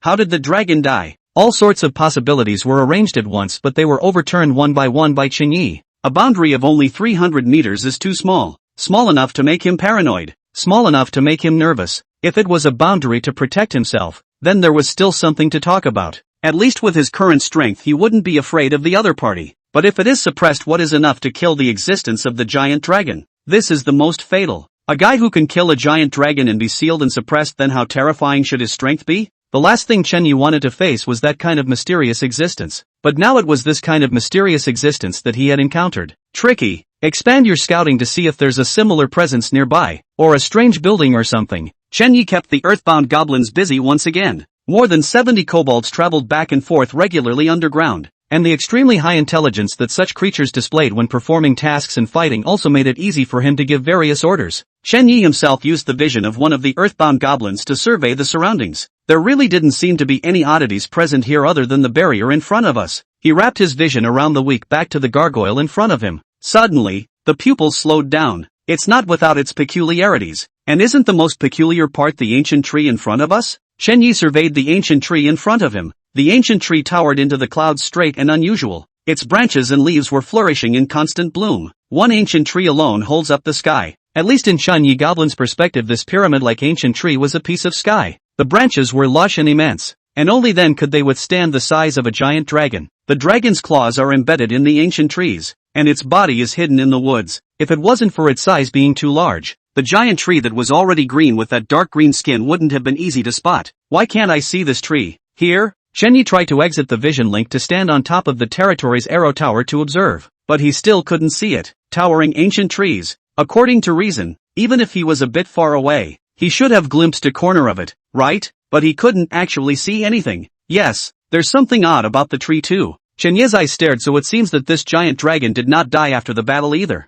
More like natural death? He was guarding the giant tree to the end of his life? There was a slight feasibility, but the physique of this huge dragon in front of him was simply subadulta, not the slightest hint of decay. It looks like we'll have to try it from the gargoyles and ancient trees. He recalled some of the kobolds to begin their quest against the ancient trees and dragons. Drip, drip, private message? Chunyi had just finished explaining things. His own private message rang. One look at the person. Su Qingyi. Content, Brother Chengyi. Save me, save me. Someone is attacking my territory. My territory won't last long. Brother Chengyi, save me. Beaten up? Chengyi looked at the content of the message. He didn't have any good feelings towards Su Qingyi, but it wasn't bad either. After all, people send themselves some benefits to appreciate every now and then. Who are the people attacking your territory? Chengyi tried to inquire. He didn't mind going to the other side to help out if he could. The paid kind. Of course. Su Qingyi immediately replied when she saw Chengyi inquiring. The one who attacked me is a gold lord, but he's very strong and has many types of soldiers. Gold soldiers? Very strong. Lots of soldiers. It looks like it's preparing to destroy the remaining lord's territories to obtain energy stones. Chengyi staggered. It seemed that many low-ranked lords had suffered since that news spread. Well, you can't say the same thing. The High Lord's circle doesn't seem to be at peace lately either. He doesn't surf the general channel often, but he's aware of today's oddities through South River's messaging. The lower lords are invaded, and the lower lords join forces to invade the higher lords. It sounded like a form of revenge, but in actuality Changyi did not approve of it. There is a joint invasion of the high-ranking lords of the frame. You go to the joint invasion of the rest of the low-ranking lords he does not smell? Changyi did not know that the lord position could be changed. Point news. He only felt that this group of people were behaving oddly. The one who invaded Su Qingyin was the Golden Alliance Master, so this favor could be done. Changyi thought about it. Attacking someone else, that should be a red-named lord. Look away again can be the whole title of the great good man to play around with. The other party is just a gold ally. Not much trouble for himself now that any random one here is a gold soldier. He had more than 300 gold-level soldiers alone. Yes, give me the address. 800 energy stones. Changyi typed. It's for the title of Great Good Samaritan, but that doesn't stop him from making money. What? Su Qingyue's words that were meant to thank Chengyi's brother were also put away. She bit her red lips. How could she not expect Brother Chengyi to actually charge her? It can't be. It must not be. With my relationship with Brother Chengyi, brother will definitely not charge me. By the way, I've heard that sub-god level soldiers have serious point restrictions. Is it hard to believe that the restriction is an energy stone? Every time I go out, I need an exorbitant amount of energy stones. So Brother Chengyi, this is not asking for a fee from me, but rather asking me to pay the price of the most basic exorcism? Su Qingyin instantly felt much more reasonable when she thought like this. But, I don't have that kind of money. She looked at the 400 energy stones that had just arrived in her private space, her greatest possession. How about compensating in a different way? Su Qingyin's heart was beating fast with a red face. If I remember correctly, Brother Chengyi said that he borrowed the river to build a moat. There seems to be only one river near me. Brother Chengyi, is it okay if I give you a deposit first? I will return the rest later. Chapter 79, Chengyi's brother. Give it back later? What is this woman talking about? Chengyi looked at the 400 energy stones that had arrived for a moment. Is the other side paying for half of it for nothing? But it's not quite right. She didn't even tell me the location of the territory. Chengyi didn't understand, so he stopped thinking about it. Anyway, he had 400 more energy stones in his hand without doing anything. If Su Qingyin gave the final payment, then it was a favor. And if it didn't give, then he picked up 400 energy stones for nothing. Meanwhile, Su Qingyi herself was searching quickly along the river. Her plan is simple. Find Brother Chengyi, pray to Brother Chengyi, and then get him. As long as you get this strongest lord, are you still afraid that you will be topped or invaded by the rest of the lords in the future? What's more, becoming the woman of the strongest lord, he would surely give himself a lot of favors, right? I just won't also be able to ride on top of the dragon and follow Brother Chengyi to see all the forest scenery together? Su Qingyin fantasized about sitting on top of Chengyi's subdivine soldier type for a day to see countless landscapes.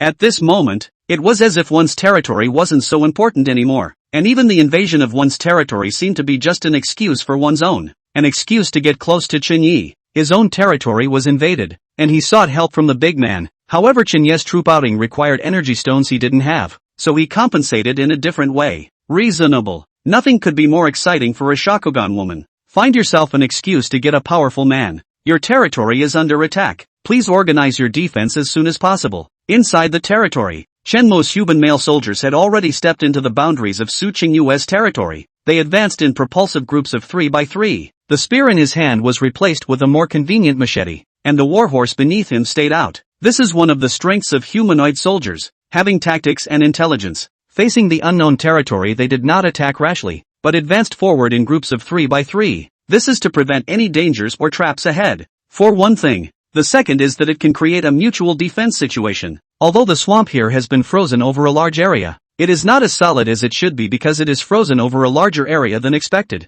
That's why they gave up their warhorses. It is extremely heavy in itself. If you add a warhorse to it, I'm afraid it won't survive the swamp. Walking, on the other hand, avoids this embarrassment. Even if someone fell into a swamp that wasn't frozen well, they could rescue them with the long hairs on their back. You could say that each of them is a scout, yet each of them backs up each other. Humph. A mere human male soldier. Wait until I find Brother Chenyi to take you down easily. Su Qingyin took it all in through her de-soldiering vision. The other party, whether it was strength, tactics, and also in the early premeditated frozen swamps, had all roundly crushed themselves to go. However, so what? Even if he destroys his own territory, when the time comes, as long as I become Brother Chenyi's person, Brother Chenyi will help himself to plunder the rest of the territories. Humph. Seeing as your troop type is so powerful, let Brother Chenyi plunder it for me when the time comes. Su Qingyue unconsciously straightened her chest as if Chenyi was already in her pocket and she had already become Chenyi's woman. That golden crocodile can be ignored, but watch out for the land tooth-bite shark. This is the other side's home turf. Watch out for the underground.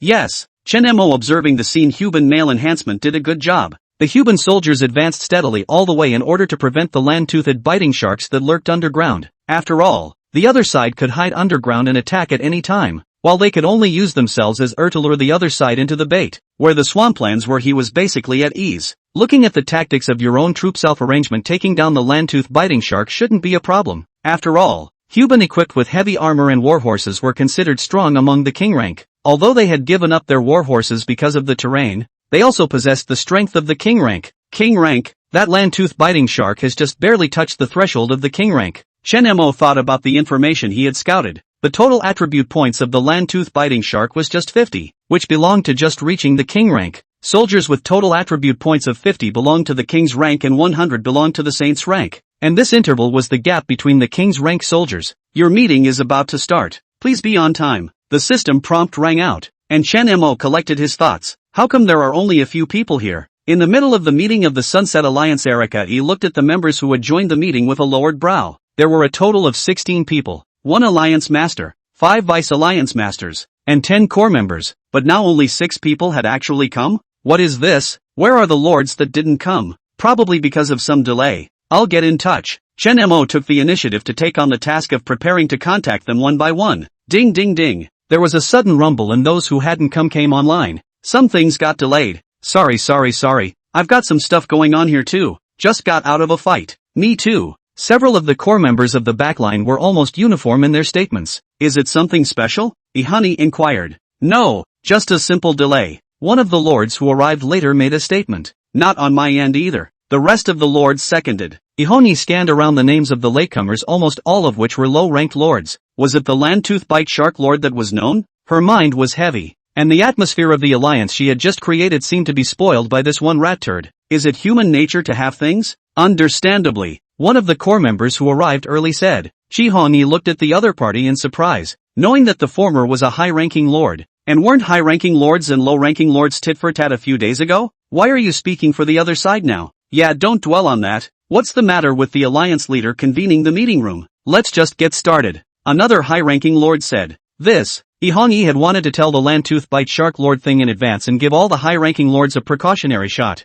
But now it seems that the self-same high-ranking lords and low-ranking lords seem to be in unexpected harmony. On the other hand, following the river, Su Qingyin also finally found the territory she had been longing for. Upstream of the river, the moat, the walls, this seems to be the place. She surveyed the buildings not far away from her with 1,000 pangs of joy in her heart. Everything here is as described in Chen Ye's brother's daily chat. Brother Chen Yi, I'm here. Halfway through the sentence the smile suddenly froze on his face. Su Qingyin froze. She saw a swarm of familiar and unfamiliar greenish figures among the defenses of that wall. That's what? Chapter 80, that can't be Chen Ye's brother. Goblins? Why would I find kobolds in Brother Chen Ye's territory? This is Brother Chen Ye's territory, right? Su Qingyin froze in place. and the crocodile under her seat also looked far away at the distant city wall. The walls of the city were tall and ornate and majestic, and even the gates were made of fine iron, with towering archery towers within the walls and a moat surrounding them. There was no doubt that this was luxurious compared to the fences and wooden walls of the rest of the lords. Everything here fits Chunye's brother's identity. But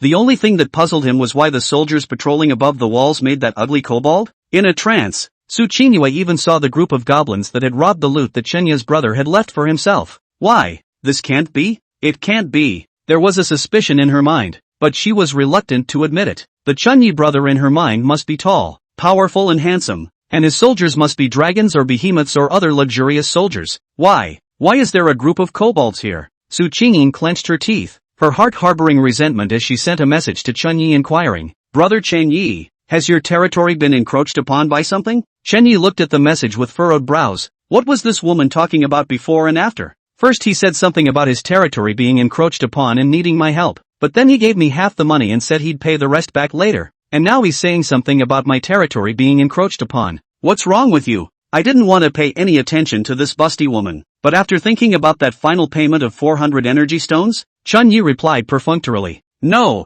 no one has threatened me yet, no lord has." He was going to say that so far there was no one around who could threaten his safety, but after thinking about it he cautiously changed it to lords. After all, there was a mysterious being on the other side of the river for her to be afraid of. Defeated lord, your territory has been destroyed. Defeated lord, you have lost the integrated chat channel. Defeated lord, you have lost the trade channel. Defeated lord, your troops' loyalty has been lowered and is currently at 75%. Defeated lords, you. The system's voice was like a monstrous river lapping above Su Qingyue's heart. She froze for a long time, incredulous. What was hard to believe was not the defeat of his territory, but Chenye's reply. If the system beeps were like stacked waves lapping at them, then Chenye's reply was like rolling thunder falling steeply. It's not occupied, so that means these ugly kobolds in front of us are Brother Chenye's soldiers? No way. That's impossible. Brother Chenye's soldiers must be powerful and handsome just like himself. They should be unattainable existences. Su Qingyin fled backwards in her swamp emperor crocodile like a madman.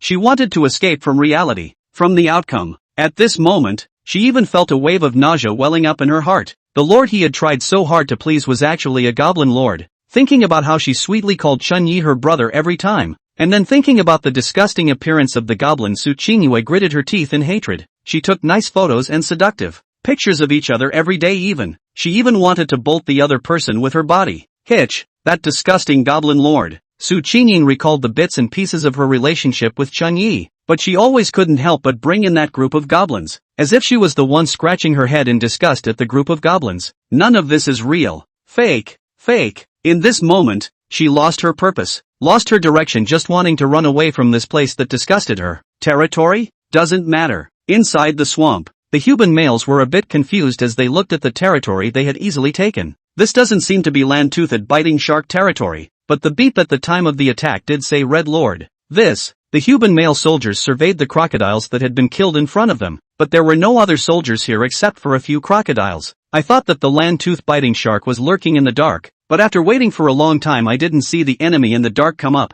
Then there's only one possibility. They've been duped. This land-toothed biting shark's lord reported a false position to begin with? Chen Mo looked at everything within the linked viewpoint with indignation. How could he not have thought that that land-tooth biting shark lord was actually laying out a plan from the very beginning? Did you already have the strength to get through the crisis on your own at that point? And asking for help was just to send me confusing signals? But what about the red-named lord? These crocodiles in front of you should be gold level, but shouldn't gold and above lords be watched over by bronze lords? How come the other guy has become red but the bronze lords here haven't reported it? I thought the land-tooth biting shark lord thing was just an isolated case, but now it seems there seems to be a problem with the bronze lords intelligence network. Do the bronze lords know about the high lords and not report them? Or is there simply no time to report them? The same high lord should be watched by at least two low lords, but the two high-ranking allied lords he had encountered so far were both already red. The high lords are killing, so what are the low lords doing? At the same time, in a beautiful valley. Finally, this last core high lord has been raided by us. Several gold lords,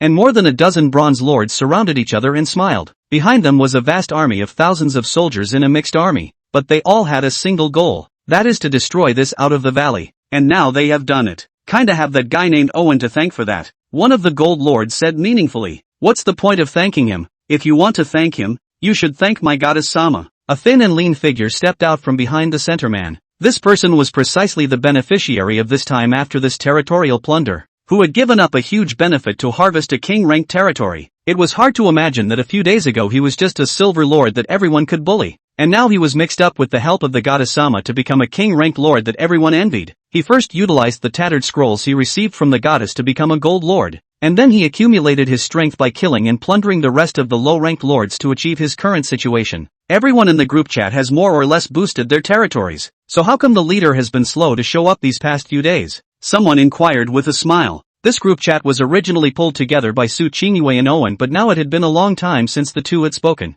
Don't say that. Someone tapped the former on the shoulder and said, "They are the pioneers, not the leaders." "Leader, we can have more than enough here." "Oh," the other person also stood up with interest. "Then, who do you think the leader should be?" He was also a lord who had climbed up from the lower ranks step by step. Among the siege he brought 200 bronze soldiers, 80 silver soldiers and 20 gold soldiers, counting himself as one of the most powerful raider lords. The position of leader. "I think I'm better suited." Another man rose, and behind him hundreds of soldiers neatly raised their guns. Speaking of leaders, these high-ranking lords were all at once saber-rattling and sizing each other up. The lord who had just been promoted to the king rank quietly retreated behind the crowd with a stare in his eyes. Chapter 81. Standing here alone is already a win. Disgusting goblin. Abominable Chunma. There's not a single good thing in the surname Chen. Su Qingyin wandered through the forest without a purpose. She couldn't stay in the middle of this forest. A sense of powerlessness arises when you lose your territory, and you can't replenish your troops or recover from injuries. As an overlord in shallow waters, the swamp emperor crocodile had a place among the rivers. Therefore, this trip downstream did not encounter any fatal crisis. But while there are no fatal crises, there are minor ones. The ugly-looking piranhas in the river would go up to the swamp emperor crocodile without fearing its pressure and desperately tear at it. And the strange plants in the river cut the swamp emperor crocodile's skin like sides. Su Qingyue had never been so helpless. She could already imagine herself being wanted by the Sunset Alliance later on. In this forest? No, not only in this forest. With today's Sunset Alliance's power spreading over almost half of the other world, unless she went into the midst of the local forces, she was out of range of the sun wherever she fled. The native power, the Titan Empire? Su Qingyu muttered softly under her breath. Fine, just go to the Titan Empire. Su Qingyin thought about it again and again, and once she clenched her silver teeth, she decided to develop in a different place. Who says that a lord must develop in the middle of his territory? Who says that conquering other worlds has to be done by one's own forces? In this moment, the wild desire in her heart rekindled with lust. If you follow the river, you should be able to reach the local human territory, right? Thinking of the human's water-loving nature, Su Qingyue decided to follow the river to the nearest imperial city. Suddenly, just as he drifted a short distance away, he heard a stern scolding. "Alert! Brush!" After a chorus, only to see several youths on the bank, some holding huge shields, some holding bows and arrows, and others holding long swords and staffs, were staring vigilantly at the direction of Su Qingyue in the river. "It is?" Su Qingyin looked at the other party suspiciously. Surrounded by ancient trees, still wild grass, it is a thousand ghost forest.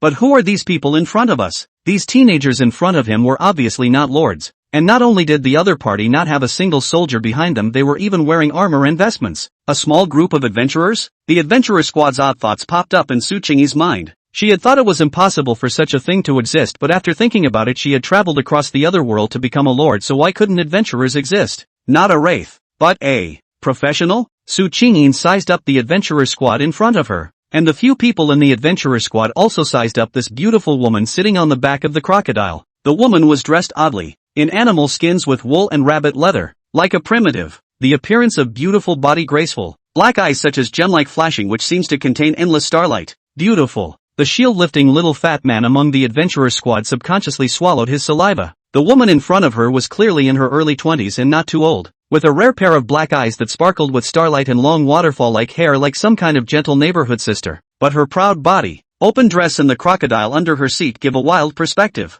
both soft like water and passionate like fire. This hit the little fat man above the heart bar. Pretty good, your sister. No, that. For the first time to face this level of beauty, little fat, a time some stuttering. Good thing it's a side of the swordsman calm and cultivated, only to see his recovery of his long sword, left hand on the chest slightly bowed 45 degrees, performed as standard nobleman etiquette, said, "Hello to this beautiful young lady. I am the second son of the OS family, Oscro, and it is a pleasure to meet you. Are you preparing to return to An City? We also happen to be preparing to go back. I wonder if we can travel together." After just one meeting, Oscro was overwhelmed by the beauty in front of him. Rare pupils and long black hair, coupled with his wild personality, he displays a mysterious and unknown color in every breath he takes. The more unknown, the more you want to explore, the deadlier it becomes. If there's love at first sight in this world, odds are he fell in love at first sight. Glow, we haven't finished our firefox hunt yet. Why are we going back? The archer at the side was slightly irritated. You said you would help me get the firefox fur this time. A few people are just 16 or 17 years old children speak with a little childishness, and the control of emotions cannot be well hidden. Su Qingyue could easily hear the dissatisfaction with herself and the other party's words. As for why they are disgruntled, there is no need to explain such things as being the same woman. Yeah, Glow, this guy with his weird clothes and a magical beast for company doesn't look like a good guy. The mage girl on the side also sensed the crisis and spoke out to stop it, but the words were easily countered by the little fat man with the shield. Things like firefoxes are inherently hard to find, and we've been searching all day long, odds are we won't find one. And how can you tell that this lady is not a good person by her dress? The magical beast on the opponent's crotch is most likely his imperial beast. This sister should be an honorable imperial beast master, right? Being an aristocrat, little fatty adjusted his mind and stopped stuttering. Su Qingyin surveyed everything. It was obvious that among the current situation, the two males had developed a favorable impression of her, while the two females felt a crisis. There is just one thing she does not understand. In front of the two young girls wearing a noble red mage dress looks like carved jade, like good looking. The other one wore a cool valiant short shirt and shorts holding a longbow with nothing but accents of lime green and alabaster colors on his body. Whether it is from the appearance and dress or the temperament emanating from the body of the two young girls, they are not inferior to themselves in the slightest, and even slightly better. But why were these two little guys so interested in themselves, leaving behind the little beauties around them? Su Qingyin was puzzled in her heart, but the two young boys were beating wildly inside for fear that the former would refuse the invitation. Perhaps Su Qingyue herself didn't discover her own merits, but the two noble young masters saw through them at a glance. First of all, the black hair colored Titan Empire, although there is, but not much real rare, and bright as a starry black eyes, the Titan Empire has never had. There was also the simple clothing wool leather plus the soft bone rabbit scarf that Su Qingyin wore to fight the cold. Simple, wild, and body. These things are exactly what the gentle and usually compliant aristocratic teenager craves, not to mention the identity of that beast master. Being able to purchase a magical beast and cultivate it. The other party's identity was either rich or noble. Why abandon the two little beauties beside him and turn to look at Su Qingyue with such fervor is the reason. It could be said that Su Qingyin, just by standing here alone, she had already won. Chapter 82, the city of Ostrobothnia, Eastern State Empire? So it's a noble from the Eastern Continent Empire. No wonder I have an inexplicable feeling of closeness when I look at Miss Su. Yes, an inexplicable beauty. So this is what is called Oriental beauty? Flanked by the two of them, Su Qingyue managed to arrive at the closest city to the Thousand Peculiar Forest, the city of Ostrobothnia. Much of the flow of people to and from the city traveled in elaborate carriages, and very few adventurers traveled on foot. Su Qinyin and the others were sitting on top of their 5 huge crocodiles. Ha ha ha, it's really pulling it off. Thanks to MS Su, we can enjoy this kind of gaze. The two saw Su Qingyue ignoring herself, so they changed the topic and continued to strike up a conversation. The 5 talked a lot along the way, but mostly Osrog and Paro were talking.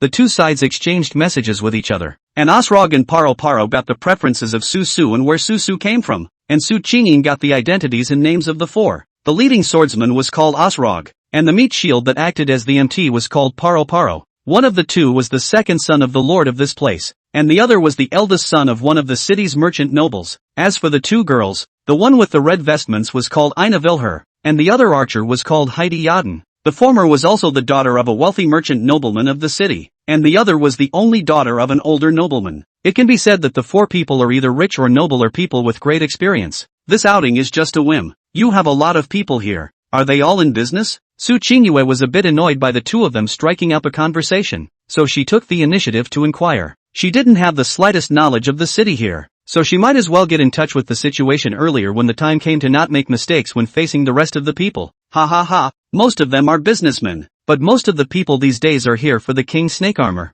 Paro hurriedly grabbed the answer when he saw that Su Qingyue finally had an interest. Not to be outdone, Osrog added, it's a Miss Saravel family heiress who's been messing things up. I also don't know where she got the king snake leader of the king snake clan made into armor. Such an extreme commodity can make the crowd grab their heads. The heir to House Saravel? Chief of the king snakes? Su Qingyu captures the focus of the words. The former she does not understand in the slightest, but the latter, king snake clan, she once had the honor to see. I don't know if it's the same one. Su Qingyin frowned deeply. Nowadays, She had an additional complex emotion towards Chun-Yi. She was very anti-Goblin, yet she admired Chen-Ye's power. For a while, she even felt as if she had made the wrong choice in coming to the Titan Empire, even if it is a kobold. Then Chen-Yi is a powerful kobold. Right. I know. The Saravir family is one of the two major chambers of commerce in the entire Titan Empire. Paro patted his chest. There are two major chambers of commerce in the empire, one of which is the Saravir Chamber of Commerce, and the other is the Paro Chamber of Commerce. Speaking of which, Paro was very proud, because he was exactly the man of the Paro family. Although the bloodline was already very distant, it could not change his Paro family's bloodline. What's more, despite the distant bloodline, he, the Paro family, still held nearly half of the city's Chamber of Commerce. As for the remaining half, he subconsciously turned his head toward Inavir. The other family was the very same one that was in charge of the other general chamber. Oof, Inavir couldn't help but grunt when he saw his opponent looking at him. Paro licked Su Qingyi all the way. She naturally had long been cloth. When I get back, I'll tell father that the marriage thing needs to be reconsidered. The two business families intended to completely control the commerce of Ostrobang City in the next generation through marriage, so the two deliberately approached each other in order to promote their relationship. But on this trip, it was clear that instead of warming up, feelings had diminished considerably. The two major chambers of commerce, the city of Ostrobothnia, the Paro Chamber of Commerce, and the Heidi and Os families, there are actually so many nobles. Su Qingyin sighed in her heart at the backwardness of her news, and at the same time, she also strengthened her mind to make good relations with a few people. Whether or not he could quickly establish himself in this strange city depended on these people. No, it was by Paro and Rogue to be exact. The two were her keys to high society. Entry fee, 3 copper coins. A shout from the guards of the approaching city pulled Su Qingyi back to reality. She sat on top of her crocodile looking at the exaggerated building in front of her. The several feet city wall was like a moat in the sky, and the thick city gate was at least 2 meters and oppressive. Above the city walls, huge crossbows seemed to shoot out at any time, team after team of soldiers wearing armor and holding spears cross patrols, and there were 2 rows of soldiers with armor guarding below the walls. That's quite an exaggeration. This scene reminded her of Chun-Yi once again. I'm afraid that Chun-Yi was the only one in the entire lords who possessed this configuration, right? After all, even Chen Mo, the Vice Alliance leader of the Sunset Alliance, only possessed wooden city walls. Unconsciously picking up Chun-Yi once again for comparison. Stop. Entry fee, 3 coppers. Several people in front of a carriage pulling the goods of the Chamber of Commerce was down. The head of the Chamber of Commerce, a person to pay 3 copper money guards to put it in. It was Su Qingyue's turn soon. She didn't have a single imperial currency on her body, but she didn't care in the slightest because she already had a new licking dog. And this kind of thing licking dogs would do well. Sure enough, when it was the turn of a few people, they only saw that the guards, who were originally arrogant and full of arrogance and could say to anyone to stop and pay the money, but they bowed with a collective palace neck, and then said, "Young Master Rouge, please come in." Osrog was able to smile. The reason why he didn't jump the queue with his strength was this feeling of unintentionally exposing his strength, which made him proud in front of his favorite woman. "Well, you guys keep working," Osrog said to a few people. "Yes." The guards bowed a few times before resuming that arrogant stance. They pointed to a man in a black robe wrapping himself tightly. "You, stop. Where are you from? Pay up." For this kind of people who have not seen and very suspicious, they will usually ask one more sentence where to come from to find out its origin. In fact, according to the usual practice, Su Qingyue, a person with a giant beast who was also dressed strangely, was also to be questioned. But the other party was very close to the Osrogue young lord, so they were naturally not stupid to that extent. And not even only are they not stupid, they are very astute in their precise questioning of the next person, because that's how you can appreciate the powerful background of your own young master. It hurts to have comparisons. Osrog spread a smile. He was very pleased with the situation. Suddenly, pop, the black-robed man not only didn't answer the question but also threw a slap over. "Even I can't recognize you. What's the use of raising you?" The voice was low, but not only did the guards not get angry the moment they heard it, they instead neatly dropped to one knee. Chapter 83, King Snake Battle Armor. Greetings, young Lord Osoro. It was well known that the lord of the city of Aus had a total of 2 sons, of which the second son was fond of having fun and the eldest son was fond of killing. How could the guards not expect that the 2 young masters would actually return at the same time? Or even not only return, but would return one after the other? Osoro, OS. Su Qinyin recalled about Osrog. If she didn't remember wrongly, he had a big brother to come. "Hello, big brother." Above the crocodile, Osrog hastily leapt down to salute the man. Solo dropped a cold look at his stupid brother. "Don't bring random strangers into the city." "Yes, my mistake. Not next time." Rogue lowered her head back down. Solo suddenly asked, has Shaw's King Snake battle armor been sold yet? Rogue replied hastily. No, it's still on display, it's not for sale. Solo nodded and then quickly left. When he left, the heavy air around him seemed to relax instantly. Even the remaining few family heirs above the Emperor Crocodile let out a long sigh of relief. Finally gone. Miss Su doesn't have a place to stay yet, right? Why don't you go to my house first? Paro wiped the sweat from his own forehead and said to Su Qingliang. These words were immediately met with Rogue's displeasure. Why should I go to your place? It's obvious that Miss Su is going to my house. The entire city is the property of my OS family, and only our family is the safest. Inaville H. and Heidi Arden looked at each other disappointed in the two men.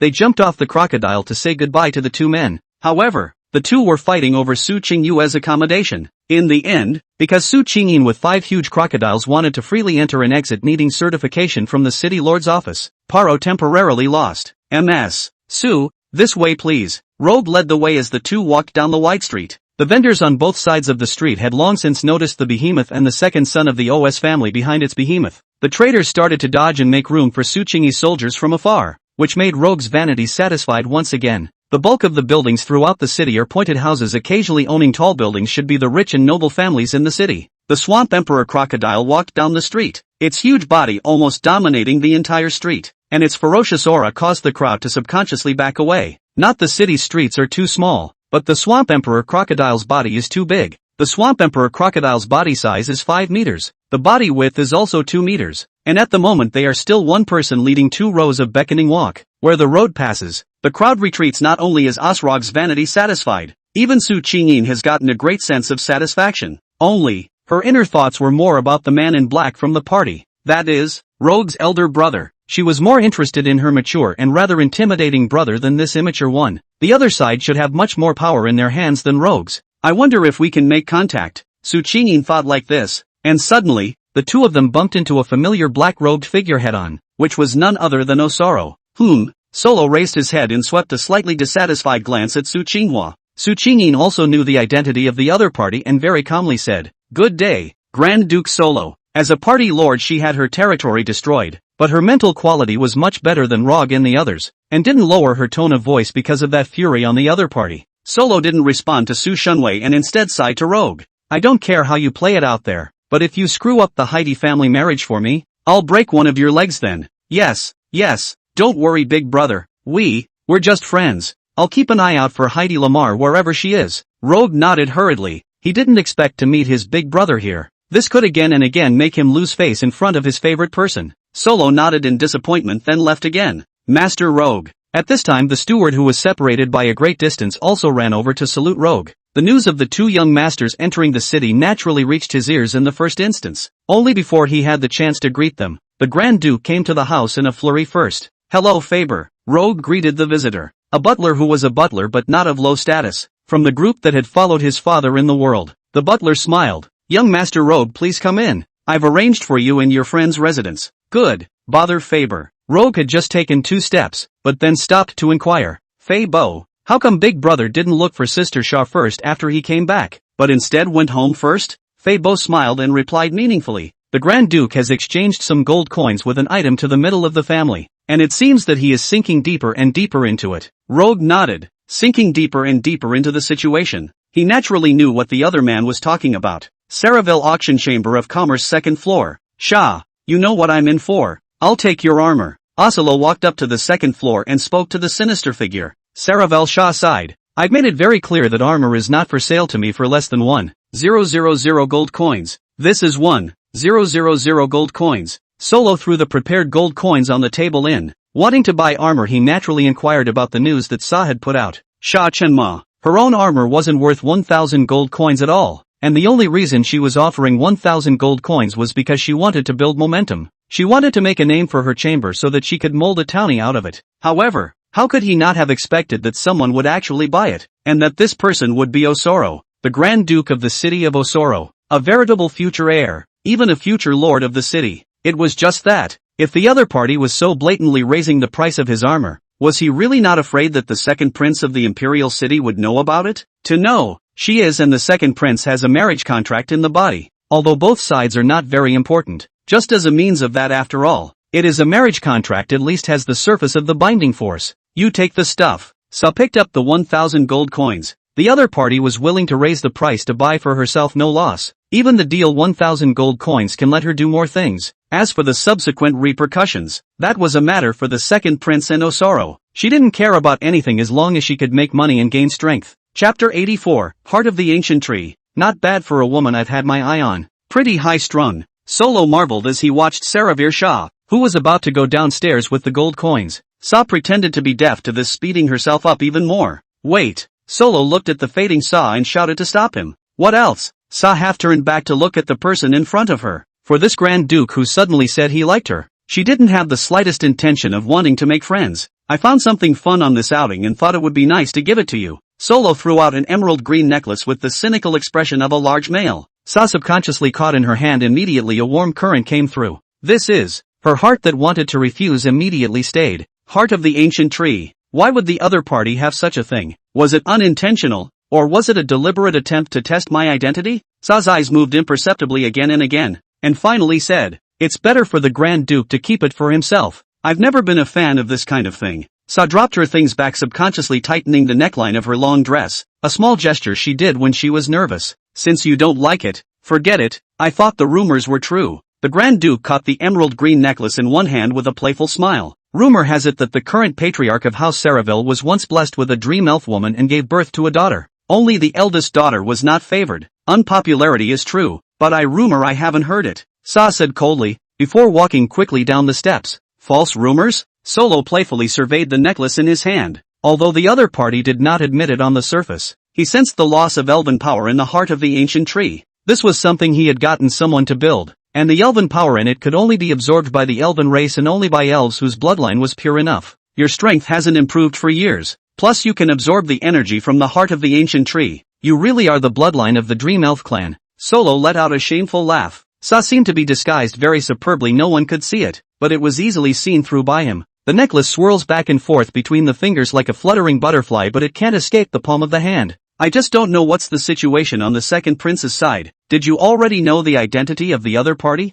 Or did you really just want to use the opportunity to get your hands on the Salavir family? Forget it, let's conquer this woman first. Remembering the special nature of the Dream Elf, he decided to start by taking the other's heart. The only way to experience the joys and benefits of the Dream Genie is to get the Dream Genie's heart. Sa came downstairs and took a few deep breaths to stabilize herself. The heart of the ancient tree. Solo actually got the heart of the ancient tree. To be honest, when the party got the heart of the ancient tree, Shah's heart was shaken. She even wanted to leave that heart of the ancient tree. Because of her special identity and bloodline, if she didn't have the heart of the ancient tree, she would have stayed at the bronze mage stage for the rest of her life. But if you take the heart of that ancient tree, it will also prove that you really have the bloodline of a dream elf. If this matter was confirmed by Solo, then he would never have peace in the future. Not even just peace. One would still be the plaything of some big shot, like one's mother was in the beginning. That kind of humiliation and darkness was something she never wanted to experience again. Revenge. Must be revenge. The thought of her dark childhood and that monstrous love affair from that man, Sa felt a wave of nausea. I will kill you myself, and my dear siblings. Cold light exploded out of his eyes. Sa was so impatient to kill someone. You can't rush it. You can't rush it. One step at a time. She stabilized herself again and pondered how to maximize the benefits of 1,000 gold coins. Tada! A touch came from her shoulder and Sa turned her head. It turned out to be the 3 kobolds that had been guarding the first floor. Does the master have new orders? Sa choked in her hands, sending a green light onto the kobold's steel brain. Co-speaking. A magical technique she'd specially learned to enable her to communicate on a mental level with creatures whose language she couldn't speak. Fine iron? Master needs this kind of thing? Yes, the master really seems to need this kind of thing. Sa was relieved to think of the contents of her last deal with the Fallen Society. Just at present, the price of the refined iron of the Fallen Association is in the center of the price of the refined iron. Oneself can't get a cheaper refined iron at a time. Wait, bronze weapons? Master can get bronze weapons in large quantities? Sa's breathing became rapid. She knew why her master needed a large amount of fine iron. It turned out to be that he was able to cast bronze weapons by himself. Professionals are often found, but holy soldiers are not. In the Titan Empire, professionals were predominant, but powerful weapons were rare. Bronze-level weapons would be readily available if placed in the Silver Moon Empire, but this was in the Titan Empire. The Titan Empire didn't have a weapon forging heritage like the Silver Moon Empire. There were only a handful of good weapons in the entire kingdom, and even the most common bronze weapons could fetch a high price. In the entire empire, only the king possessed a holy rank sword that symbolized power and strength. The rest of the weapons all came from the braves. Otherworldly braves who are summoned are sometimes born with weapons attached to them. and some have the ability to forge them. The weapons they provide are the only source of high-end weapons for the entire Titan Empire. The master is also a brave, or even a maker of all things is a maker of brave. I should have thought of that. Sha clenched her fists and hurriedly replied to Chinya's message. Through the kobold she conveyed the general meaning to Chinyi. The general meaning is that weapons, such things, as long as Into the Great is not worried about sales, the kind of market without price. No, since my master can forge weapons, I must find high quality and inexpensive fine iron. Sha seemed to see the rise of her chamber of commerce. As long as she grasped the selling point of selling great weapons, she could quickly develop and grow herself. As soon as she grew the strength of her own chamber, she would be able to seize the position of the Saraville family's patriarch through the rules. And with the patriarch's position, one can then have the pleasure of inflicting any torture on one's loved ones, his own kin who ate his mother's blood and flesh. Salt and iron is an official operation, and if you want to get large quantities of fine iron you have to go through the OS family. Sa turned at the thought to go upstairs and look for Solo, but thought of the other's snake-like personality. She decided to take a back seat, the kind of grim person she didn't want too much contact with. Solo is too dangerous. Rogue's Place is a good place to try. Chapter 85. Where is it coming from? Fine iron business? Why don't you go to your big brother for something like this? Exquisite incense hall in the middle of Rogue looked at his eyes in front of a woman in fancy robes shapely. It was none other than her own big brother's new love, Saraville Shah. Sa laughed contemptuously. What? Are all the OS family all about Solo's one-upmanship now? The heirship of you two has been decided? Sa's slightly sarcastic tone succeeded in arousing Rogue's defiance, and he reddened his neck to try to resist something. But after thinking about it, nowadays the entire OS family without father is still really the one word of the elder brother. Still, that doesn't prove that he doesn't have power of his own. You should know, trading with me is not the best option. You can get more favorable deals than the rest if you trade with Big Brother. It seems there aren't many talking heads left in the entire OS family. Sa didn't wait for her opponent to finish to get up and leave, but she was stopped by Rogue. How much are you buying? Sa braced herself and spoke slowly. 1,000 gold. 1,000 gold? Rogue's heart shook. Wasn't this exactly the selling price that his own big brother had given to the other party's armor yesterday? What is this woman planning to do by purchasing so much fine iron? Although Rogue was small, but how could he not keep a heart under the nobility's cultivation? Just looking at the other party's situation, if he didn't agree it was expected that the other party would also obtain the channels of fine iron from other places. Yes, but I can only offer you 1 gold and 5 fine iron. Rogue gave the other party his own authority. In fact, his own authority is not they can only give each other a little favor. Yes, here's the deposit. Deliver the fine iron to the Sarah Chamber of Commerce, I will give you the rest of the gold. Sa left the 500 gold she had prepared in advance and turned around. The price of 1 gold and 5 fine iron is considered a wholesale price. Right, and it's always a bit cheaper than the Fallen Society. Go, tell Big Brother everything that's going on here. When the former had gone, Rogue thoughtfully spoke into the void behind him. Yes, behind him in the blank space a hidden assassin like a transparent ripple slowly appeared and bowed. This man was the guard that his big brother had arranged for him after he returned from the Thousand Spectres forest. Although he was an escort, but he knew that this man was sent by his big brother to supervise him, to hinder his love and intimacy with Miss Sue. In other words, today's conversation, whether he hid it or not, would end up being known by Big Brother. In that case, it would be better to take the initiative yourself. After all, this woman is the woman that Big Brother has his eye on. What an injustice. Though, you yourself like a woman who will obviously bring great misfortune to the family, but you are still bent on doing so, while I am not allowed to like a mere Miss Sue. And they say it shouldn't affect the marriage. But that marriage was yours in the first place, and you pushed it on me because you didn't want it. Rogue also showed his indignation. His own family had become a monolith and he was being treated unfairly. Humph, they're all heirs. You're not even the head of the family yet, and I don't have to listen to you on everything. The heart seems to have a sinister soul hooked and seems to have a wave of unconvincing anger. I just happened to go to Miss Sue while the shadow guards were away, and I wonder how Miss Sue spent yesterday. As soon as Rogue left, another shadow guard followed. After all, he was too young to have his every word and action recorded and told to Solo. Walking across the courtyard and through the flower and plant gardens, he came to the largest pond in his backyard. Pffffffffff. 5 emperor crocodiles were either bubbling in the lake water or lying on their backs sunning themselves on the shore. And in the shade of the lake a young girl in a long plain dress very absorbing was playing with the weeping willows of the river. Ms. Sue, are you comfortable? Rogue approached it with a standard aristocratic smile. Su Qingyin glanced at the other party with a light smile and said, "Many thanks to Lord Luo Ge for taking him in. It's okay, it's okay." Rogue waved his hand and handed out an object. "This is a pass. You and your 5 crocodile magical beasts have been recorded, and you are free to enter and leave the city of Ostrobond in the future. Thanks a lot. Su Qingyu results. The so-called point proof is a jade-like existence. With this she finally had a legal identity. The next step is to look for opportunities to climb up the ranks of the powerful to develop their power. After a night of thinking, Suchingi had also decided on her direction. She was going to be different from most of the lords. She was going to borrow the power of her native power, the Titan Empire, to fight against the lords. Once she got mixed up high enough, then she could lead the Titan's army to conquer the lords. At that time, she would not only be able to command the Titan Empire's army, but she would also be able to get the King's Sword or even higher level territories through the Titan Empire's army. Yeah, that's it. No one can be quicker than me. Not even Chen Yi. This MS. Su, your crocodile is very interesting. It should be a golden magical beast if I'm not mistaken, right? Suddenly, the sound of solemnity rang out, and the two looked back at none other than Solo. Big brother? Lord Solo? Roar! Seemingly sensing the malice from Solo, the Swamp Emperor crocodiles fought to gather around their lord. Golden Wraith? Rogue swallowed a little to look at the magical beast that surrounded himself and Suchingi in the center. He thought that this was a bronze-level magical beast, did not think that it was actually a gold-level. A gold-level magical beast means Miss Su is a gold-level Imperial Beast Master? District Animal. Be quiet. Solo's eyes flashed with purple light, and then a murderous aura erupted. The cold-killing aura is solemn to the extreme. Suchingi's heart trembled, while the Swamp Emperor crocodile lowered its body and hissed, "To be able to carry my pressure among the gold, it is also considered a good cultivation," Solo said as he walked towards Su Suin. "Miss Su, I'm quite interested in the secrets of your imperial beasts. I wonder if I can answer a few questions." Instead of wearing a black robe this time,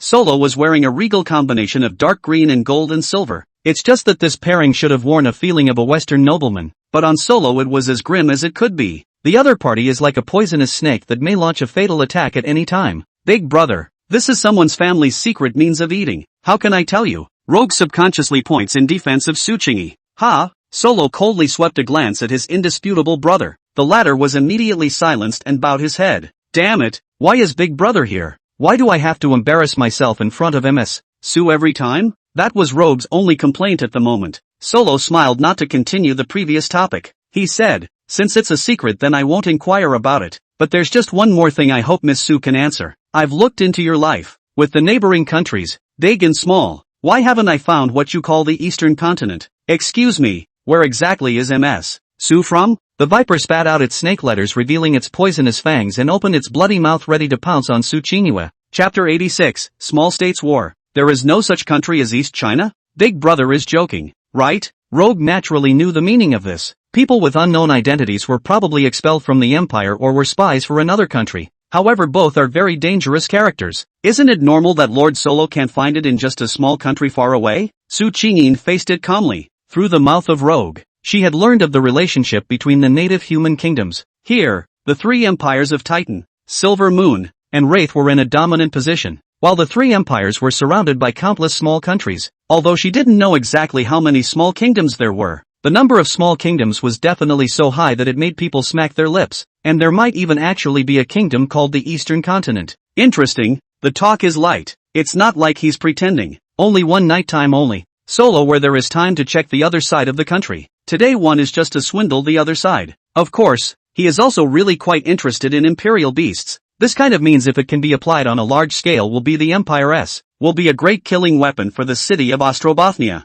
Unfortunately, his plans were thwarted by the stupid brother in front of him. Then perhaps my information is incomplete. Forgive me. Solo apologized to Suchingi, then glanced at Rogue. "You're coming with me." This is, Rogue wanted to resist, but gave in when she saw the icy look in her big brother's eyes. The two of them quickly arrived at the hall where the party was deliberating one after the other. "That woman is beyond your grasp. Find a way to get rid of her." "What? Big brother, snap." Rogue had just straightened up in excitement when her big brother pressed her shoulder and forced her down to bend over. "Hear me out. The city's funds have been running a bit low lately, and I'm preparing to launch an assault on the neighboring country of Aaron, and I don't want to see any unsettling elements present while I'm out on the campaign. You should understand the consequences of disorganization in the rear during an expedition." Solo's eyes gradually came into focus, staring at his brother in death. Rogue wanted to say it but didn't in the end. Miss Su wasn't the one who was unstable, and if there really was an unstable factor, it should be the remaining few families. Rogue didn't answer, and he didn't need to. Solo never suggested, he just ordered it. "Oh, by the way, you did a good job with the Saraversa thing." Solo adds, "But the price is too high. 1,000 gold coins to give him 7,000 fine iron with my permission." "Well, That and finding ways to inadvertently let him know that I'm the one helping him. Solo patted his brother on the shoulder and then left. The reason why he did this was to take Saravish's heart first. 1,000 gold coins and 7,000 fine iron he could care nothing about, but he decided that he couldn't be an ingrate who only did good deeds without expecting anything in return. What he does must be known to others so that they will read his favor. Young master, the soldiers and horses are ready right at the schoolyard. Walking out of the council chamber, he ran into Butler Fay head-on. Solo nodded and inquired, "How many troops has Elder Fay prepared for me this time?" 1,000 cavalry, 3,000 infantry, 2,000 auxiliaries, and 5,000 slave stock.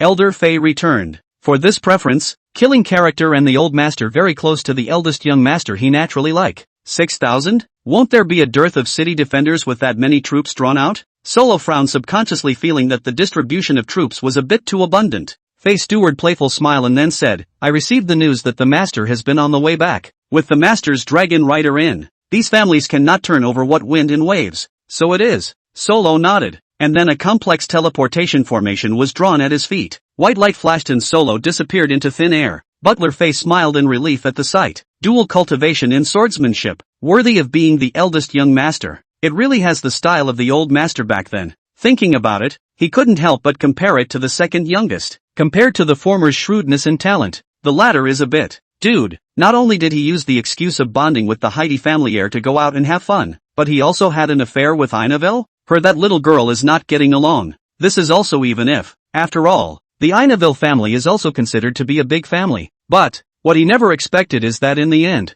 the second young master actually two are not chosen. Instead, they brought back someone unclear. From the Shadow Guard's report, this woman should have suddenly appeared above the river and did not intend to approach the second young master. But it was unintentional at the time, so it's hard to tell now. Eastern continent, that's a troublesome place. Where are you really from? Lung Butler's eyes narrowed slightly to reveal a slit. There was indeed such a small country around the Titan Empire in the eastern continent. Only this country was very special. It was a land made by the brave men who crossed over. That brave man was very powerful and gathered people from his hometown to build the eastern continent. Forget it. I'm really not cut out for this kind of brain damage. Decisions and schemes and all that are better left to his lordship. On the other hand, in the middle of the Heidi family garden, Heidi Arden was lying on top of the castle's windowsill looking out the window melancholically. Oslo says he was too young to give his betrothal to Rogue, but Rogue has unspoken feelings for her again. Rise up to Hyuk also even so. But in yesterday Rogue like other women, that woman even they above met a side of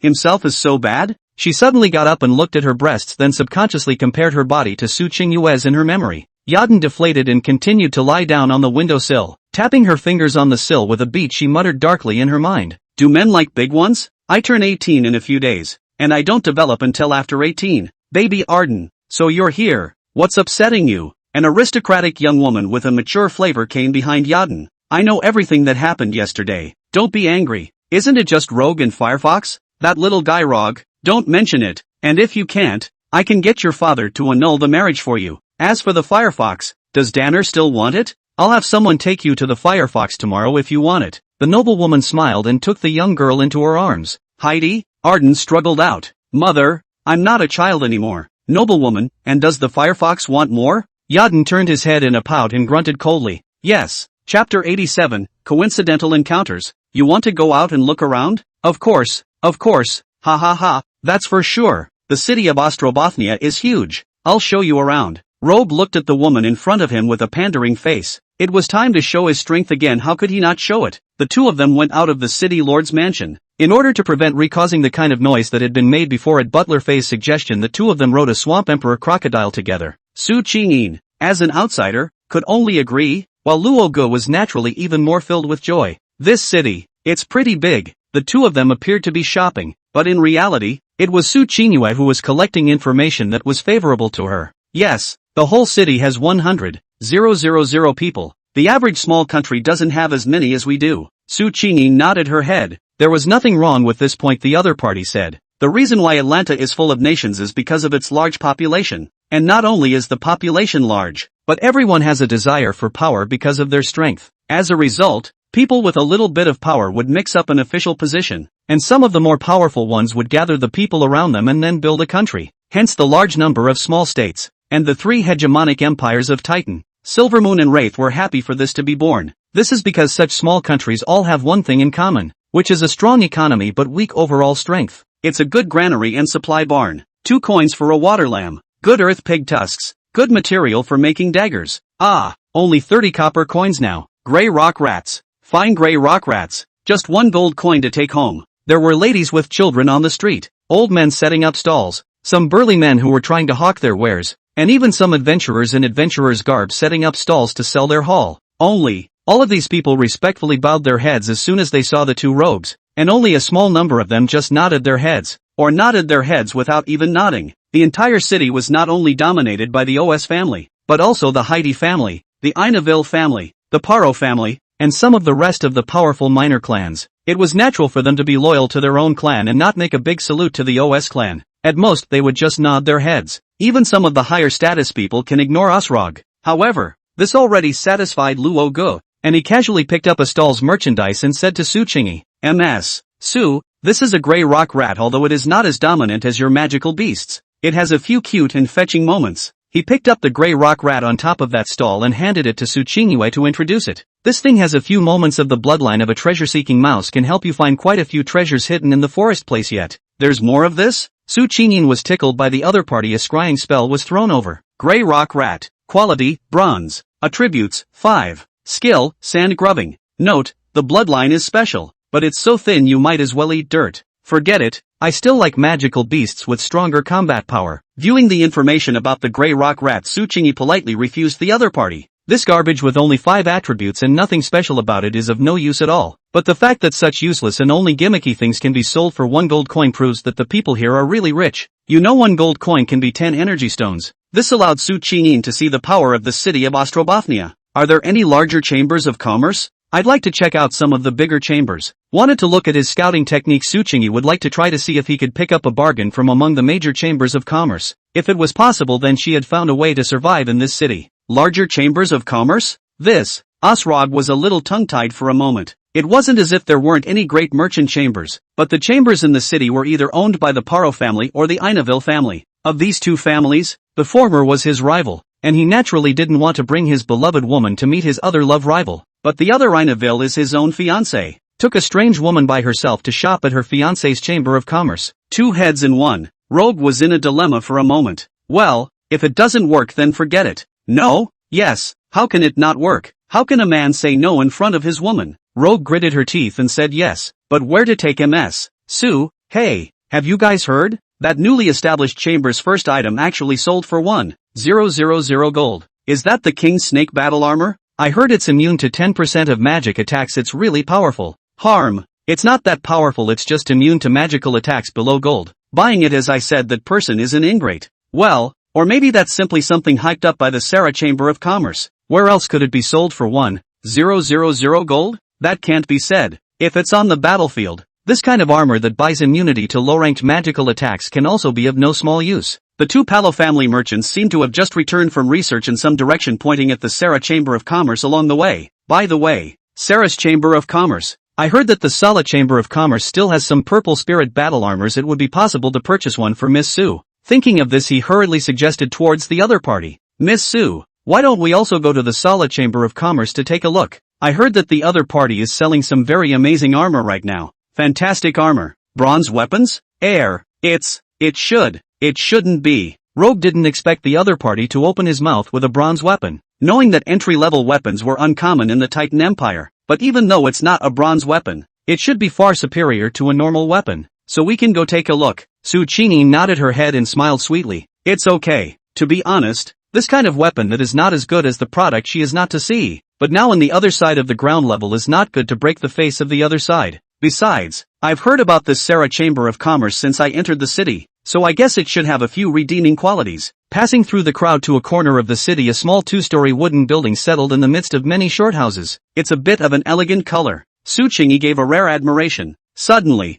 in the middle of the crowd came out an elegant noblewoman and an agile young girl. The woman was seen talking and laughing and finally waving at the businessman. Rogue froze in place instantly at the sight of the 2 men. It can't be that coincidental? Chapter 88. Interesting guards. Yes, unfortunately Mrs. Heidi, we don't have any firefoxes for sale here. I'll inform the president of the news then, and I'll be the first to notify you if I have any news. Yes, that would be a problem. Mrs. Heidi smiled, then turned with Arden to leave. Well, I told you that you can only catch things like firefoxes yourself. Right, and you still don't believe me. Mother. Heidi Arden tugged her own mother's arm from side to side with a slightly petulant rancor. Don't worry, little Danner. I promise to help you find it is all. If it doesn't work I'll send someone to the Thousand Peculiar Forest to catch it for you. The noblewoman doted on her daughter. The two were obviously mother and daughter, but they looked more like sisters to outsiders. This person, Heidi Arden's mother? Su Qingyin looked at the two women walking towards her too. One was agile like a cute elf of the jungle, while the other gave her a profound sense of crisis.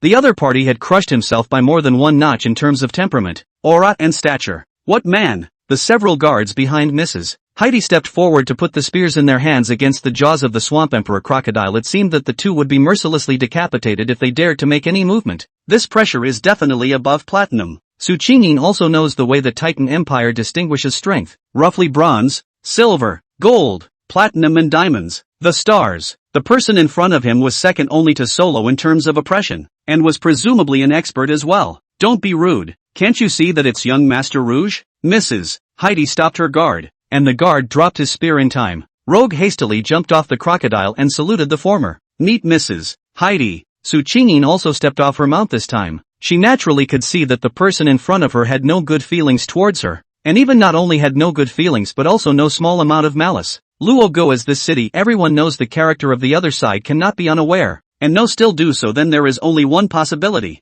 Down the road, the other guy is giving Rog a run for his money, and the cause and source of the dismount is obviously easy to see. Is it side Heidi Yaden? Meet Mrs. Heidi. Su Qingyin saluted in a similar manner. Mrs. Heidi, on the other hand, ignored Su Xingyu and instead turned to Log. Little Log, you didn't do what you promised me yesterday. Mrs. Heidi looked at Luogo with a slight reproach. Luogo naturally knew what the other party was talking about. Yesterday he had promised the other party to help Yaden find the Firefox in order to bring Yaden out to liaise with him. Cold sweat underneath Rogue's throat knots kept making swallowing motions. How could he not expect to come out for a shopping trip and actually meet his fiancée and his future mother-in-law? And what's worse at his side is that he still has Miss Sue with him. Firefox, not so good looking.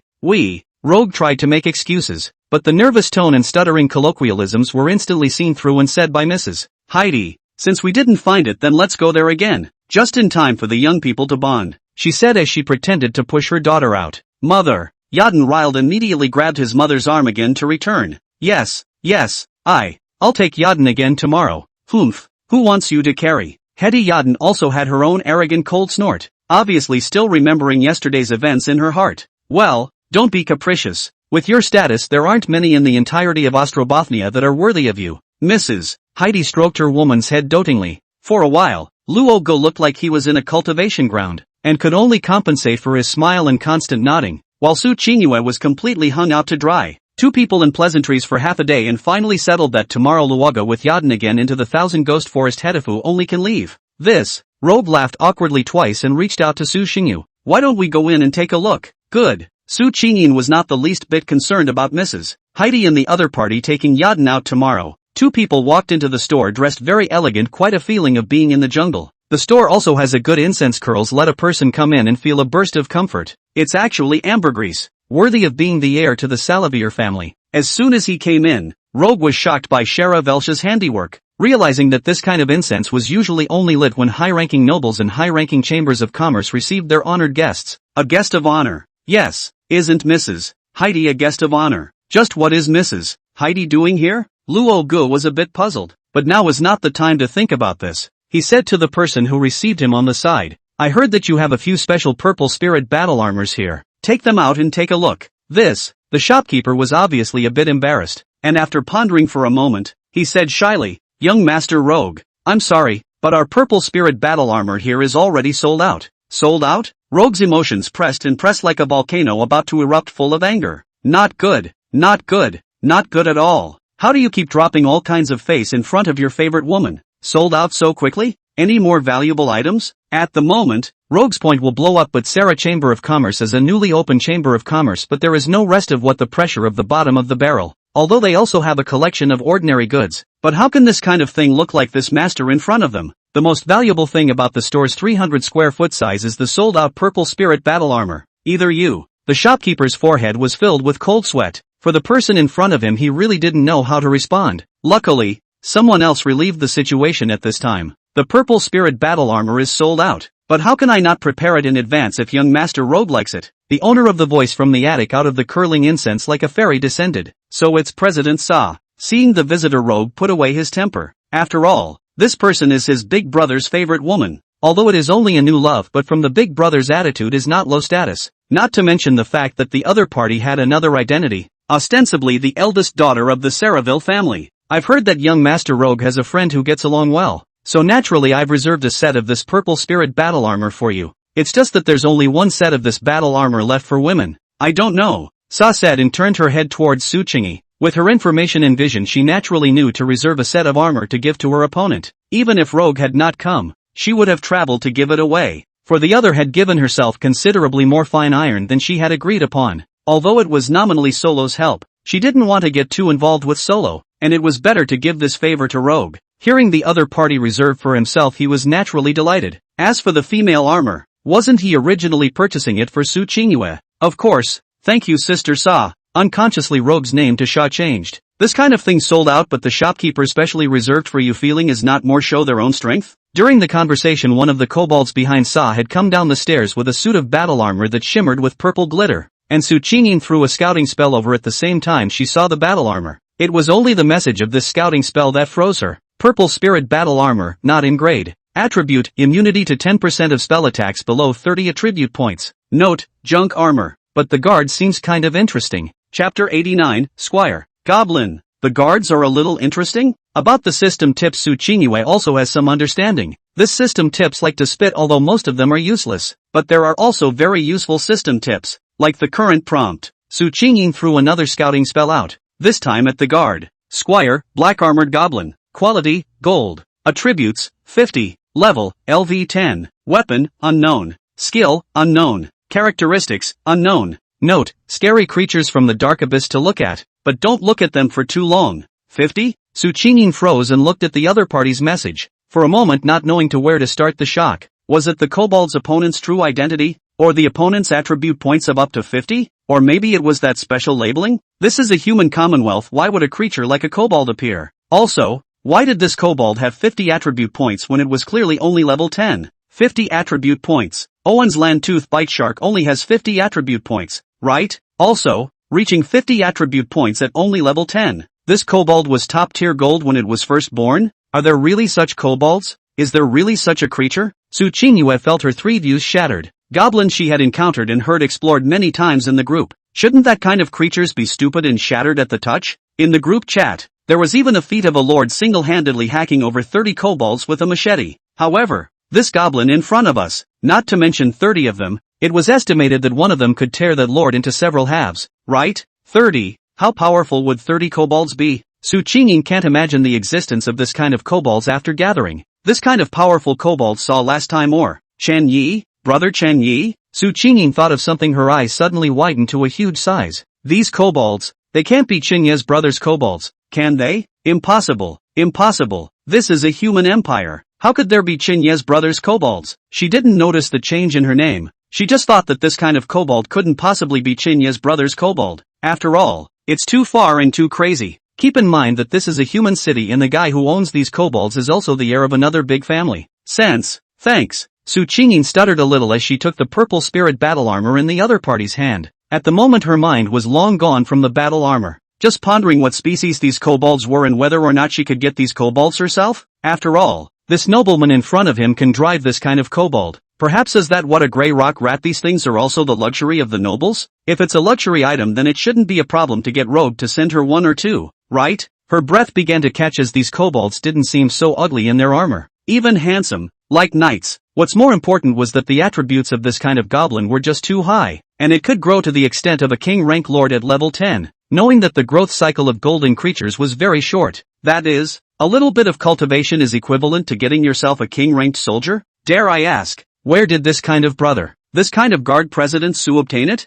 Su Qingyue inquired with anxiety, and the few people present could also see Su Qingyue's mind. That's close enough to outright saying I want it too. Saraville Shah smiled lightly. Sorry MS. Su, trade secret. Sa looked at the woman in front of her, and as she suspected, she saw what was going on. This person should have some kind of relationship with the master, or, at least, She and the master are from the same place. Upon learning that Rogue was mesmerized by a woman Sa had sent out for information, and after learning that the other woman had black pupils and long black hair, she was more than a little suspicious, and her suspicions grew even more after learning the other woman's three-letter name. Until now, she wanted to use the purple spirit battle armor to test the other party again, but the woman in front of her actually skipped right over the battle armor to ask about the guards that her master had given her. It was a good thing she hadn't pointed it out directly, or there would have been some more trouble. Taking liberties, Su Qingyue also apologized appropriately, and at this time she also realized the discomfort of her behavior. How could the other side just hand over such a strong soldier, but turn around and ask Rogue to help check it out? Since it was something that circulated among the nobility, there wouldn't be just one or two. Miss Su turns out to like guards. President Su's guards are indeed good, but I can give you a few soldiers from the army if you like. Rogue was able to speak. As the son of the family, to draw the family soldiers to escort him, he still had the power. The reason why and does not do so, its reason is two.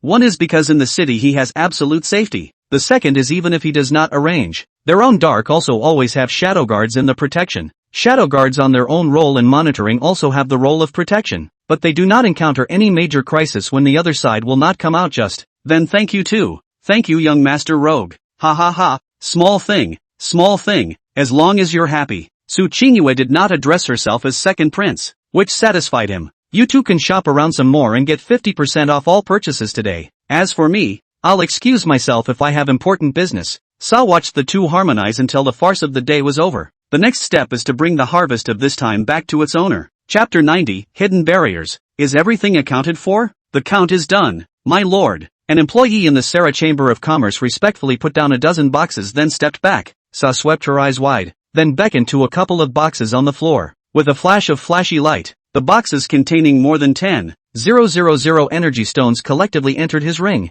The capital of 10,000 funds given by Chen Yi and the corpse of the King Snake were utilized by Sha to the extreme, not only establishing the Chamber of Commerce and making a name for herself, but even earning more energy stones. This is not to mention the unsold items in your own store and the ring in your own hand. If she really counted, she had at least more than doubled the supplies Chen Yi had given her in a very short period of time. It's good to have a big family as a background. 15,000 energy stones are brought when you say so. Sha thought of the scene where Mrs. Heidi took out more than a dozen boxes of energy stones. It was simply not too easy, as if this kind of thing was nothing more than a show of hands for her. But this is good, at least in the future. The transformation of energy stones will no longer need to go to the Chamber of Commerce for exchange. Some of the old nobles always had rich stores of energy stones, among them the Heidi family was such a family. Besides, his master had prepared a batch of bronze weapons for himself, so he thought that his relationship with the Heidi family would become closer after obtaining such things. The four major families in the city, two of which were in business, and the city lord's mansion, naturally needless to say,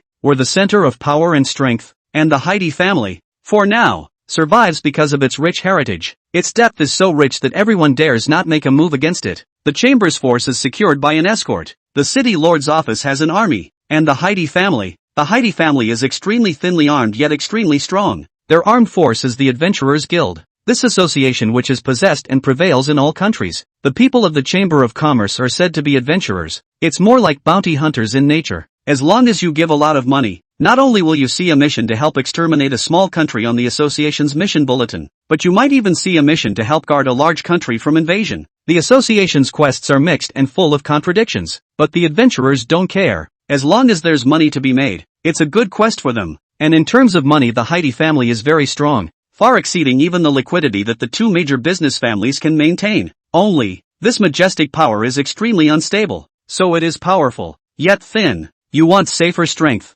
I want money. We really complement each other. Sa guffawed. The way the Heidi family wanted to enhance their strength nowadays had already been laid out in the open, and their own purple spirit battle armor had been almost fully covered by the other side. If you want to strengthen yourself, external forces are the best way to strengthen yourself when your strength does not allow it. Even unimpressive battle armor can make you guys so crazy. Really looking forward to the effect of bronze weapons when they flow into the city of Ostrobothnia. Sha walked through Ostrobond with her own guards. On her way to meet her master, she had not arranged for more guards. Just the 3 kobolds her master had given her. The master's identity and the place where he got his goods could not be known to the rest of the people, and the 3 kobolds were really strong enough. The 3 kobolds nowadays gave him more security than the group of silver adventurers he had when he was down and out. Stop! What are you doing out there? Now that the conquest is underway, all must report on their outings. Just as he arrived at the city gates, he was stopped by several soldiers. Sa's eyebrow raised lightly at the conquest. Was the OS family short of funds again? And since when do you have to debrief when you're out during a war? You know that normal conquests are only restricted to going in. Since when are they restricted to going out? Asshole,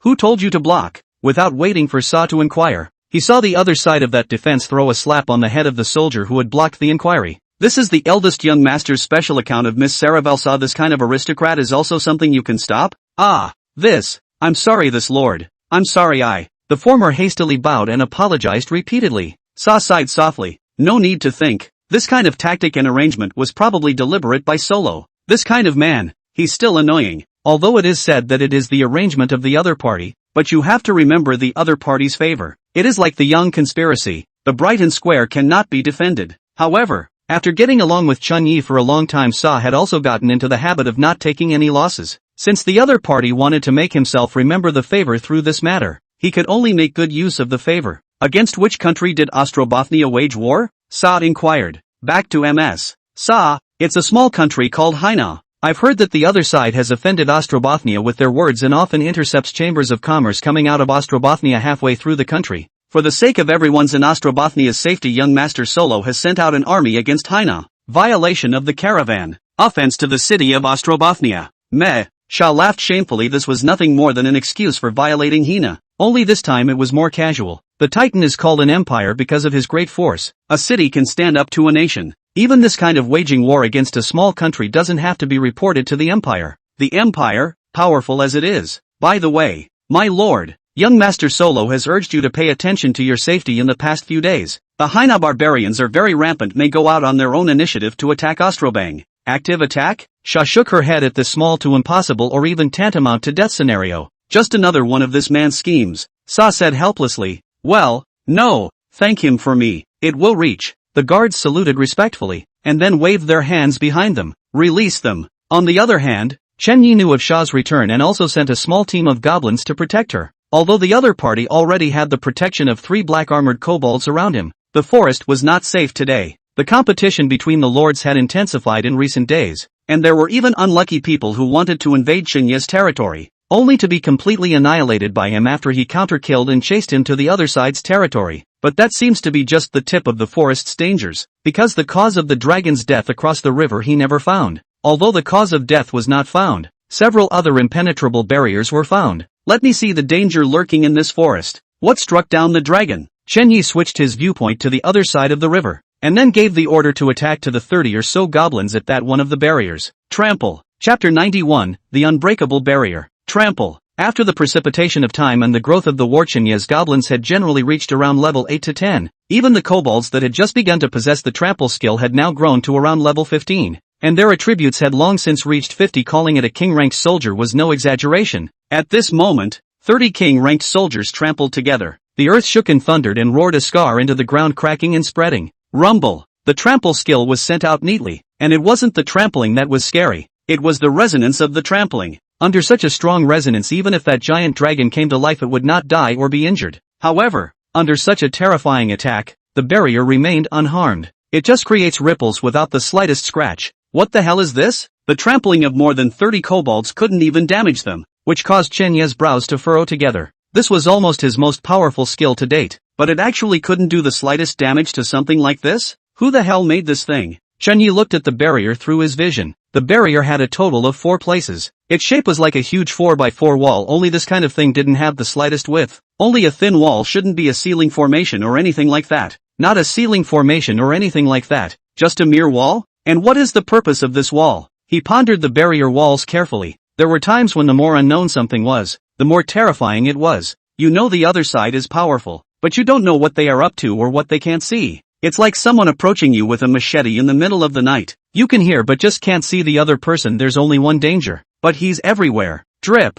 drip. Boss, I've collected the skins you wanted to collect, but it seems like there are already the rest of the merchants doing this kind of stuff, so I'm afraid that our sales won't be as good as expected when the time comes. A message from South River in the middle of a private message. Never mind. It's better to deal with the matter between the territories if you can't figure out the barrier. Chen Yi held his forehead inside. For this Pingzhan he had really poured out his means. The strongest attack among his current soldiers was the wolf giant goblin, and the black-armored goblin's ineptness at attacking poured over the opening of the barrier. but his strongest attack couldn't open such a thing, so it would have to wait and see. Wait until you get more powerful soldiers yourself. The dragons here were not captured, so the only thing to do was to check out the red dragon lords in the distance. Shenyi gave the kobolds the order to bring back the dragon's corpse, then turned his attention to another place that possessed a dragon. It's a bit far away, but it has the same gargoyles. For powerful soldiers, he was imperative. Don't worry about sales. Things are acquired as they are. Chunyi replied to Nanha peacefully. His goal from the beginning was not the market that the lords only saw. His fur was prepared to be used to trade with the human empire. It's much better to trade with that group of noble women than the poor bastards that are the lords. Okay, then I'll give the stuff to the boss. Nanhi teleported all the various warm furs and precious furs that he had recently collected in one fell swoop. Because of Chunye's request, his furs were basically collected in the direction of being small and good looking. So with this teleportation, all sorts of colorful and varied furs were piled up throughout the cabin in no time. There were snow foxes, wolves, wild boars, scaled furs, and even many furs that Chunyi couldn't even name. And even some furs that didn't even look like furs. There was even a greenish mass that Nanha said was also fur, but to him it looked more like a living thing. Still, this kind of thing was exactly what he needed. That group of nobles might have some collecting fetishes or some people with weird fetishes. By the way, boss, we don't have any more merchandise right now, and we're running out of money-wise. Should we launch a few bronze weapons to attract attention to gather resources? Nanha put forward his own proposal. Nowadays the three major alliances began to unite the trend of having a share of the world with the Sunset Alliance. And it's not the lords but the lords' business market that the other side is dividing up. This makes it very unfriendly to wandering merchants like Nam. Because if the other side wants something to go up or down, they just need to join forces to control prices. They don't even have to guess prices and guess what the next item the public wants like Nanha does. For them there is no demand. And they can make a profit by limiting the demand that already exists or creating it. Not yet. The time to sell something like a bronze weapon is not now. Chunyi rejected Nanhi's proposal. And with regards to bronze weapons, especially armor, Chunyi did not intend to let go of it at the moment. Because the bronze weapon he now possessed was enough of a threat if he was fully armed. There was no way he would allow such a thing to get out. Unless he gets a more powerful soldier. It's like R&D. Sell one generation. Use one generation. Submerge one generation. The only way to get the most peace of mind. But, boss, if we don't come up with something that carries some weight, the market will really be seized by the three great alliances and the Sunset Alliance. Nanha's voice was a little anxious. Today's market has not been finalized. They still have room to maneuver. If you really wait until the two behemoths split the market, then it's time to be somewhat powerless to return to heaven.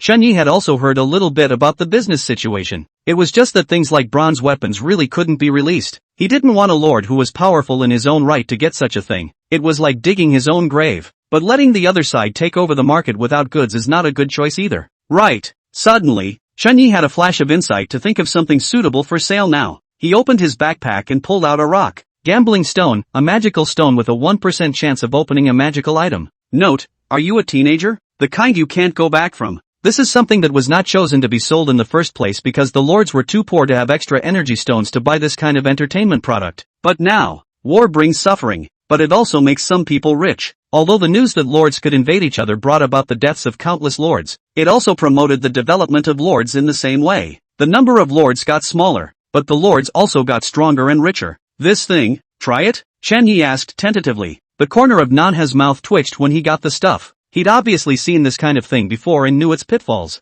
But this kind of stuff is dodgy, but it's really a good commodity at the moment. Well, should be good. And I don't know if anyone will buy it a second time after they find out about that dopey probability. Nanha inquired with equal tentativeness. Are there many? Chunyi looked at his personal space and nodded. Much. Chapter 92, Gambling Commodities. Boss, honestly this thing has a gambling nature to it. Nanha had some mixed feelings after getting more than 2,000 gambling stones. The difficulty with this stuff, how can I put it, is its level of repurchase. It's basically just a 50% chance of having something the first time you open the stone, and only a 1% chance of opening something with subsequent stones. It's not 1 out of 100, it's 1 out of 100 for each, which can be a bit torturous. That's okay, take it to the sale and see what happens. If it doesn't work, wait for the bronze weapon sale in a few days. Chunyi thought about it. As long as he gave himself some time to get more powerful soldiers' bronze weapons, this kind of thing could also start selling. Okay, try it. It was with a heavy heart that Nanha shelved these in his store.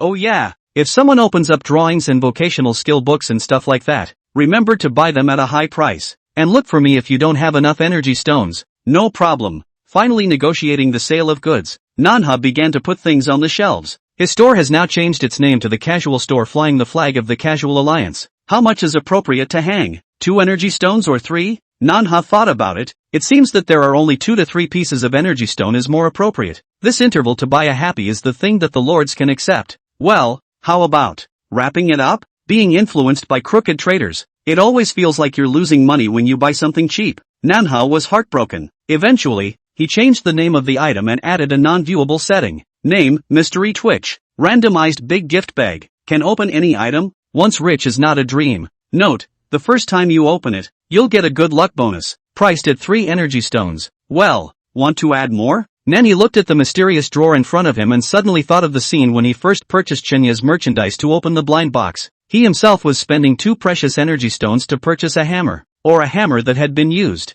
You can open anything. There's nothing wrong with me putting in a few things I can't use, right? Manhwa carefully placed the worn-out hammer that had been pitted in the first place into the mystery drawer's merchandise rack. No, my conscience suffers strongly. Then he covered his chest, his heart was beating fast. Perhaps Chi Hong-yi was right, he was not suitable to be an adulterer. It's amazing how much his conscience hurts doing this kind of stuff. With a clench of his teeth, Manhwa opened the box in which the hammer had just been placed and put another box of nails into it. Phew, there, that's better. So the conscience doesn't hurt. The breath that Manhwa had suppressed inside him grew out, and his conscience didn't hurt. Since your conscience doesn't hurt, get a few more. For merchandise he has little confidence to sell it into a big fire. Since it does not sell into a big fire, it is broken, in case of fire. With that in mind, he put more things into different boxes. An energy stone, worn umbrellas, a collection of beautiful lords, some value but not much lords gossip news. Piece by piece, the merchandise was stuffed in, and the energy stones that were originally only 200 or so froze as he disguised them as 500 mysterious twitchers. If you sell them all you should make 500 energy stones. After costs, well, there are no costs, netting you 500 energy stones. I don't suppose there are any stupid people who buy this kind of stuff though, are there? Manhwa thought about it. This kind of thing would be good enough to sell. It shouldn't be possible to sell out. There doesn't seem to be any huge changes. Escorted by the kobold, Shah managed to make it to this familiar place, which was less of a shock this time compared to the last time. Is that right? Even if you are brave you can't change dramatically every time. Shah's vaguely agitated heart calmed. She longed for bigger and better changes in Chenya's territory, but she had only been away for a few days, so it was only normal for there to be no changes. Having been away for a week on my own the first time, it makes sense that nothing has changed dramatically now that I haven't even been away for a week. Well, I can't say that it hasn't changed. These kobolds in front of me seem to have gotten stronger. Is the master accumulating his reserves? Shah surveyed the kobolds around her, all of which seemed to be stronger than the kobolds around herself. I suppose it's because of the daily fights in the middle of the forest. It seems that the master hasn't made any shocking moves these days. Shah breathed a long sigh of relief. Such a situation put her mind at ease. If the person she was following was too strong she might have felt abandoned. The most common option for these superiors is to replace their subordinates with new ones if they are growing too fast and their subordinates are growing too slowly. Shah didn't want that. She felt that her gains in the moment should be able to keep up with the miracles Chen had shown earlier. As long as there are no new miracles, then she will never be abandoned until her revenge is successful. Thoughts were once again on that familiar staircase. On top of the ladder, the aura on Shah's body unconsciously weakened by 1 point with every step. The dominance in the city of Ostrobothnia, the air of superiority of the noble heir, and that President Shah who grabbed a bite of the cake from among the 2 major chamber families. With every step, she humbled herself, until she finally came to the door of the cabin. Her body had been breathless from that high and mighty Saravel Shah. From that Shah, President gradually became Chenya's pawn, Chenya's servant. See, master. Ignoring the fact that her flashy gown was resting on the floor, Shah curtsied to the cabin. Just in time, Chenya opened his mouth blandly after a sweep of Sharavir Shah. Is there a market for something like a gargoyle corpse? Also, there's a problem with transportation. If I dismember the gargoyle, will you still be able to sell it? Of course there's a sale. Chiron this. What? Shah's humbly lowered head lifted instantly. What did the master just say? Giant dragon? Chapter 93, Dragon Resurrection? Giant dragon? Master, do you know what you're talking about? Shah looked at Chun-Yi with a stunned expression. She had thought that the other hadn't built anything huge this time, and that the two should be able to balance their abilities. But what did the man just say? The corpse of a dragon? He killed a dragon? Megalosaurus, that was synonymous with extreme power. They could even destroy a bunch of small countries with their single power. In reality, any creature with a little bit of the dragon's bloodline is strong and powerful. It was like the lord of the city of Ostrobothnia. The Lord had gotten some earth dragons with dragon bloodline many years ago, thus forming the Dragon Cavalry Regiment. This regiment's fierce reputation spread far and wide so that many people of the surrounding small countries will be chilled to death when they hear it, but also more so that the rest of the surrounding Titan Empire's city masters are envious. But what did the master just say? He killed a dragon? This kind of thing would be costly even if Ostrobothnia, with its strong army, faced it, right? Just as long as there's a sale. Then I'll dismember the thing. Chen Yi nodded his head in satisfaction. The best sales of this kind of thing were still outside the forest. The lords reckoned that no one could afford to buy it, and even if someone could afford to buy it, it was probably at a low price. Well, it doesn't hurt, Saichi replied somewhat tongue-tied. Obviously killing such a powerful and terrifying thing, why couldn't he see a trace of excitement in his master's eyes? Is this sort of thing a casual thing for him? Wait, I think there are adult and immature things like gargoyles, right? Although it is said that gargoyles are generally powerful as adults, it seems that immature gargoyles can be killed by human power. Could it be that the master and the one he killed was a young dragon? Yeah, it should be called just a young dragon. Sa nodded affirmatively. It had to be a young dragon. Otherwise how could she explain that her master's face didn't see a hint of expression? Something like killing a giant dragon is something to brag about even among the brave, right? Master, does this young dragon have a lot of scales on it? Is the body preserved intact? The dragon teeth and dragon wings of the young dragon, please cut them off intact if you can. Such things are worth a lot. Young dragons? Chen Yi frowned as the other party said a lot but mostly about young dragons. Chen Yi said with some dissatisfaction, when did I say it was a young dragon? What's going on? Sha's heart stuttered. It was hard to believe that it was really an adult dragon. Master killed an adult dragon and he's still so calm? Lord, Master, could it be an adult dragon? Sa swallowed hard. Jenny found it interesting and reached out to pinch up the other party's smooth little face. He did not know why the other party reacted so much, but it rose in playfulness. Not an adult gargoyle either. In the middle. Sha nervously moved in a single motion, nervously squeezing out a few words in the gap between those large hands. Master Mighty. She knew exactly what kind of giant dragon the other party had killed. It should be a sub-adult giant dragon. Such a battle record was not as dazzling as killing an adult giant dragon, but it was still very powerful. Looks like I need to work a little harder and not be left behind because I can't keep up. Sa secretly decided in her heart that if she couldn't even become a pawn of the other side, then how could she talk about revenge? Mighty what? Chen Yi playfully squeezed the other party's small face with baby fat into various shapes and said, I didn't kill that dragon, I picked it up. Picked up? Shocked tones squeezed out of Saravir Shah's mouth. You can still pick up this kind of stuff? She was a little unsure of how to regulate her mood for a moment. First the owner said he killed the dragon. Then he said it wasn't a dragon. But at this moment he actually said he picked it up? She felt like she was on an out-of-control flying broomstick, bobbing up and down, high and low. Good pickup, so I won't be out of the game because I can't keep up with my master. Sa even wore an expression of relief. She didn't even notice that her mind had subtly changed from when she didn't know she was actually afraid of being abandoned by the man in front of her. What are you muttering? Chen Yi asked as he listened to the other party's small murmur.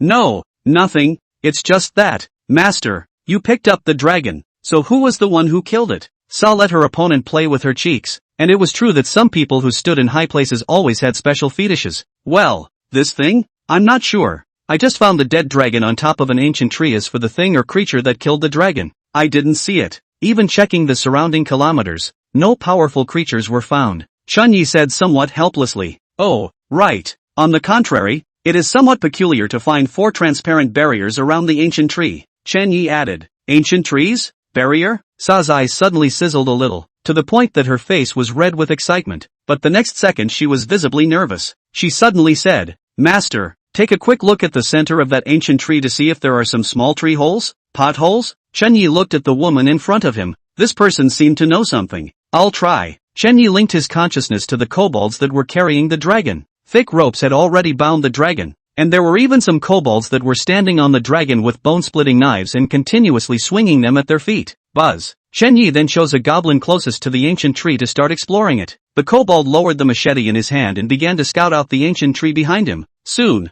he discovered that the ancient tree actually did have some small tree holes, but it was too small a trail. He had previously thought was a squirrel or something like a burrow. Yes, there are some tree holes coming up. What's the problem? Chen Yi inquired to Sa. And Sa's face had turned white the instant she realized that there was indeed a hole in the tree. And she tensed. Master, run, run, quickly have your kobolds evacuate wherever they are. Evacuation? Why? Chen Yi looked at the woman in front of him suspiciously, was about to ask the other party for the reason. But in the next second, a violent vibration came from under his feet. No, not at the feet, more accurately, The feet of the kobolds, he said, connected the vision. The kobold is currently standing 30 meters from the ancient tree, with the gargoyle underneath him, and the vibrations coming from underneath him means Chen Yi subconsciously maneuvered the dragon to look at his feet, and sure enough, the huge green body was moving a little bit and there was an immediate hot feeling coming from his feet. This giant dragon, alive? Chapter 94, If you don't speak, shut up honestly. A dragon resurrected? Are you kidding me?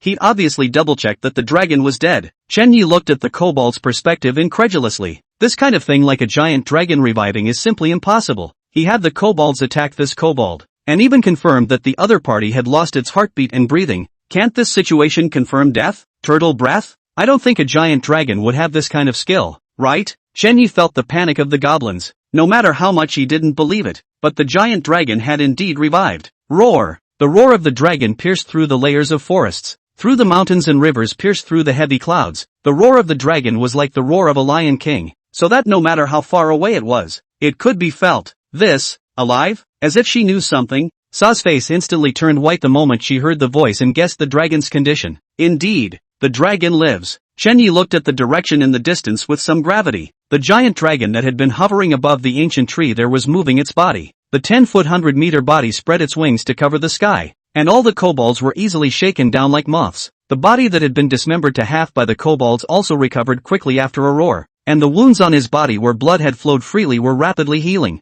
The green light lingered around the dragon, which seemed to be undergoing some mysterious ceremony, standing on top of the ancient tree with its head held high and its wings spread to receive the light. Gah! The kobolds noticed the abnormality and rushed to gather together, but compared to the huge dragon the kobolds were like tiny ants. The largest size of the kobolds was only 3 meters, but the dragon in front of him was 50 meters, and after spreading its wings, it could cover 100 meters of the sky. Master, is that dragon alive? Sha asked Chen Yi with some trembling, as she knew about the special ability that Chen Yi possessed. The latter could control the vision of all parties by virtue of the goblins. Chen Yi nodded, yes, and then immediately looked at Saravel Shah. Do you, by any chance, know something? It was only at this time that Chen Yi noticed the person beside him. Sa seemed to be a bit off from the very beginning, and even reminded himself to run before. You knew that dragon would revive? Chen Yi looked at the woman in front of him. He clearly remembered that this was the first time he had told the other party about the gargoyle. But how did Sa know that the gargoyle was going to revive? Sa lowered her head, slightly nervous.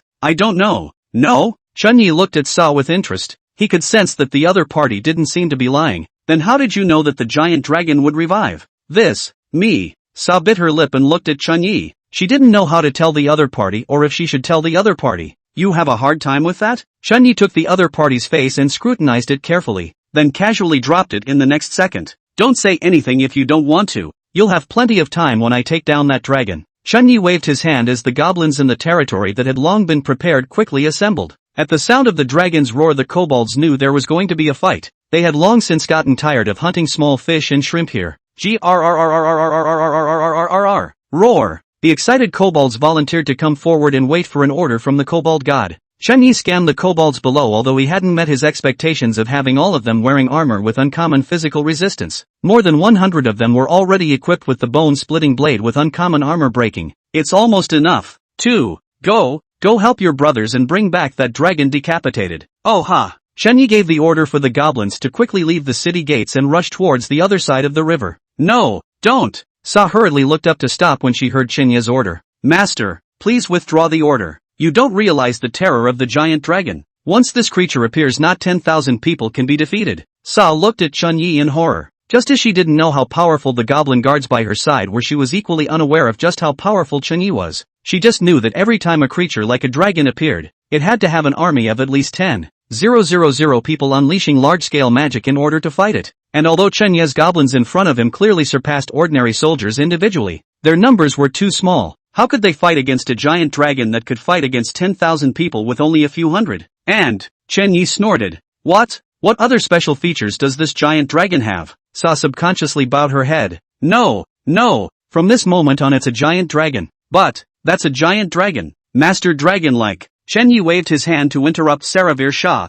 Since it's just a normal gargoyle, there's no problem. But the giant. Shah just wanted to emphasize the other party's power. But seeing Chen Yi's serious look, she wanted to say something. She thought of something. Can't it be that, Master, your strength has recovered? Shah knew that Chen Yi's constant demand for energy stones was because he wanted to recover from his own injuries. If the injuries on the master's body recovered, then he could indeed fight a giant dragon. After all, in the battlefield, I heard that the founder of the Brave Man was able to kill 30,000 Imperial troops in one instant with a special spell, and in the end, it was only because of the sword's Brave Man that the master was wounded and repelled. Chunyi did not want to explain the misunderstanding and simply shook his head. This, Sha sighed. The confidence that had just risen was instantly dashed again. Without regaining her strength, she didn't think she could kill the dragon with that group of kobolds. Lord, well, Sa still wanted to speak, but Chunyi grabbed her head and covered her mouth. If you don't want to talk, then shut up completely and give peace of mind. Connecting through his vision, Chunyi saw the dragon and its bath of green light, and in sync with that his own goblin reinforcements arrived on the battlefield. A distance of a few kilometers was nothing more than a mini-sport in front of a goblin with an attribute of up to 50. This moment, the dragon looked back in anger, and the kobold grinned with fangs and scarlet eyes. Chapter 95, The Master is Too Young. Roar! The dragon's roar formed a terrifying wave of sound that lifted the cracked ground. Ho ho ho! The kobolds were not to be outdone, likewise roaring at the dragon. Though their roars were not as powerful as the dragon's, but they roared more. Quality is not enough for quantity. It's like when there were only ground-walking goblins and wolf giant goblins and tiefling goblins, they feared the gargoyles, and now the 200+ black-armored goblins are coming in support, they feel like they can do it again. Giggle. The dragon also does not intend to nonsense nostrils out of the intense white steam then that how can not be removed, deeply embedded in the ancient tree's claws, actively detached from the ancient tree. Boom! Wings flapped, violent tornadoes were created out of thin air. Green wind magic ripped through the surrounding area like a blade and quickly reached the kobold. Facing such an attack, the black-armored kobold took the initiative to meet it. The dragon let out a contemptuous snort, not to be outdone by the stupidest of creatures, actually taking the initiative to run into its own attack. Seeing the kobolds looking for death, the dragon also naturally complete in its manipulation of the hurricane tornado toward the black-armored kobolds surging. It was going to watch the kobolds die on the spot. Although it was this group of kobolds that had created themselves, that didn't stop him from destroying the ugly creatures. Humph! Chen Yi, who was several kilometers away, also grunted lightly when he saw the scene. The dragon thought the kobolds were stupid, but Chun Yi knew it. The black-armored kobold's move was to protect the werewolf kobolds and tiefling kobolds who had no scale armor. The kobold was clearly ahead of this silly dragon in terms of combat intelligence. Finished. Even though the huge tornado was several kilometers away and had trees in the way, people could still feel the terrifying power of the tornado. This kind of terrifying power is definitely a giant dragon. Even Sa could feel that this giant dragon should be of the wind attribute. Oh Chiron, this brave lord is still too young. Just as well. After all, it's a normal situation to not know the terror of a giant dragon when you've just been summoned and your country is destroyed by the Titan Empire. It's just a shame that it's been going on for a while. Sa looked at the remaining kobolds in the territory with some regret. Only 50 counts left. It looks like there are only 50 kobolds left after this war. Let's hope that the resources required for the master to create this group of kobolds are not too many. Chun Yi was unaware of what the people around him were thinking. Sa had already begun to imagine using some method to quickly recoup this loss, while Chen Yi was watching the dragon carefully. What he was curious about wasn't whether he could defeat the dragon, but how exactly this dragon was resurrected. This battle is undoubtedly their own must-win. Just the time appeared wrong to win, need to pay the price is different. In fact, even if all the black-armored kobolds are destroyed in this battle, it's not a big problem. So far the kobolds are all from their own white whoring, so the loss is also within the tolerable range. Possessing the Fountain of Conception and a large number of energy stones, he could summon more kobolds with a wave of his hand. And the kobolds summoned through the Fountain of Conception were still adult bodies, ready to join the battle as soon as they were born. So the battle will be won. It's just a matter of how much it will cost. And, perhaps, at no cost. Chun Yi looked at the huge dragon in front of him. The other party seemed to only have wind attribute abilities. Only magic attacks? If all you can do is magic attacks, that won't hurt my people. Roar! The giant dragon taking to the air revealed a stunned expression. What was the situation? Why were its own attacks ineffective against the kobold in front of it? Wasn't the windblade tornado supposed to rip the ugly things apart in bloody pieces? Why did the kobolds look like they were unharmed? Suddenly, after seeing the glittering scale armor on the black-armored kobold, the gargoyle looked like it understood something. Humph! Ugly creatures actually possess spell resistance. Since normal magic is ineffective, let's show you the magic that belongs exclusively to dragons. Dragon's breath. Obviously it was a wind attribute magic, but at this moment, the dragon's breath was constantly condensing in the dragon's mouth and emitting a scorching heat like magma, as if there were countless blades rapidly rotating in its huge mouth of dragon's teeth. Roar! Like lava, like a hurricane, like a natural disaster. Wherever the dragon's breath passed through, All the trees on the ground looked like they were being disintegrated a little bit by countless tiny wind blades. By the time the attack reached the kobolds, the sky was dark and the land was full of sores. A huge deep pit reached from the sky to the ground. Dragon magic is scary as hell. Gah! Seeing this, the black-armored kobolds hurriedly went up to the wall again, and hundreds of kobolds formed an impenetrable black wall that sturdily resisted this destructive blow. This destructive attack that seemed to be as devastating as a heavenly disaster even hardened and gradually disappeared under this black city wall. How can it be? How can it not work? The dragon was stunned as it launched a huge wind blade once again. The horizontal wind blades were cut by sharp edges wherever they passed. The protected wolf giant goblins and iron skin goblins were not idle, and their spears were thrown out like lightning long before the wind blades arrived in front of them. An immense spear covered the giant dragon's body like an arrow. Roar! The dragon roared in pain and anger. The scales that were not yet adult could not withstand the full force of a king-ranked soldier's attack. For a while, some spears smashed large pits in its body and then landed heavily, while others pierced its body and set in it ruthlessly. If Shah could see this kind of scene, must be shocked to my lord's jaw, because this group of kobolds' throws could actually break through the giant dragon's scale armor defense. Knowing that this was something that only the city defense giant crossbow could do, she didn't know about the attribute point thing, and had no idea how strong the kobold that had been following and protecting her was. 50 attribute points, almost all added to the strength, and the attack of the full force throw has long surpassed the city defense crossbow. It's still injured. Chen Yi looked at the status of the kobolds after the battle. The wind blade tornado really did not damage the kobolds, but that dragon's breath attack did. The damage of the dragon's breath actually exceeded 100 points. As expected of a giant dragon, it actually possesses skills that exceed its current stage attributes. However, although this attack surpassed, it didn't surpass much, and the attack that actually hit the kobold was estimated to be around 20 attribute points. This kind of attack hurt the black-armored kobold, but not much. A kobold's throw would be enough to shoot the kobold into a hedgehog before the gargoyle noticed and tried to use its dragon breath to wear it down. Roar! The dragon saw its own attack many times ineffective, and the heart of the anger rises, only to see its roar. The breath around the body soared several times, the green wind circling around the body. Prepare to take my strongest blow. The majestic dragon's head raised its breath as if it was getting stronger and stronger, and the kobolds stood by to offer their strongest defense stance. Next moment, the giant dragon astral wind rupture breath again, only to see its back to the crowd of Gobo turned into a stream of light more and more distant. Chapter 96, How should I comfort my master? Chen Yi, crowd goblin, is this dragon running away? Chen Yi was surprised as he looked at the very arrogant and imposing dragon that was getting farther and farther away. Asterisk. That's not a good way to catch them. Chen Yi froze in place, and the goblin similarly froze in place. The opponent was unable to upchannel the black-armored goblin, but the goblin didn't seem to have the ability to pursue either. Poisoning, black armor defense, trampling, tyrannical strangulation? The only long-range skill among these things is poisoning, but the dragon has long since disappeared, so even if you poison it, you can't reach it. Let it run. Chen Yi felt slightly regretful. He had thought that a creature like a dragon should be unruly, not realizing that the other party was actually so abashed. Goody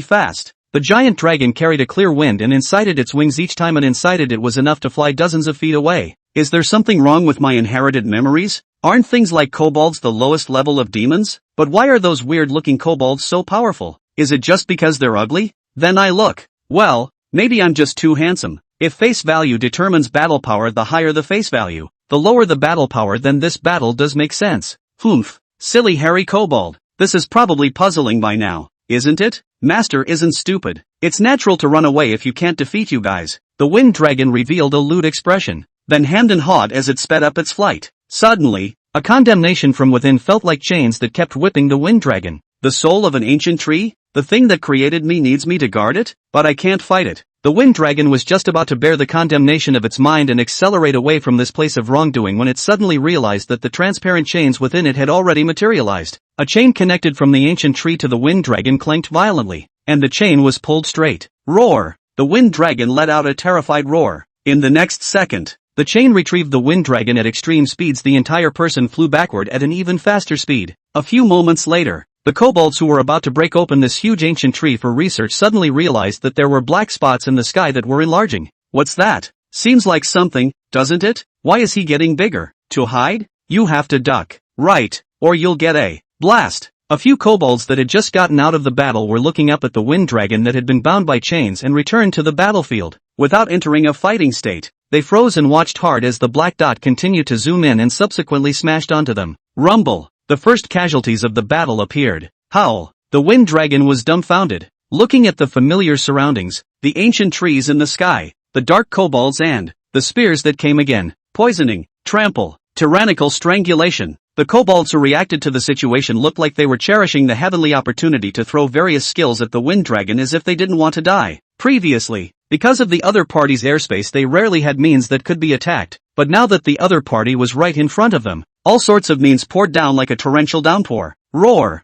The dragon let out a cry of pain and struggled to take off. The kobolds on its body wrapped around it in a death grip and tightened themselves. Think of a giant bird of prey trying to take to the air but covered in vicious marching ants. Roar! The gargoyle subconsciously used wind magic to sweep his entire body, but only a handful of wolf giant goblins and tin goblin blacks were washed away. The scaly armor of the armored kobolds shielded them. Damn it! Damn the spirits of the ancient trees! Damn the kobolds! The dragon hissed defiantly as it hovered and took off to a certain height, after which he angled his head in the direction of the sky. Dragon heal! An emerald green light came from the sky to envelop the body of the wind dragon, and the wounds on its body were rapidly healing, and the toxins were quickly disintegrated. A healing skill for dragons? Chunyi could not help but grimace when he saw that his opponent had so easily recovered all the damage he had caused earlier. He didn't know why this giant dragon suddenly returned again, but this skill of the other party was now very unfriendly to his kobolds. Sure enough, the master's face has turned ugly. I guess the goblins have suffered heavy losses. Sa looked at Chunyi's face and secretly shook her head.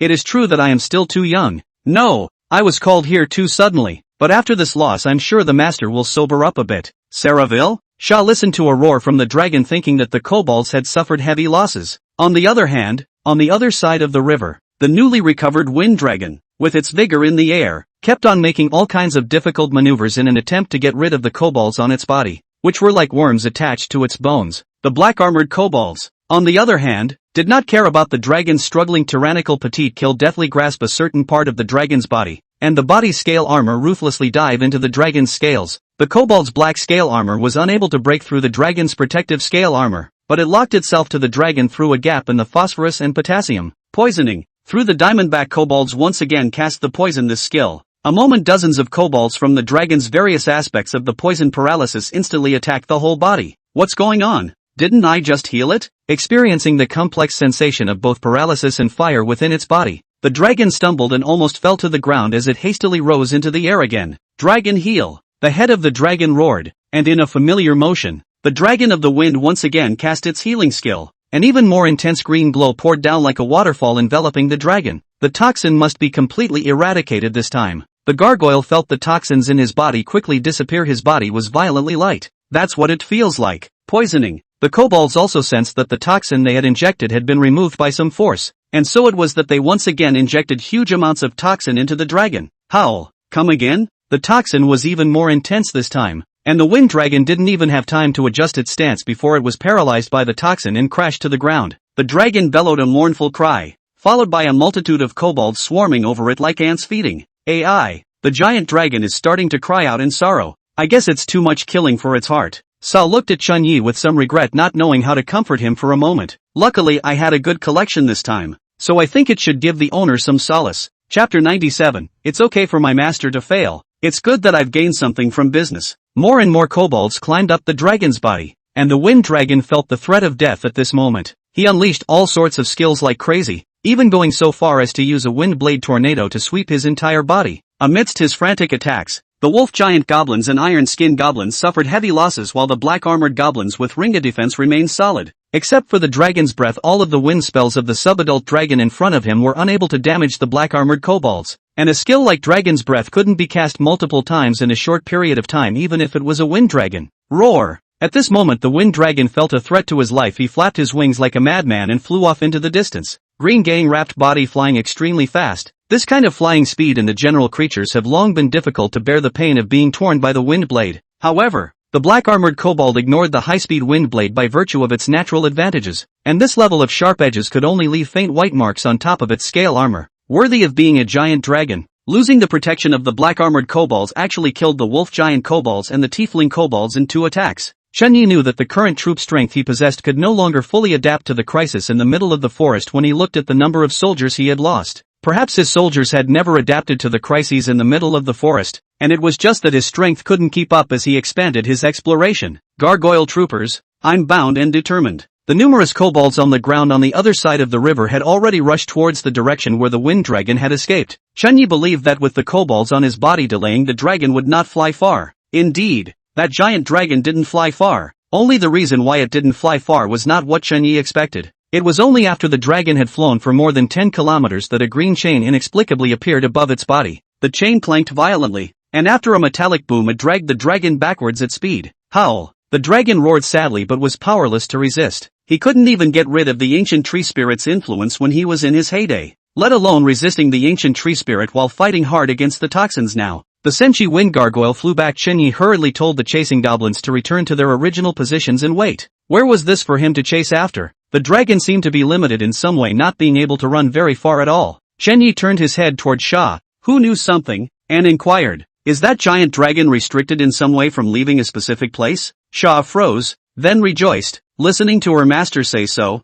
"It seems to be that not all of the kobolds who went to support them died, actually some of them escaped back," she said. "Yes. Illusory seeds nourished by the soul of the ancient tree are unable to leave the specific range of the soul of the ancient tree." Chunyi nodded his head, then connected his vision over the kobolds again, knowing that it would be good to know that the dragon could not escape. Kobolds had no air combat ability. If his opponent was bent on fleeing, then he was really hurting. But now the dragon cannot escape. That is a little bit of grinding. He is also sure to grind each other to death. Road battle on top of the kobolds do not fear, the dragon can. In the air battle on top of him also can only choose a little bit of grinding, kill each other. Just in time to show me the full strength of the black armored kobolds versus what you gargoyles are really capable of. Chunyi incarnated multiple perspectives to observe the overall situation of the battlefield. True to its name, the dragon turned to a physical attack when it learned that its magical attack was ineffective. Each strike of that huge mountain-like body could leave a deep gully on the ground. Under the thick dragon's tail, gold and stone were broken and grass and trees were destroyed. The huge dragon claws were also like sharp scythes, cutting the black armored kobolds with bloody marks. Taking the loss of no armor, Chen also sighed in his heart as he looked at the once again injured goblins in the middle of the battlefield. If he had more fine iron, the kobolds would not have suffered so many casualties if they were armed with armor. Unfortunately, there are no ifs on the battlefield. A huge battlefield was formed in the 4 barriers beside the fruit tree, where dragons and kobolds were constantly fighting. A single tail of the dragon could send the kobold flying hundreds of meters, but after crashing through more than 10 trees, the kobold got up and charged at the dragon again as if it didn't know the pain. This is when the kobold's talent for combat comes into play. They are devious and insidious and united and have no fear of death. For them, death in battle is a return to the arms of the kobold gods, and there is nothing to fear. For God's sake, Gao! A level 15 black armored kobold was sent flying and then casually picked up the spear on the ground, dodging the dragon's attacks like a hexagonal warrior in the blink of an eye. The spear was swung viciously, followed by a huge force as it plunged straight into the dragon's body. Roar! The dragon's teeth roared in pain and fury as a claw sent it flying again. But such a thing was not an exception. All the black armored kobolds were performing the same operation, some with swords, others with spears. Spears, on the other hand, are like disposable weapons that can't be removed when they land on a dragon. Instead, the bone-splitting knife was like a long-lasting weapon, slashing and slashing at the giant dragon's torso, continuously cutting out trails of blood, fleeing and unable to escape, fighting and unable to fight. At this moment, the giant dragon's heart was racing with 10,000 horses. The gargoyles got weaker and weaker the more they fought, while the kobolds got stronger and stronger. Soon the giant dragon gradually lost its ability to resist. The kobolds looked like dwarves who had triumphed in the face of a giant, and they stood on the giant's body, waving their machetes and spears in their hands, proclaiming their victory. 18 wolf giant goblins, 18 tiefling goblins all destroyed, and 3 black armor goblins lost. Fortunately, the result was felicitous, and a living dragon was more than enough to make up for the loss of my troops. It's just a shame we can't sell the dragon corpses. Bring back the dragon. Shenyi turned his perspective to the Saravir in front of him after giving orders to the goblins. Sha, the corpse of the gargoyle is presumably gone. What harvest have you brought back this time? Sa breathed a long sigh of relief. As expected, her master had failed, but the good thing is that I had a good haul, so I should be able to make up for some of the losses. Sa removed her own ring and pulled it off and handed it out respectfully. Master, this is what I got from using the snake body you gave me to do business. Chapter 98, Haina Small States. Chunyi unflinchingly took the ring and swept through it, the supplies in it counting as much as he could before his eyes. There were no more than 2 small items removed from the ring. 14,000 energy stones, 7,000 pieces of fine iron, and, what is this? Chunyi picked up something that looked like a scaled-down version of a Dan furnace and asked. Sa replied, Master, this is ambergris incense, has the effect of gathering the spirit and calming the soul. Keeping it in the house for a long time during weekdays can grow the control of mental power. Chen Yi praised with a smile. Not bad, have a heart. I didn't realize that this time. Not only did I reap a great harvest, but even the Imperial Trade and Commerce side also reaped a great harvest. Whether it was those 14,000 energy stones or 7,000 fine iron, it far exceeded Chen Ye's expectations. He doesn't care what the process is, he just focuses on the results. And it was clear that he had made the right move in the first place. Capitalizing on the differences between the Empire and the Lords could definitely make him a lot of money. Good performance. Here are the supplies for next time, and a couple bronze weapons. Chen also returned the ring to Saravir. The energy stones and fine iron in it had already been replaced with the pelts collected from Manhwa and the bronze weapons he had acquired. Right. Regarding the bronze weapons, he had only given Saravirsha a bone-splitting blade, and the remaining 4 bronze weapons were nothing more than low-grade goods that he had acquired in the trading area. Things were as rare as they were expensive. He wanted to let those people in Ostrobothnia know about the power and rarity of the split bone knife before using it to seize the rest of the market among the lords. When good money drove out bad money, the rest of the bronze weapons would quickly depreciate in value, and he could then sell them to the city of Ostrobothnia for another profit. It was impossible to directly give a large number of split bone knives to the city of Ostrobothnia. He must let the group of nobles in the city understand the preciousness and rarity of the split bone knives, so that he could raise his stature at that time. Of course, all of this is still to be executed after it is shipped back to Chiron and the special troopers are acquired. Only when he has enough power to harness it will he show his wealth. I'm in a good mood today, so come here and reward yourself. Chen Yi beckoned, and Saraville? Sha understood the situation and stepped forward. The master is not in a good mood himself this time, will definitely suffer. But, suffering is also better than being abandoned. At least it can still prove that he is somewhat useful. City of Ostrobothnia. Osrog fulfills his promise to take Heidi? Arden in search of the Firefox. Second young master. Recently the Haina small country is rampant, you should be careful when you go out. The duo had just arrived at the city gates when they were sweetly reminded by the guards. Okay, this kind of excuse will just fool others. Get out of the way. The guard scratched his head awkwardly. A small country like Haina really didn't dare or have the strength to take the initiative to attack the city of Ostrobond. I wanted to sell a favor to make the second young master remember himself, but now it seemed to have backfired a bit. Get out of the way. Get out of the way. Can't you see the second young master leaving the city? That so-called immediately took on the guise of a lapdog and hollered at the rest. And Rogue nodded his head with great satisfaction. He ate up the whole prestige and pretense thing. Luo thought of this and looked at the dragon-blooded warhorse on his crotch with contempt. Although this kind of horse is also very rare, as his father's dragon-riding bloodguards can ride the mount. But after being Su Qingyue's crocodile mount, it's nothing more than that. The dragon-blooded warhorse with dragon horns couldn't be compared to that 5-meter huge swamp emperor crocodile anymore. Although the former had better performance, the latter left the dragon-blooded warhorse several blocks behind just by its size and rakishness. Yaden, who was on the sidelines, seemed to notice Rogue's thoughts, but she didn't feel that there was anything wrong with this dragon-blooded warhorse. On the contrary, she was very satisfied. This dragon-blooded warhorse was the symbol of the OS family. The fact that Butler Fei was willing to give up 2 dragon-blooded warhorses for this trip also signified the importance that the OS family attached to the marriage with the Heidi family. As for the marriage, the OS family lacks financial strength and the Heidi family lacks military strength, and both families complement each other very well, and the elders of both sides are very satisfied. After all, the door is right.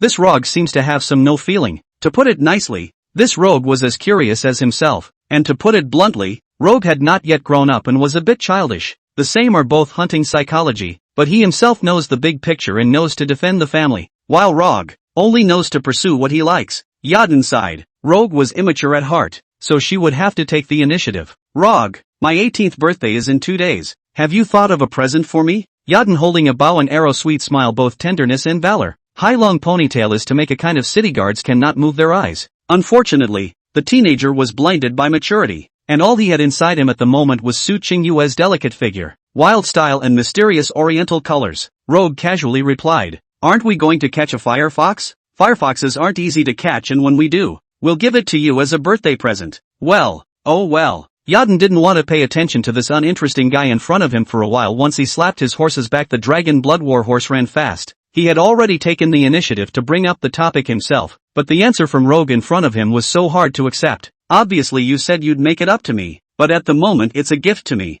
Yaden inside some aggrieved. The same as a noble lady chasing her, not to say thousands of people are also full of hundreds. But the immediate Rogue, if it wasn't for the other guy's status and marriage, he definitely wouldn't be the best choice. Hey, wait for me. By the time Rogue reacted, Yadin had already run far away. Rogue hurriedly patted his horse to catch up, but Yadin accelerated again and the two of them just chased after each other. Yadin ran very fast, and Luogu also chased all the way. Rushing until the edge of the forest, he was able to catch up with this woman. This woman is sick, isn't she? Why is she suddenly running so fast? Rogue grumbled in a small voice, but he was forced to step forward to comfort him for reasons of union. Suddenly, a touching figure appeared in front of Rogue. The ink-clad cloak with a long sword at the waist was none other than his own hidden guard. Hidden guard? You're just in time. Go help me persuade Yadin. Luogu saw that the hidden guards who had always stayed out of the world actually took the initiative to show up in his heart and couldn't help but be overjoyed. It seemed that Butler Fei was still paying more attention to his union, and was actually afraid that he would not play well enough to send hidden guards to help. What are you doing here? Go on. Seeing that the hidden guards had no intention of acting, Rogue had no choice but to cover his forehead and step forward himself. If you're not out to help, then what are you out for? What a waste. He just wanted to step forward but was blocked by the hidden guard again. What do you mean? Even if you disobeyed my orders, you actually... Before he could finish speaking harshly, he saw that a hidden guard had also appeared beside Yadin in front of him. Rogue wasn't stupid. Two guards out at the same time figured something was going on around them. He looked around warily, and the next moment there was a hearty laugh. Worthy of being a noble's ace dog, his nose is actually this good. Two people wearing black robes slowly walked out of a large tree trunk. One man was small and thin, while the other carried a large, exaggerated, long red blade over his shirtless shoulder. Chapter 99, Escape. Who are you? The hidden guard beside Yadin slowly led Yadin back behind Osrog, immediately followed by another stand with the other hidden guard. The man with the naked top carrying the bloody sword disdainfully pulled out his ears, casually flicking his hand. The people of the Haina kingdom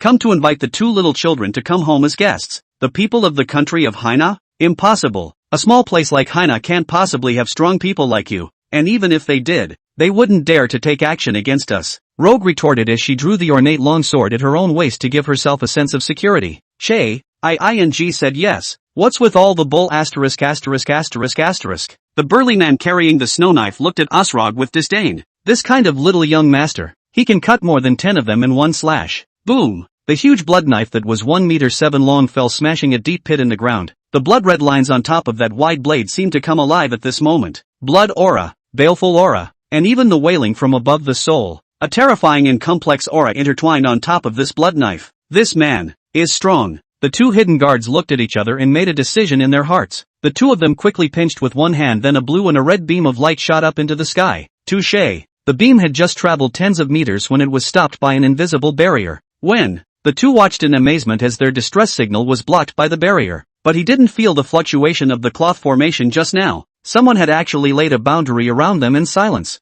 Was it that person? All gazes coalesced towards the skinny man in the black robe. The man in front of him, who was carrying a bloody sword, was obviously a berserker. And berserker basically didn't have skills like barriers. These two, one is trickier than the other. The two hidden guards subconsciously made the person they were protecting back up. And Rogue and Arden watched it all with slight horror. Perhaps they couldn't tell from the aura just how powerful the enemy was, but they saw the hidden guards calling for help. Not only was the plea for help or even just a plea for help stopped, they knew they were in big trouble. Yadin removed the bow and arrow from his own back and drew it to full string at the enemy duo. Rogue also flicked his long sword in his hand and attached it in a tight formation. Little things, if you are good I will bring you back in one piece. If not, I will bring you back crippled. Between words, the man carrying the bloody knife he rushed out after a word spit out. The occasion has already disappeared in front of the eyes of the crowd. Clang! Sparks flying, a figure flew out backwards. It is the hidden guard. What? How can it be? My hidden guards are diamond level. How can they? Rogue murmured. As he watched the other party actually kill his guard in a single blow, the radiant longsword in his hand couldn't help but dim a few points. Your turn, both of you. The man with the blood knife slowly approached the long broad blood knife, pulling out a scarlet trail on the ground. The thin,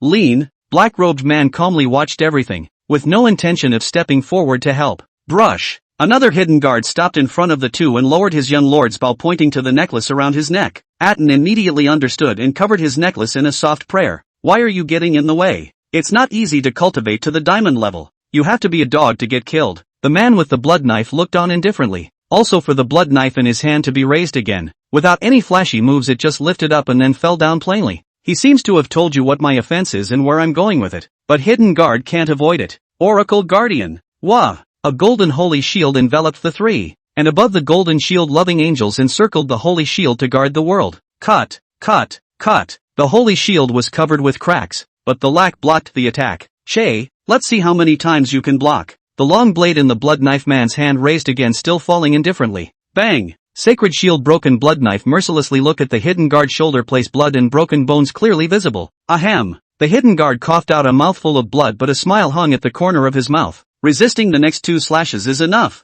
Are you guys betting that I can't spot this?" A silent voice sounded from behind, and at some point the thin black-robed man actually appeared in the middle of the 2 young masters and held a string of exquisite necklaces in his hands. "What?"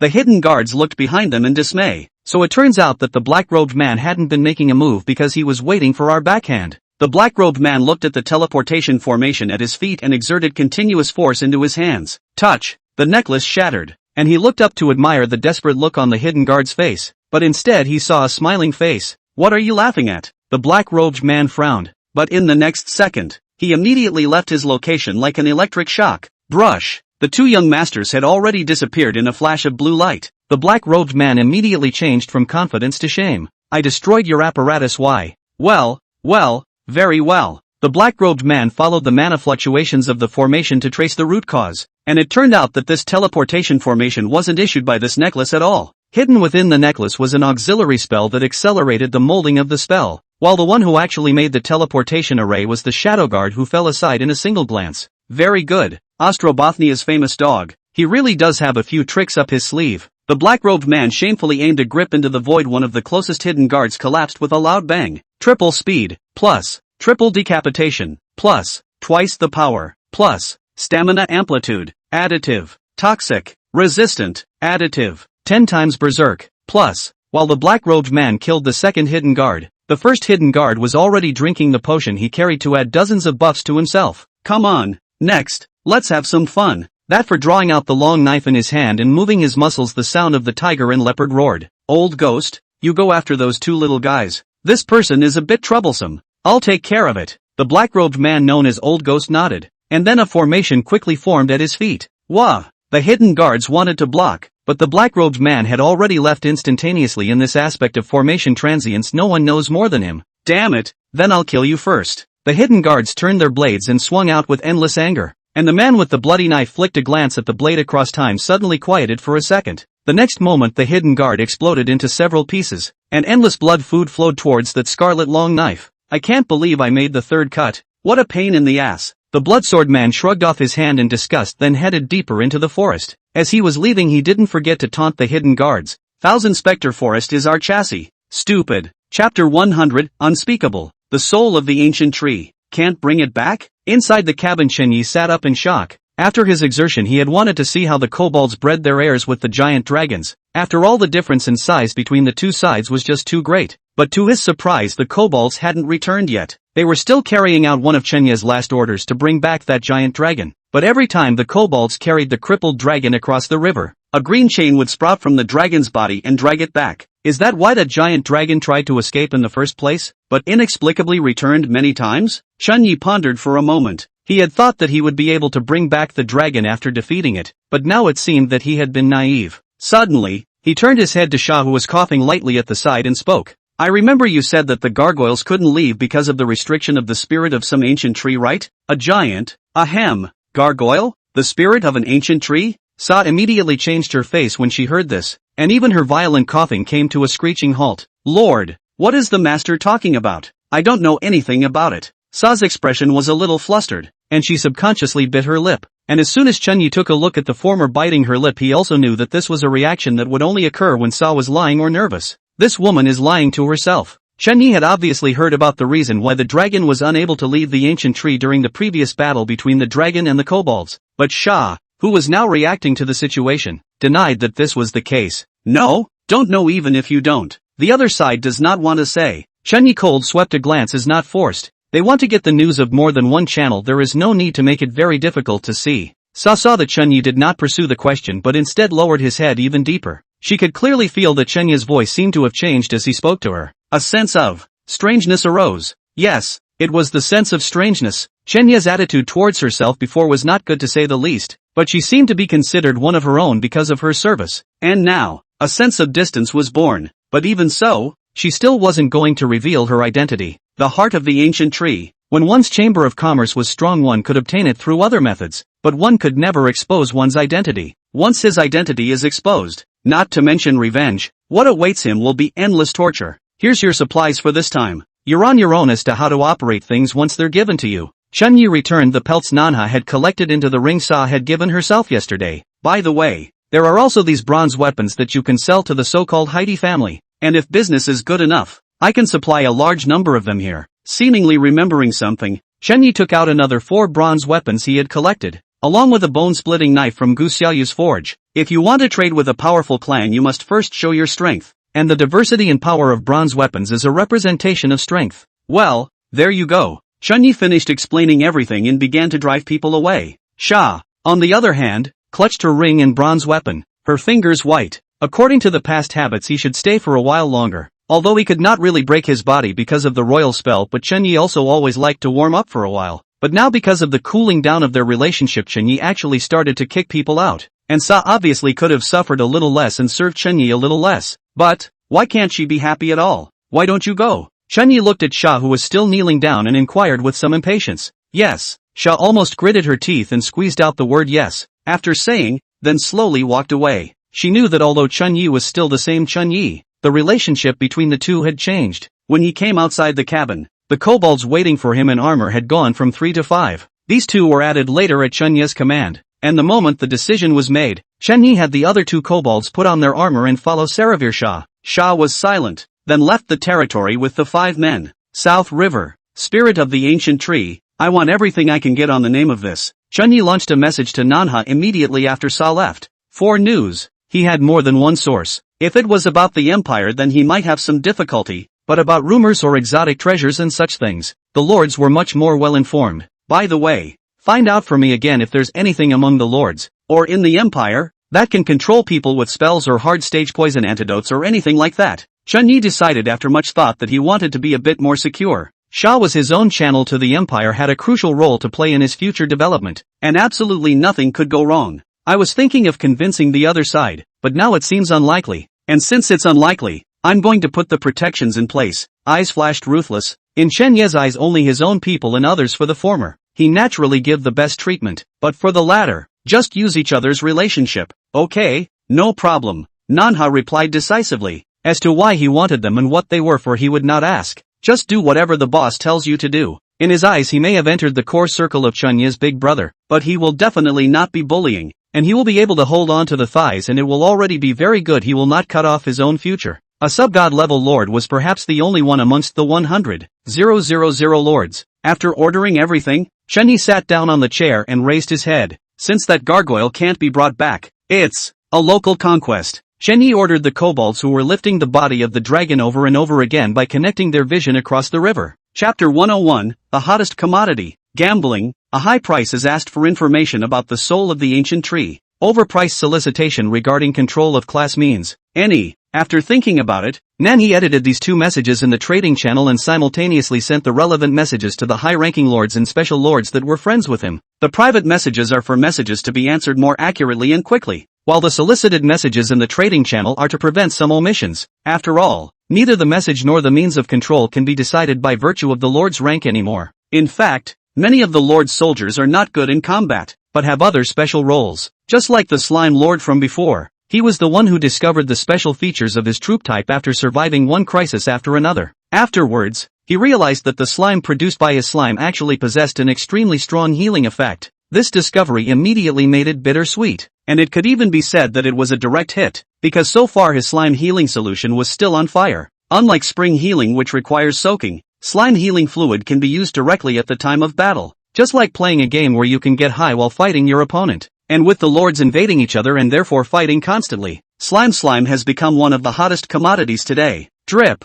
Nanha's message had just been sent over, and he received an extremely fast reply. After all, the random store. It's the store that the crowd loves and hates. Boss Nanha, I have the means about control. My soldier is a parasite. As long as I have the mother insect, I can control the child insect. Compulsion? Nanha stroked his chin. It seemed like a good tactic. What level of people can you control with your means? South River inquired. That lord saw that Nanhi actually replied to his message and immediately said with joy, you can control any creature under gold, including the rest of the lord's soldiers. That lord was desperately trying to sell his soldiers in an attempt to sell to Manhwa. And Manhwa pondered cautiously. Being able to control any creature below gold, even soldiers, did fulfill one's requirements. However, the limitations of having a gold rank and being the other side's troop type after all are two major drawbacks. Your troopers are powerful, and they are indeed a means of control, but again, they are somewhat limited. Manhwa responded with some deliberation. The price isn't high. Mine can only offer 100 energy stones. No, no, no, I don't want it. No, give me the stone. I want the stone. Manhwa's message was interrupted by the other party just halfway through sending it, and the other party's demand made the corners of his mouth twitch. Gambling stone. This thing himself did not even think that actually will be so hot. Themselves are limited to the amount of sales. Actually there are people through this way to claim the gambling stone. 3 of the hottest commodities amongst the lords today. Gambling stones, healing fluids, and bronze weapons. Anything among these 3 things had to be ranked backward, of which bronze weapons didn't need to be explained. It was something that could change the strength of soldiers and lords, and healing fluid, that was an existence that could change the victory or defeat of a battle. As for gambling, this thing is very mysterious. Some people lose their family's money for this. Some people get rich overnight with this. I heard that some people open side skill books, some opened exotic treasures, and some even opened skill scrolls. But of course, there were also people who opened dozens or hundreds of them and nothing came out. That's why gambling on stones has become something everyone loves and hates. And as the big head store that sells gambling stones, the random store becomes the store that everyone loves and hates. Because the other side's mysterious draws range from skill scrolls and vocational skills down to thank you for your patronage and one more time. Gambling stones, this kind of thing is limited. I haven't gotten a good replenishment of them here yet, so you might not get 100 worth of mystery draws if you replace them. Manhwa also didn't expect the other party to actually want this kind of thing, but told the other party in order to collect what the boss wanted. It's okay, I just need 25 of them. 20 consecutive draws and 5 consecutive draws are the easiest to get something out of. That lord faced this sincere and treacherous. Manhwa also did not think about how many mysterious draws could be exchanged in total, as long as it was enough for himself to draw 2 consecutive openings. South River. What's this all about? With all the craze for betting on stones, some people have also worked out some strange patterns. What early morning draw is the best? What 10 consecutive draws? 20 consecutive draws are the easiest to get something out of. And even more will even hold a gambling stone to sleep for a night to cultivate feelings and then open it again, giving the gambling stone to the other party. Manhwa had only 200 mystery draws left, with dozens of empty prizes and the rest of the miscellaneous gift packs. Drip,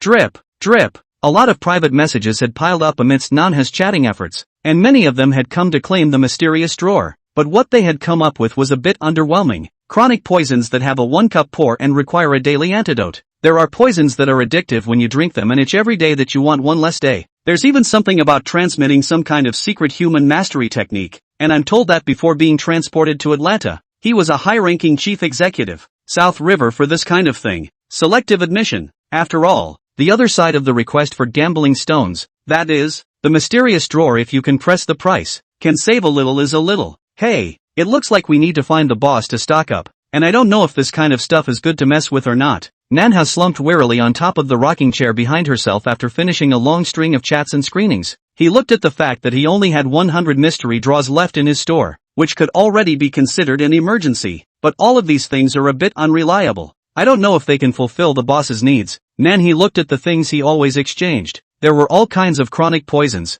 antidotes, but they all possessed great side effects, and the best thing among them would be that compulsion soldier. However, controlling someone important to you with someone else's soldiers is a huge pitfall in itself. Let's collect them for another day, and give them to the boss if there's no better option. Manhwa thought about it. He wasn't even very happy with these things, and the boss probably couldn't see them either. It can only be considered as the next best thing. Drip, drip, why is there someone else? Manhwa clicked on the chat box a little wearily but in the next instant was able to straighten up from atop his rocking chair. This man is the alliance leader of the Blood-Swearing Alliance? Chapter 102, Spell Seal. Why would the Lord of the Blood Alliance? Why would he find me? He looked at the flashing message box was very puzzled to know that today's random store and the 3 major alliances of the Alliance store. Sunset Store is a competitor. The Sunset Shop is fine, although it owns a fair business rivalry with the Random Shop. Its top item is bronze weapons and the Random Shop's item is Mystic Twitch, thus it doesn't interfere. That's not the case with the Alliance store, which has no top-end goods and merely competes with Sunset and itself for all the furtive business in the marketplace. A competitor comes to your door after you have posted your needs. Some bad company to come to. He tapped the message box, and sure enough,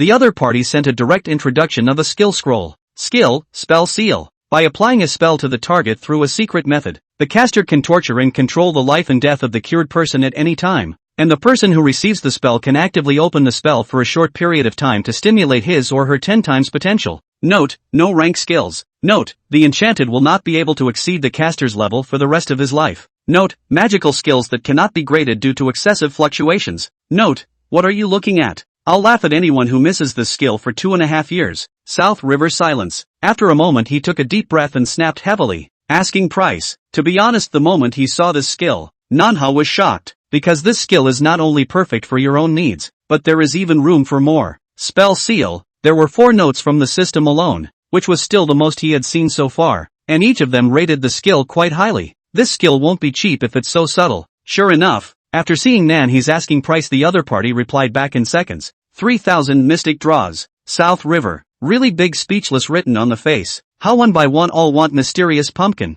Energy stone he does not smell? When did the mysterious seed become the currency of the transaction? Let's trade energy stones. The amount is too large and the number of mystic drawers is far from enough. The alliance leader of the Blood Oath Alliance still replied extremely quickly. 10,000 energy stones. South River. I actually have 100 more mystery draws. The moment he saw the other parties selling price, Nanha remembered his 100 mysterious draws. I was going to let this thing sell for a little while longer, but now it seems like it would be good to close early. On the other side, the toothpick-chomping blood ally snorted and replied, 9,000 energy stones, plus 100 mystic draws. He knows that there are not many mysterious pumps here in Nanha, otherwise it would not have been a set of limitations on the purchase of each person to make him want to buy a mysterious pump but also to find a different member. However, it was all worth it. After all, he had spent a lot, but he had also opened something good. Like, for example, the scroll of the spell seal. With this scroll alone he could make back his money from all the mysterious draws he had made earlier. The price is a bit on the high side, isn't it? This skill of yours is really good, but it doesn't have a rank. South River tries to press the issue. The Lord of the Blood Ally was also a quick-witted man, and directly said, if you have a draw, lower the price, and if you don't have a draw, that's the price. It drove Nanha crazy. What the hell? Are all these people this crazy? 1,000 energy stones for 100 draws at a reduced price. With draws and without draws at that price? It's only been a few days and someone is already addicted to this? This skill is so appropriate, but he really doesn't have that many pumpkins and energy stones. This instant Nanha even regretted his previous sale. That group of people are to claim the mysterious drawer. They can still reduce 1,000 to energy stones if they did not change at that time and put it in the present. Sure enough, one should not be greedy for small advantages, and one is at a disadvantage here. But this skill is really appropriate. Just by looking at the introduction of Spell Seal alone, and he knew that this skill was definitely worth the price. And even Shunyi was bound to like it. But it was too expensive. You know you've only made about 7,500 from selling the energy stone so far.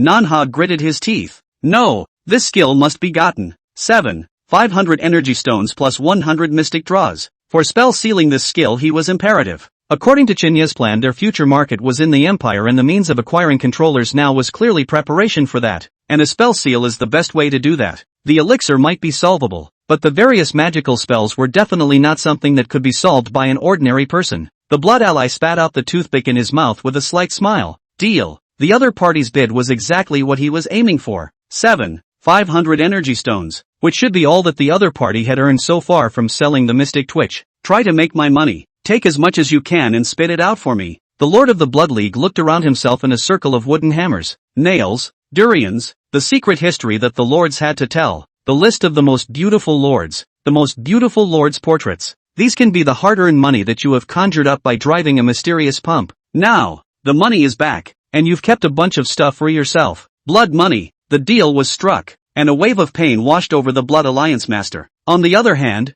the other party's word deal. Let Nanhai get something while still silent. According to what the boss said, promising to be so fast, isn't it possible to continue to press the price to come? Asterisk asterisk asterisk asterisk. I'm really not cut out to be a crook. Then he took a deep breath and clenched his fists. Oathbringer, if you want to earn my money, wait and see. I'll let you spit out as much as you take. With the spell seal in hand, Nanha began to figure out how to earn back his energy stone from the mysterious draw. Don't you like raffles? I'll let you draw enough. At this moment, another part of Nanha's conscience was missing, and he had already decided that he was going to get a redemption prize on top of his thank you for patronizing him. 10 thank you favors can be exchanged for 1 mystery draw. as well as doubling the mystery draws thank you favors more often. Can't believe you boys aren't addicted. The Sunset Alliance, a coalition of lower-ranking allies. Funding from the Warriors Alliance 2,000 energy stones. Grant from the Iron River Alliance. 1,000 energy stones. Funding from the Blood Alliance.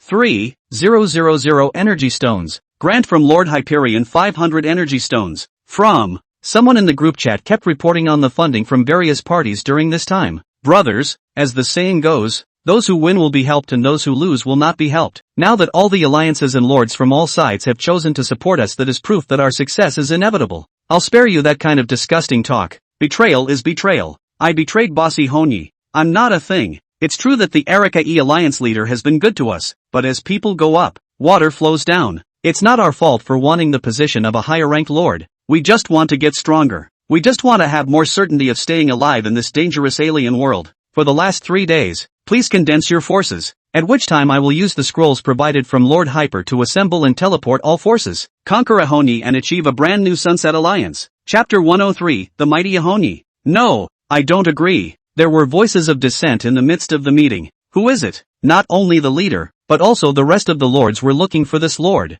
Those who could enter this group were those who had gone through a strict screening process, and it was impossible for there to be a difference of opinion. And this is a time when disagreement can be fatal. Realize that the congregation is not an offline meeting where the rebels can be captured. Now it is an online meeting. If there are different voices in the online meeting, you may have already taken a screenshot of the other side and sent it to Ahoni while you were talking and discussing your options. I disagree not with the crusade against the Alliance, but with the crusade against the Alliance as we are now. Before the crowd could find the man amongst the many chats, the lord who had spoken first spoke again. Shi Hongyi's power is not something you can imagine. I myself am right next to the Alliance Masters area, and I can tell you very seriously that with the people you have nowadays, even if all of you were to come together, you would not be a match for the Alliance Master. Everyone was silent. They all mouthed the words of launching a conquest, but they didn't even have a clear idea of Erika Yi's true strength. I know you all have someone standing behind Ben, maybe a holy lord, maybe a blood swearer, Iron River, with the Warriors Alliance, or something else, but I'm going to be very responsible and tell you that you are no match for Ahoni. On what grounds?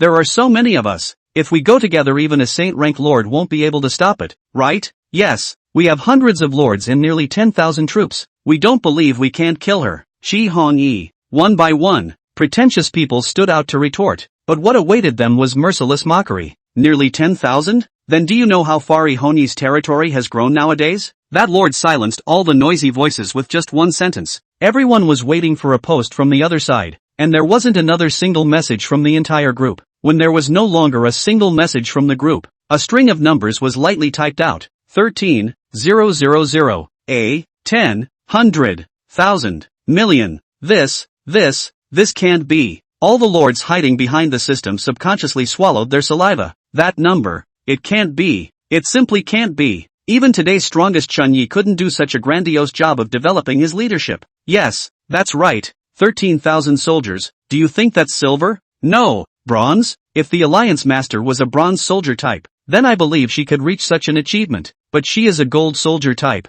Gold soldiers? 13,000 men. Do you think anyone will believe the jokes you tell? That's right. You're not still fooled by the allies. I'm a bronze at the beginning. Are you? At the beginning of the chat, Ahoni hid that she was only bronze, which many people believed at the time. But then, with the rise of Sunburst, more and more people got to know Ahoni as well. Not only was she a golden soldier, but she was also a very special golden soldier. Questioning, mocking voices followed one after another for a while, but in the face of all of this, that lord only said faintly, "In 3 days, I won't stop those who want to die, but if you really want to achieve the brand new sunset, then follow me, and in 7 days, I will lead you to victory." After saying this, the avatar dimmed, has already withdrawn from the group chat, and although others withdrew from the group chat, but caused a bunch of people to follow away. Who cares if it's true? Let's find out what's going on first. Even though things sound unbelievable, there's one life to live, and who's going to joke about their name? The only reason why they wanted to rebel against Ahoni was because Ahoni used most of her resources to strengthen herself, thus triggering the discontent of the crowd. It couldn't be said that they were disgruntled, as they had been treated quite a bit better compared to the rest of the alliance. Even if the treatment of Sunset, even if the head was concentrated on Ahoni herself, the remaining resources also raised the house lords over 60% of the same class lords. This is especially true of the lower ranked lords. So it's not that the treatment isn't good enough, it's just greed. Man's desires are like rolling stones on a mountain, and the Atlan, full of all possibilities, is like the breeze that rattles the last obstacle in the way of the rolling stone. Greed grows larger and larger as soon as wisdom begins. The Blood Alliance. The Blood Alliance Lord who had just funded the Sunset Alliance had personally added that unruly lord at this moment. After all, if you want to move to the great mountain of sunset, you can't afford to be a little sloppy. If you want to succeed, don't skimp on energy stones. That high and mighty lord agreed to the Blood Oath Alliance Lord's best friend, and then he opened the door to enter the mountain. The core members of the Iron River Alliance had similarly added this lord's friends, but the answer they received remained the same. The warriors even allied with Adius similarly friend each other, but were treated in the same way. Don't skimp on the energy stones, and it's interesting to know the exact strength of Ihoni. Atieda naturally didn't believe in that 13,000 soldiers. 13,000 golden soldiers. That was enough to destroy the existence of a city, or a small country. Even if he is doing things such as having such a troop, then there is still a need for what planning directly pushed the city of Ostrobothnia is. But interesting was interesting, and he didn't intend to put too much effort into the matter of pushing to Ihoni too much. His energies were right in the middle of the empire, and the closest city to him. At the same time, Chunyi also knew what the meeting could accommodate. 13,000 soldiers, that's still incredible. Although the opponent's soldiers were very unbelievable, Chunyi had to believe it. After all, he himself possessed more than 200 king-rank soldiers, so what was so impossible about the next person possessing more than 10,000 golden soldiers? There were many opportunities for Atlan, and the heavens didn't patronize him alone. He couldn't be the strongest all the time. He could only make sure to try to be in the strongest of the bunch. 13,000 soldiers. If I exchange all the existing energy stones in my hand total, I can also have more than 4,000 gold level goblins, plus my own existing high level goblins. It's not impossible to fight, but it is to be stronger. Wait for the result of the goblins and that wind dragon. Although he was a spectator himself, this gap in strength also made him feel a sense of crisis once again. Between the lords, it's never been a competitive relationship. By the way, boss, you want the soul of the ancient tree? There is no news yet, but the means of controlling people I found. White light flashed, and a scroll landed in Chen Ye's hands. Nanha continued, boss, this thing took a lot of effort on my part, and all the proceeds from selling gambling stones went into it. However, the results are definitely worth the price of admission, as you can see, Nanha added. Chen Yi also measured the scroll in his hand. According to Nanha's statement that gambling stone can be sold at least 7,500 energy stones, this thing in front of him is actually worth 7,500 energy stones? Chen Yi threw the scouting technique over. You have sensed the skill scroll. Please ask if you want to learn it. Skill, spell seal. By applying a spell to the target through a secret method, the caster can torture and control the life and death of the cured person at any time, and the person who receives the spell can actively open the spell for a short period of time to stimulate his or her 10 times potential.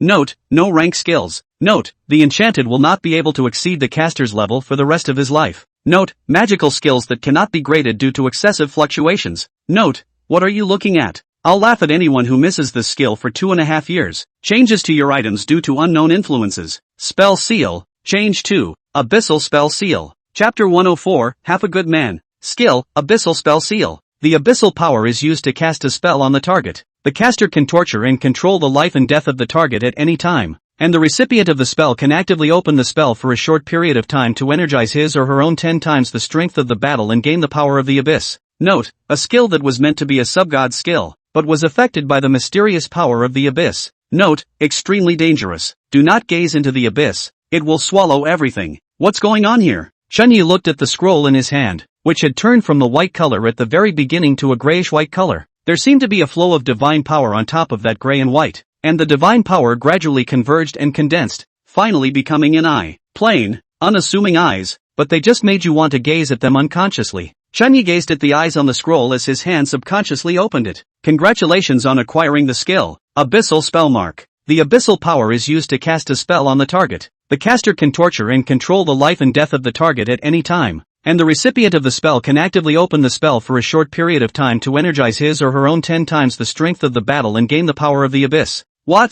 Only when his system's beep sounded did Chen Yi realize that he had actually taken the initiative to learn the Abyssal Spell Seal skill. I clearly remember being shocked at the change that happened to the spell seal. This spell seal. Chen Yi once again observed the spell seal. That spell seal had indeed changed, in which the active opening that could enhance the potential tenfold had turned into a more intuitive tenfold battle power, and it will also be augmented by the power of the abyss. The power of the abyss. All this is due to the power of the abyss? Chen Yi is a little confused. This skill is very strong. Absolutely strong. And now after the mutation is even more directly enhanced 10 times the combat power strong no side. Just, what is the power of the abyss? Abyssal power. This seems somewhat familiar. He subconsciously looked towards the fountain of conception, which was not far away from him. Dark Goblin Breeding Fountain, Unique Soldier Building. Initial level, LV3. Number of kobolds that can be bred per day, 15. Current energy requirements for conception, 30, 60, 75. Materials required for promotion, 10 Zena crystals, 300 units of wood, 200 units of stone, 100 units of fine iron, 1 energy core. Note, cunning creatures from the dark abyss. Any creature that underestimates them will pay in blood. Beware. This vile creature ignores reproductive isolation. Cunning creatures from the dark abyss. The dark abyss. The power of the abyss. If I'm really connected to some abyssal power, then, is the fountain of conception? Chen Yi was still immersed in this skill. Since it's the choice of the fountain of nurture, it should be harmless to yourself. 10 times the battle power increase after active opening. If it's possible of giving every kobold, then active opening. Chen Yi took a deep breath. If the already powerful black-armored kobolds were allowed to improve 10 times more, what kind of scene would that be? Boss, can you still get the gambling stone? That thing is selling like hotcakes. More than we expected. Boss? Manhwa bombarded the immersed Chen Yi awake with several messages in a row. Gambling stones? Oh yes, this thing is called from gambling stones. Chen Yi thought for a moment and then replied. It's a bit difficult, but I can give it a try. Gambling on something like this straight so far had been an accidental gain for himself, and as far as actually looking for it, he hadn't really tried it. However, he did know the places that produced gambling stones, the Jackal's Cave, the territory of the land-tooth-biting shark, and the territory of Gu Xiaoyu. This one's for you. Chen Yi sent another amount of energy stones over after agreeing to help Nan He look for gambling stones. Boss, what does this mean? Nan He was a bit surprised when he looked at the 2,300 energy stones in his hand. Chen Yi took the initiative to open his mouth and explained. Didn't you just say that all the proceeds from the stone gambling were used to purchase the scrolls? Don't forget that the proceeds are split 30 to 70, and this one is what you deserve. The sale of skins and furs has not yet returned. I will give you that 30% profit when the sale of all skins and furs returns.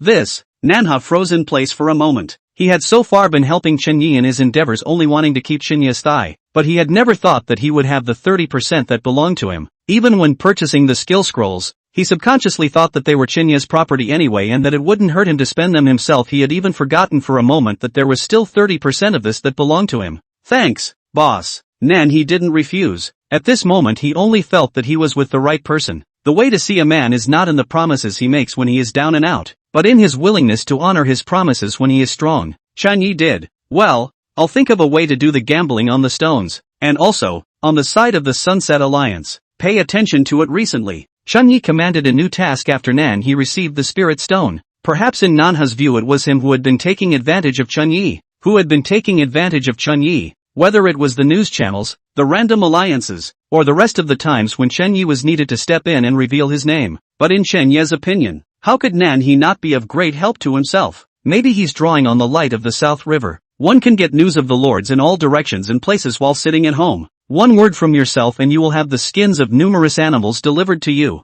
With a word from himself, the other party helped him find a scroll that made him very satisfied and even brought him an absolute surprise within a few hours. And Manhwa, who did all this, was still not asking for a return. And even if he didn't ask for a return, Chen Yese would have tucked it away. Understood. I'll keep a close eye on the movements of Sunfall's side and the rest of the allies. Well, I almost forgot there were the rest of the allies. They're all yours. Chen Yi nodded his head. He was very satisfied with Manhwa. Not greedy, righteous, and more importantly, half a good man. The good guys died out in the original world. There was no room for good people there. So South River changed too. Just not completely. He has no desire to become unearned capital. He has no desire to rule over a powerful party. He simply wants to be a businessman who works less and earns more, making money through his own efforts, rather than being a slave who is at the mercy of others caught up in the loop of capital. Such a person asks for little and is worthy of deep friendship. The scrolls came at a good time. Let me see this so-called power of the abyss. Chen Yi summoned a black-armored kobold and opened his palm to it. If he succeeded, he would once again ascend to the strongest. Chapter 105, Spell-Marked Goblin. Terrifying Existence. Abyssal Spell Seal.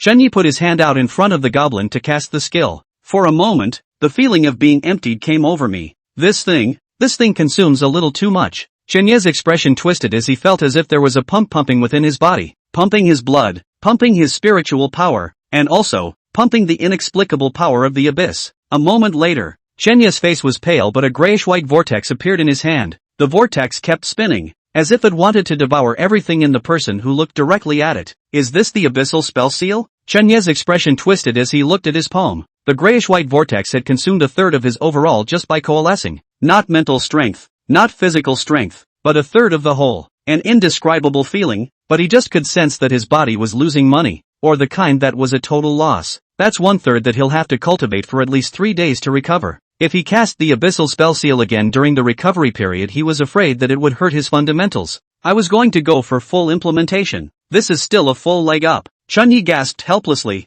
fearing that his re-entry to the throne would be pushed back again. I really don't know how that Ihonyi fellow managed to grow his total number of soldiers to over 10,000. What a sick woman. Chenya's self-perception was that his luck wasn't that bad along the way, and was even considered good, but his current strength was actually countered by Chi Hon-yi. What kind of strange encounter has this woman had? Forget it, don't care about others. Let's care about the moment. The two were not in the same area of the 8-pole relationship, and Shenyi did not have to worry about it. Let's see how far you can go. Shenyi slapped the spell seal vortex in his hand on the black-armored kobold's shoulder. Buzz. Very fittingly integrated. That gray and white vortex even looked like it had found some kind of home and actively integrated into the black-armored kobold's body. There are changes. Shenyi carefully observed the kobold, and he saw that the black-armored kobold's body appeared to visibly change, and that grayish vortex began to rotate the moment it fell, and the black streaks on the black-armored kobold that were attached to the scale armor were absorbed by the gray vortex. It wasn't until the vortex engulfed all the black stripes that symbolized the dark kobolds that the kobold's changes stopped. That's gone? Shenyi looked at the vortex that had gone from fast to slow. It seemed that the spell had ended. Cam. A third of my energy just made a little vortex to remove my tattooed kobold's tattoo. Open the spell seal for me. With some reluctance, he allowed his kobold to turn on the spell seal. Gah. The kobold froze at first, not realizing what a spell seal was, but gods don't just give orders. He began to feel his body carefully, and sure enough, he noticed a difference. God actually transformed himself. Gah. Buzz. The airwave was like a volcano erupting, and the black-armored kobold's entire body was wrapped in a white air wave, and its aura changed from simple to stern. The black streaks that had been swallowed up by the gray vortex scrambled out of the vortex again the instant the spell was opened, and now crawled all over his body in a matter of moments. The black diamond-shaped stripes not only madly surged out to cover his original position, even his neck, face and hands, which had not been involved before, were also covered with diamond-shaped stripes. Black unorganized stripes covered the kobold's entire body. The kobold's striped tattoos were more numerous, more varied, and stronger at the same time. He was like a sharp blade that flashed coldly and made people feel as if they were on their backs just by standing here. Black-armored goblin, spellbound, quality, gold. Attributes, 80. Level, LV10, killing creatures raises the level. Loyalty, diehard. You are the kobold's absolute faith. Weapon, black armor, ignores spell attacks with less than 50 attributes.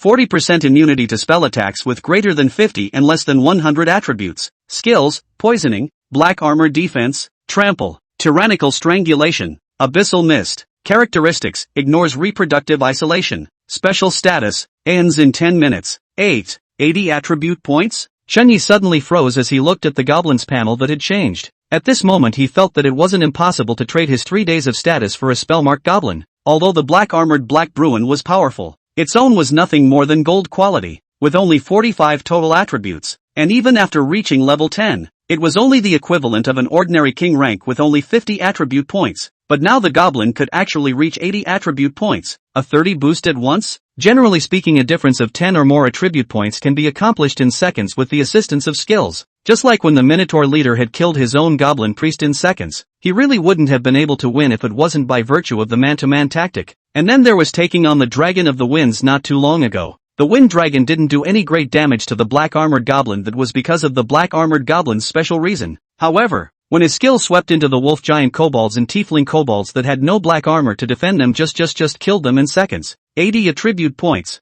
That would make up for my lack of a leader. Shunyi looked at the greatly changed goblin in front of him and smoothly anointed him as the black-armored goblin captain. This kind of strength is more than enough to serve as a captain, even when facing a sub-adult dragon. It has 80 attributes by itself. By the time you add the split bone sword and bright light armor, it's estimated that it can reach an overall attribute of 100. Shunyi sucked in a breath of cool air. Let's impose a few more spell seals when we recover. The more of these big killers, the better. Naturally, your kobolds have created new kobolds outside of your territory. and are not under your command by default because they are not in your domain. Detecting that your territory is the most powerful horde of kobolds around, you have been given a chance to subdue the Dragon Man kobolds. Temporary quest, as the god of the kobolds, you should rule over all kobolds. Please subdue the mighty draconic kobolds. Ways to take in civil fights, convincing people by reasoning. Ways to take in martial arts fights, to convince people by force. Chapter 106, Conquering Goblins, Not Surrendering Wunderkind. Out of my range and still needing to be taken in? Chenya's brows furrowed in some consternation. He had thought that breeding goblins outside of his territory would create new problems, but he had not thought that this was the case. But it's okay, at least it gave me a chance to take it in. But, how does a giant dragon get pregnant? Cam missed the best stuff. With a chagrin, Chenyi ordered the captain kobold in front of him to take some of the black-armored kobolds and head to collect them. Chenyi linked those few kobolds responsible for the reproduction task, and from the latter's viewpoint, it should have already buried itself in the earth for recovery after reproduction. And buried beside him was a group of grotesque green heads. The overall shape of that head was like a dragon's head with a bit of majesty, but with black lines, which was the symbol of the dark goblin. As long as one has the bloodline of a dark goblin, they will have black tattoos no matter how their appearance changes.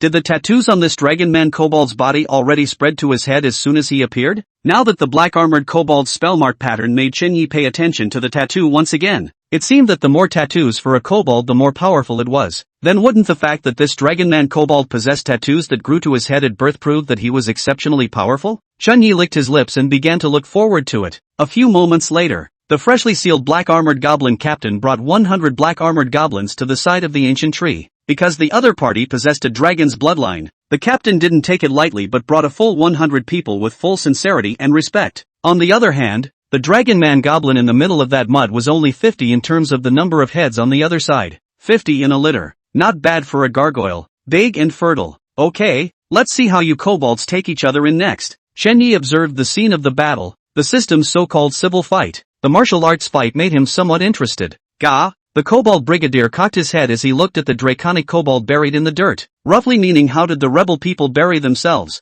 Dragon Man goblins are kind to your black armor goblins, plus 30 success rate in collecting them. That's 30? That's still pretty good to take in. What are you doing? In the midst of Chenya's shocked gaze only to see the goblin captain lead his men to the group of Dragon Man goblins in front of the group of Dragon Man goblins to the head of the dragon that was buried in the earth and could not move was a pounding, some even directly under the feet to kick. Holy, this... No martial arts? Where's the promised civil fight? Gah, gah! The Dragon Man goblin was beaten nose to nose, finally battled his way out of the dirt carrying the black-armored goblin's attack. Roar! A hiss roared through the mountains. What awaited him, however, was a size 43 scaly foot. The black-armored kobold didn't say anything when he saw his opponent get up. He kicked him down again and then output on his face. Roar! Wind blade tornado. The dragon kobold inherits the wind dragon's skill of roaring and summons a tornado comparable to a blade that sweeps over itself in order to force back enemies. However, the black-armored kobold did not retreat in the slightest, and continued to output against the wind blade tornado that could tear gold and crack armor. To make you betray, to make you disobey, let's get you out of your hat. Make you grow wings, makes you better looking than me, make you. The black-armored kobold's fists fell like a relentless storm over and over again, and his mouth was still vibrating as he fought very cheerfully. The Dragon Man goblin, on the other hand, had clothes that wanted to cry while resisting and being confused. Betrayal? Who did I betray? How can I wear it without a hat? I have wings. I was born with them. I'm handsome. Is it my fault too? I'm a baby. I was just born. Unable to fight. Unable to speak. The dragon kobolds were pressed to the ground by the black-armored kobolds who had the advantage of numbers and sneak attacked, and gave them a full body massage. And the black-armored kobolds, also buried in the dirt, got up to join in the fun. And this time 2 for 1 almost became 3 for 1. And the Dragon Man kobolds had a much more miserable time. The Dragon Man kobold's fear of you reaches 100%. The Dragon Man goblin's loyalty to you has reached 60% and has become your soldier by default. Detecting you as a goblin god, goblin loyalty is automatically upgraded to 100%. Congratulations on successfully collecting the Dragon Man goblin. Chenyi drew the corners of his mouth. This, literature fight? Dragon kobolds, quality, king rank, attributes, 55, level, LV3, killing creatures raises the level, loyalty, diehard. You are the kobold's absolute faith. Weapons, none.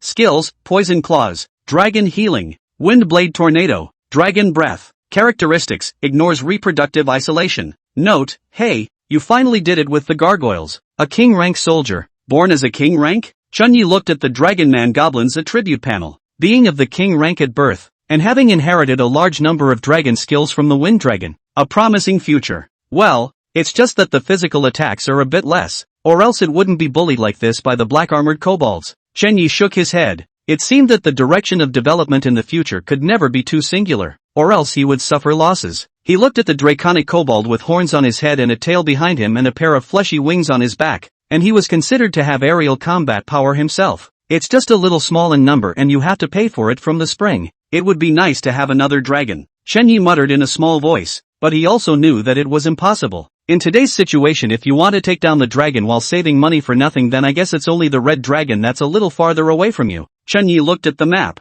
on which the low-ranked red dragon was infested, which was his next target. Redeem some draconic kobolds first, then go and attack the territories of the lower-ranked red dragons and end up in a virtuous cycle. Opened the spring panel and shows the newly included Dragon Man Goblin. Number of Dragon Man Goblins that can be bred per day, 15. Current energy required for conception, 300. Number of pregnancies available per day, 15. Chen Yi stared at the panel in deep thought. Each lord has different restrictions on the summoning of soldiers. After reaching the spring level of LV2, the number of troop types that can be summoned per day is 100 for bronze lords and 50 for silver troop types. And the stronger the troop type, the lesser the number that can be summoned per day. A special troop type like Chen Yi could only summon 15 goblins per day, which was almost equivalent to the limit of a king-rank troop type. But if didn't remember correctly, Erika E was also a powerful special soldier, right? So how did she get to 10,000 plus soldiers? What method did this woman use to break through the limitation of soldier summoning? Chapter 107, Ihongi,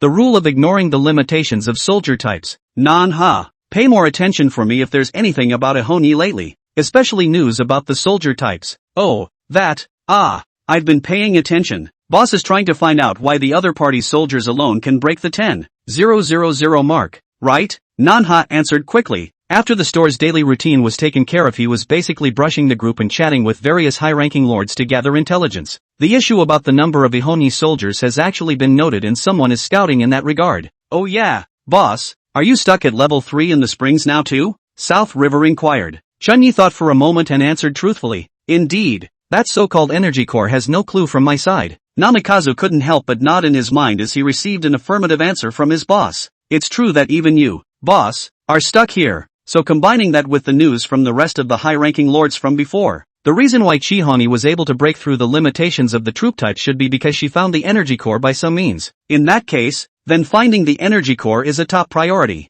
Manhwa ponders, and begins to try to find out what's wrong with the energy core. Well, fortunately, it's a good thing that Boss Chenya's soldiers are at the subgod level, or else I'd really be a bit terrified of that woman. Nani couldn't help but shiver as he thought about how powerful Ihongi was and how the other party was most likely already a level 4 Spring Lord. Everyone is investigating Chihani as the alliance leader of the Sunset Alliance. She should know about these things even if the information is no longer closed and the people under her are hiding it. At best, I don't know what betrayals and what unsavory intentions there are. Regarding the current state of the Sunset Alliance, many lords and even the rest of the alliances have made private funding. Although their casual alliance did not do so, it was still an offense to investigate each other's secrets and to investigate this powerful lord. Luckily, though, he had the strongest lords behind him. Manhwa had a burst of euphoria. This was the benefit of hugging a big leg. Okay, got it. You keep an eye out. Things have been pretty hectic lately. Trouble you. Chen Yi also felt that it was very possible after listening to Nanhee's analysis. As a leader himself, he only needed to wait for the results, while Manhwa,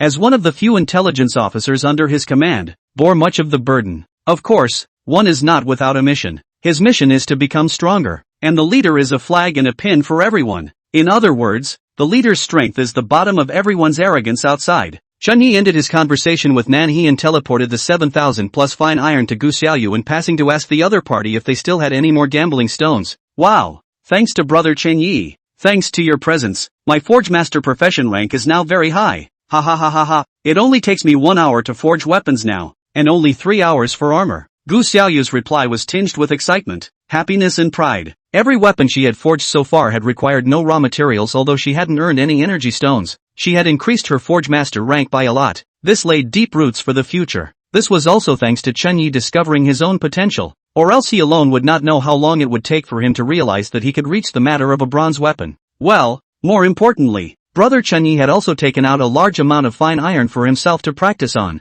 Oh no, it should be that the Lord Ally is good. She's in a random league now. After learning of Gu Xiaoyu's potential, Chen Yi signed an agreement with him. The first 900 plus fine iron was used for practicing, and the subsequent fine iron, if it needed to be built into a bronze weapon, then Gu Xiaoyu would get a 1 to 3 energy stone commission for each weapon, and this treatment would increase as Gu Xiaoyu's Forge Master profession level increased. This was also equivalent to Chen Yi spending a large amount of money to cultivate Gu Xiaoyu, and Gu Xiaoyu coming to repay the casual alliance after growing up. Well, I came to you this time to ask you something besides giving the fine iron. Chen Yi managed to squeeze out spaces from the various compliments from the other party. He spoke. Do you still have any of those gambling stones you gave me last time? Gambling? Gu Xiaoyu looked at the piles of stones in the middle of the corner, some of them large and some small. All of them were gambling stones generated when he was digging up the ingredients needed for forging weapons. That kind of stuff doesn't work for her, and she's even quit gambling. Gu Xiaoyu, this life is incompatible with gambling and drugs. Gu Xiaoyu spoke.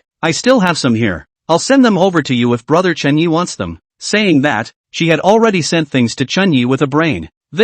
Chen Yi was surprised to look at the gambling stones that had teleported here. There were at least 2,000 of them, right? What a big heart, little girl. Aren't you afraid I'll swallow these things of yours? Chen Yi flirted. Gu Xiaoyu playfully replied, fear not, these things were originally given to you. What's more, didn't brother Chen Yi also give me a large amount of fine iron? Gu Xiaoyu asked back, and Chen Yi snorted. Rather, I've been looking at myself like that. It turns out that the two have reached this point in their trusting relationship without realizing it. However, the relationship belongs to the relationship. Chen Yi will still not take advantage of the other party. After all, now the gambling stone market is hot. Manhwa even discussed with him about the gambling stone price increase point thing. If the betting stones do go up in price, that one betting stone is 4 energy stones. Putting it on Gu Xiaoyu, she would then have to build 4 bronze weapons or a set of bronze armor. Chen Yi sent the 4,000 energy stones over and inquired, little fish, why are you still willing to sell them to me when gambling on stones is so hot right now? I didn't buy it for you. I gave it to you. Gu Xiaoyu emphasized. Chen Yi looked at the other party's energy stone has received. In that case, return the energy stone to me. Chen Yi flirted. Gu Xiaoyu hemmed and hawed. No, the things were given to brother Chen Yi by me, and that energy stone was given to me by brother Chen Yi. She knew Chen Yi wouldn't whore herself out for nothing, so she said it was a gift. But if Chen Yi really didn't pay, Gu Xiaoyu wouldn't be heartbroken. Selling such things was time-consuming and labor-intensive, and her whole mind could be on ironing right now. So where was her time to bother with that? When one's career as a forger grows, there will be people who will pay altered prices to beg for them. Aren't you envious at all, you little ninny? I've made a lot of money with your gambling stones. Don't envy. Don't envy. Don't you say another word. I'm going to pump iron. Gu Xiaoyu replied with a somewhat impatient beak. Of course she knew that there was money to be made in gambling, but she wasn't the first person to discover that eggs could stand up. Chen Yi had discovered it, so naturally it was Chen Yi's credit. Why should she be envious? He hadn't given much of this kind of thing to the other side at the time, and if he wanted to make it big, he'd need to get it elsewhere. Gu Xiaoyu isn't stupid and isn't good at being jealous. What's other people's is other people's. What's your own is your own. Like ironworking nowadays. It's tiring, but every weapon made is an energy stone. Every hammer struck is a growing experience. You have your own way of getting better without envying others. Okay, you win. Next time I'll bring you more fine iron. Chen Yi shook his head. He really couldn't understand why a youthful cute little loli actually liked to swing a sledgehammer, topped with innocent looks and dressed in a cute lolita, but showing biceps thicker than his own head, boxed and smashed with iron. Forget it, don't think about that. Go to the other 2 places and find some gambling stones. Chen Yi instructed the earthbound goblins to head to the previous jackal territory and the land-tooth biting shark territory to look for more gambling stones. The man himself, on the other hand, has studied the barriers between the ancient trees and the... He wasn't as unconcerned about the spring's level limitations as Manhwa thought. On the contrary, he cared very much, because gargoyles are very rare. The best way to get more draconic kobolds is through spring breeding. Yet his springs have the same limitations. Only by unlocking the restrictions or finding more dragons his strength will be increased. He always had something in mind for the ancient trees on the other side of the river. There must be a deeper secret hidden there. The soul of the ancient tree. What exactly does it refer to? Chapter 108, Walking, Laying Down a Gun. Alliance Master. According to what has been investigated so far, all 3 alliances have funded those traitors to varying degrees. There's also that new casual alliance that Chen Yi has set up, and although no funding from the casual alliance has been found, the figure of Manhwa has been discovered. The figure of Manhwa? Ihongi generated some interest. The presence of Manhwa meant that the random alliance behind it was also involved. Chen Yi didn't realize that even you were involved? Meh, With a sudden snort, Ihongi rejoined, "That's right, after all, you're not that legendary sub-divine soldier species, so my existence should already be a threat to you, right? It doesn't matter. Come on all of you. What's the harm even if you all come together? As long as you're not sub-gods, none of you are my opponent." Chihoni's strength surprised the person who reported a bit. "Allied Lord, what if that Chunyi really is a sub-divine lord?" The person reporting inquired with some confusion. After all, there was a lot of evidence about Chenya's power, and although he himself had never admitted that his soldiers were of the sub-god level, it could be inferred from his deeds alone. He won't be at the sub-god level. Among the 100,000 lords, there is only one sub-god lord, and that person, I've already found. Chihongi revealed a confident smile. With her strength nowadays, she was invincible under the sub-gods, and that sub-god level lord wouldn't even make an enemy of her. By the way, how's the investigation into the lords with evil breath and evil will going when I asked you to investigate? Ihongi didn't continue to explain and inquired about the new information. 3,000 lords were lined up and 20 were screened. Here's the list. The latter handed over a list of names. Ihongi's big eyes swept. Compulsion troopers, dirty night troopers, sinister frog troopers, hell-tick troopers. Nice. She nodded darkly as she looked at the list in her hands.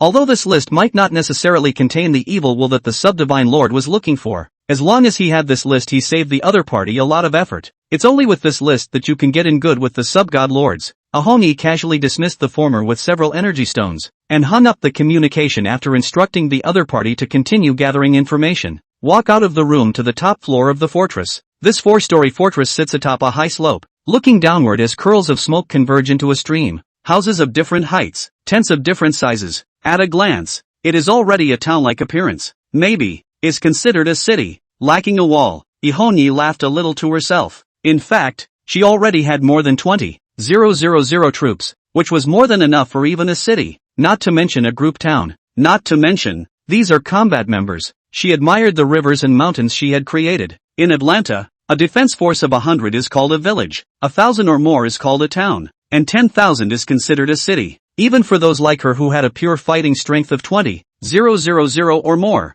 they could basically set up a country by plundering some small cities and collecting some refugees. She wouldn't do it, though. 20,000 soldiers to build a city is okay. Build a country, too small. Even if it is built as only a bottom of the small country. If she wanted to do it, she would do it right. Big time. Suddenly, a turbulent wind came up and blew away the green smoke from the soldiers cooking below. Ihongi huffed. The wind contained a fresh scent. It looked like it was going to rain. When this storm is over, it's time to think about launching a march on the neighboring towns as well. Chihongi smiled a little. So what if it's stormy? I'm the one destined to stand above the top. Come on, all of you. She laughed at the storm. I gathered you, nurtured you, and even suppressed the high lords for your sake. In the midst of this dangerous otherworld, I give you the right to live. And you want me to die? Humph. Come on then. Let me see just how many people are upset with me. Chihongi's eyes became glazed over with a flash of red light. A brightly colored lotus flower mapped on top of her pupils. Those who are perverse, those who start a rebellion, all of them will be beheaded.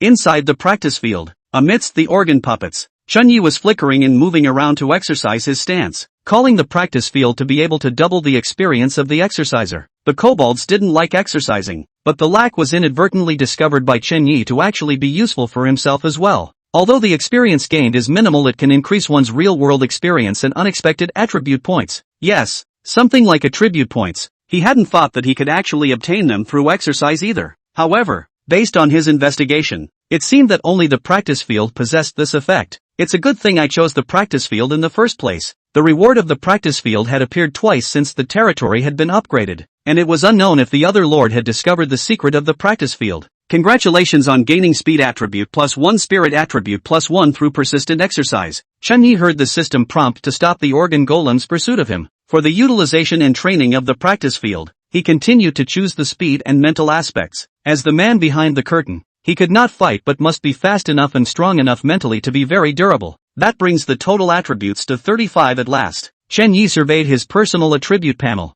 These days he not only dealt with various matters every day, at the same time he would exercise himself through the practice field. He was also constantly feeding on the boss blood and flesh brought back by the kobolds. With the constant intake of the blood and flesh of the magical beast bosses and his own exercise, his own panel had come to LV3. Total attributes are a whopping 37. Spirit 18. Speed 13. This kind of data I can already be comparable to a king-rank soldier. Even with the addition of the death scythe, it is comparable to some powerful king-ranked soldiers. Chen Yi carefully converted. If he converted his current strength into a stage on the human empire's side, it should be at the platinum level. Well, it's still platinum upper middle class. In Saravel? Seemed like this was just the creator Brave recovering his strength. How even if the advancement speed was a bit faster, she wouldn't be surprised. Chen Yi, the person in question, however, knew that this was not the case for him, and that his current strength could all be obtained by relying on eating, drinking, and exercising. Nowadays, the strength is also good, and there is no danger in the neighborhood. Why don't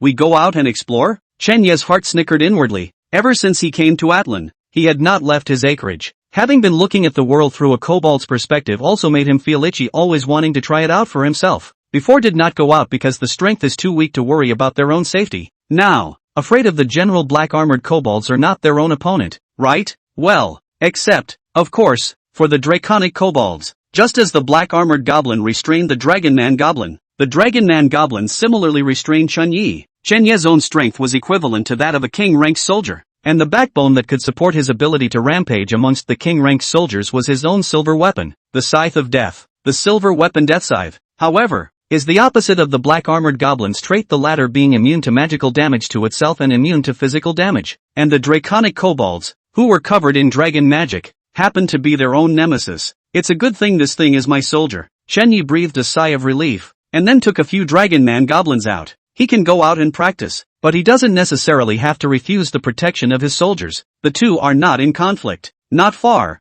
Go inspect a round of ground-walking kobold work and come back. Well, that's it. Chen Yi gave himself a reason, then led the kobolds out of the territory, but just walked not far. Chen Yi's face instantly darkened. Help! Help! Help me! Please, help me! Beautiful girl runs and cries out as black-clad men behind her desperately try to catch up. This muck! This bridge is so classic, isn't it? Chen Yi didn't even think about it and immediately turned around. It wasn't that he was afraid of the group of pursuers, after all. There was nothing to fear on his own doorstep. Just, the dense forest, the danger, the young girl calling for help, the killer chasing. This with the toes think all know that there must be trouble. Stay out of trouble. Stay out of trouble. Chen Yi turned his head to leave when he heard the sound of air breaking behind him, and when he looked back, a sharp arrow was flying towards him. Brush! Chen Yi dodged in time but was still taken away by the arrows, taking away a piece of his clothes and part of his flesh. Not waiting for him to get angry, only to see that the young girl fell to the ground with a bang near unconsciousness before spitting out a sentence. The arrow is poisoned.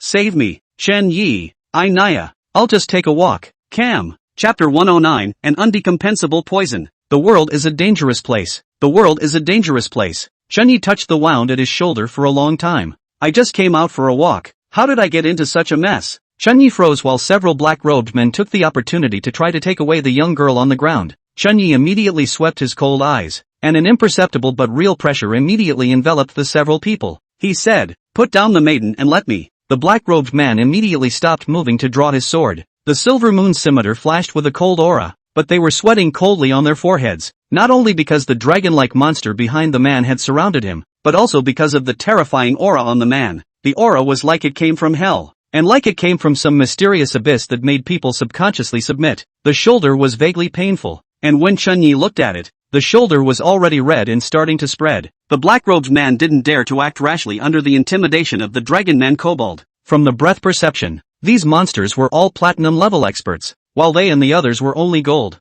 Facing this kind of strong enemy, if he dares to move, what awaits him is definitely death. Chen Yi came to the side of the fast young girl, his exquisite cheeks slightly baby. Pooh. I came to find the antidote. Not plump but reveals innocence. Bah! I came to find the antidote. Turquoise blue rare hair color such as a waterfall sprinkled. Aesthetic 4. Have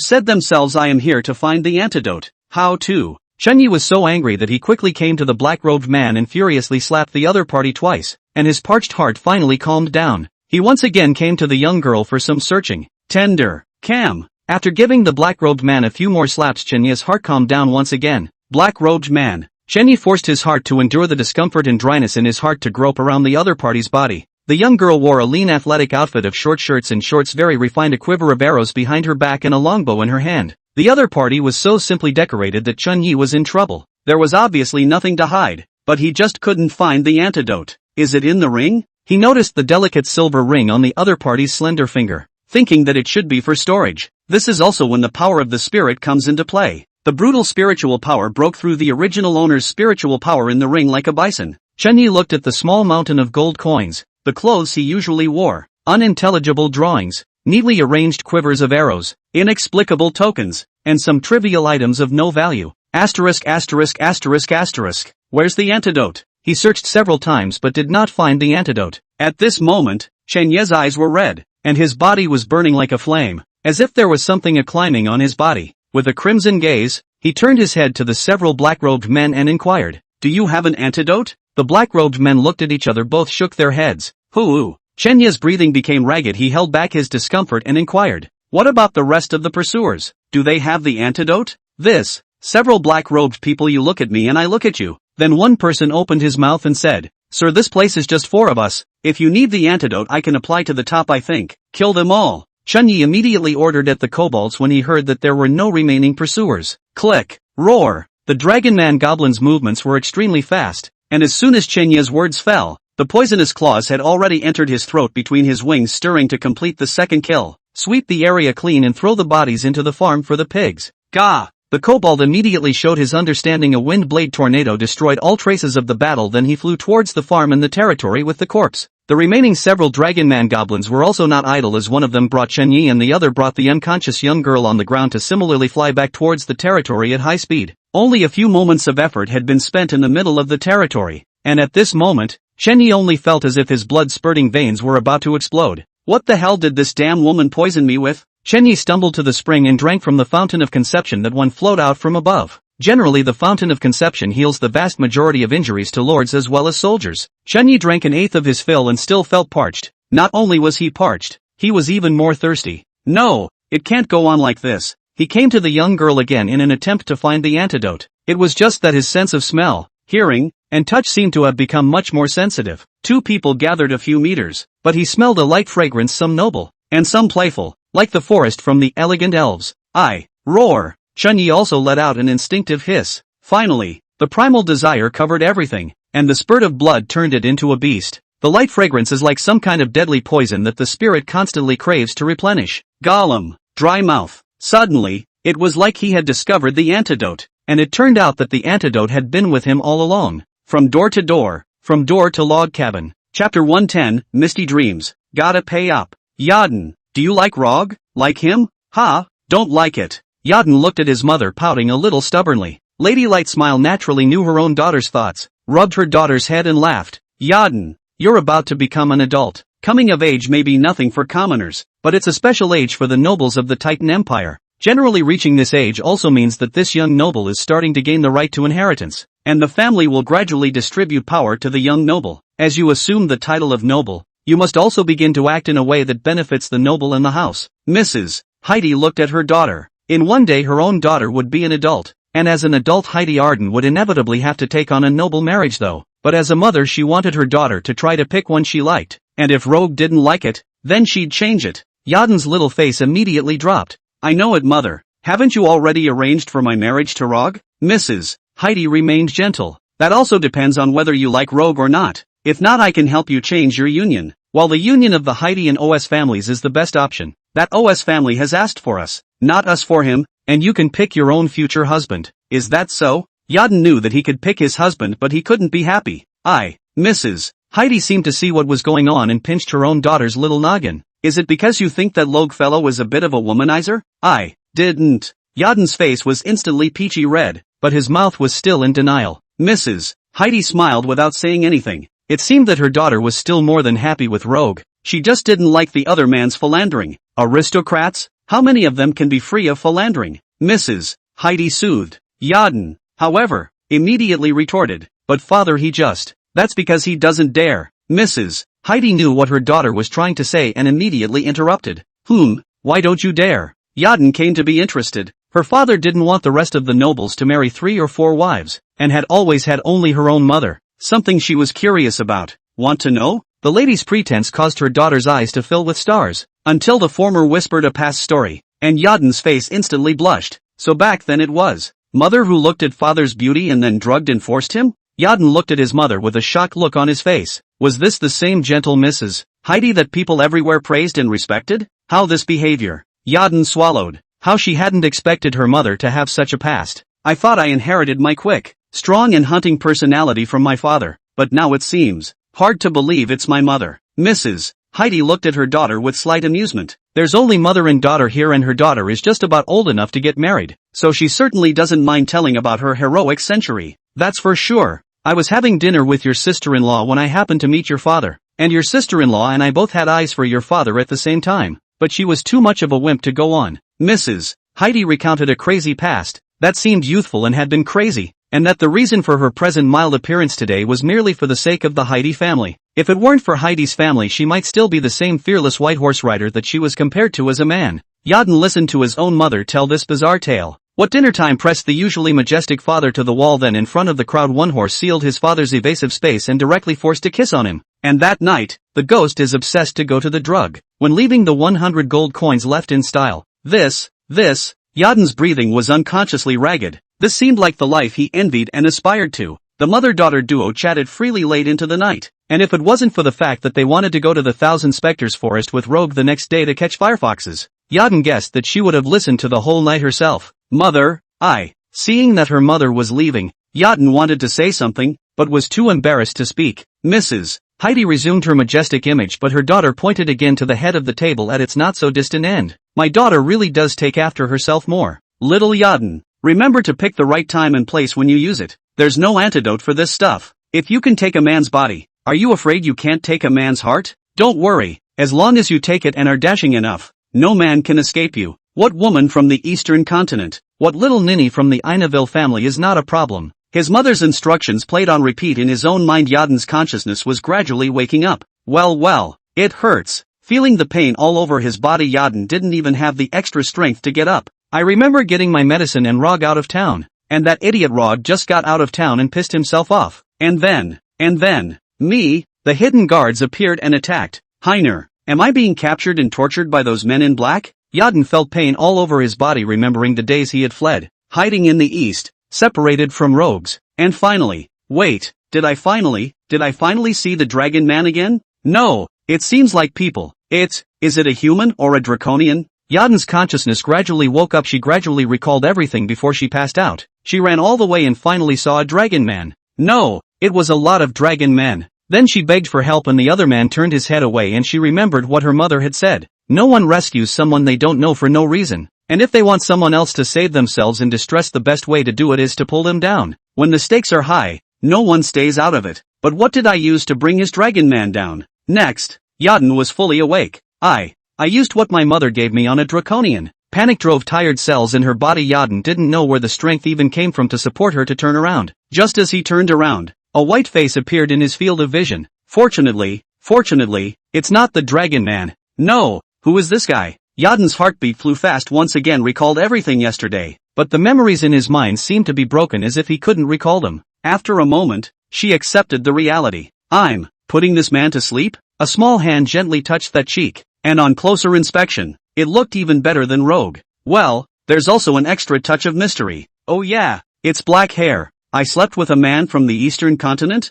Yadin exclaimed with more than a little bit of pride. Eastern Continent? It seemed to be the country that what's-her-name Su Chingyue was in, right? So what do I? Now, the first time she was faced with something like this, she didn't know what to do. Suddenly, my mother's story came to mind. Right, pay up. Chapter 111, I will not be responsible for you. Will be responsible for you. Yadin looked at the man in front of him and unconsciously kissed him. Actually, the line that should have been said according to the mother's script was, I'm not going to be responsible for you. But for this man from the Eastern Continent, Yadin was a little speechless. Black hair, it's so pretty. She was more than a little surprised by her first man, although she was a little surprised. Black hair, and starry eyes if you open them, right? At this moment, what rogues had been left behind by Yadin? All she knew was that she had slept outside with a man, which was somewhat against the traditions of the nobility. But this man was really not from. Yadin looked at the lean lines of this body like a cheetah. The other man was supposed to be a warrior, wasn't he? Mine happens to be a shooter. Hey, shooter and warrior. One front row,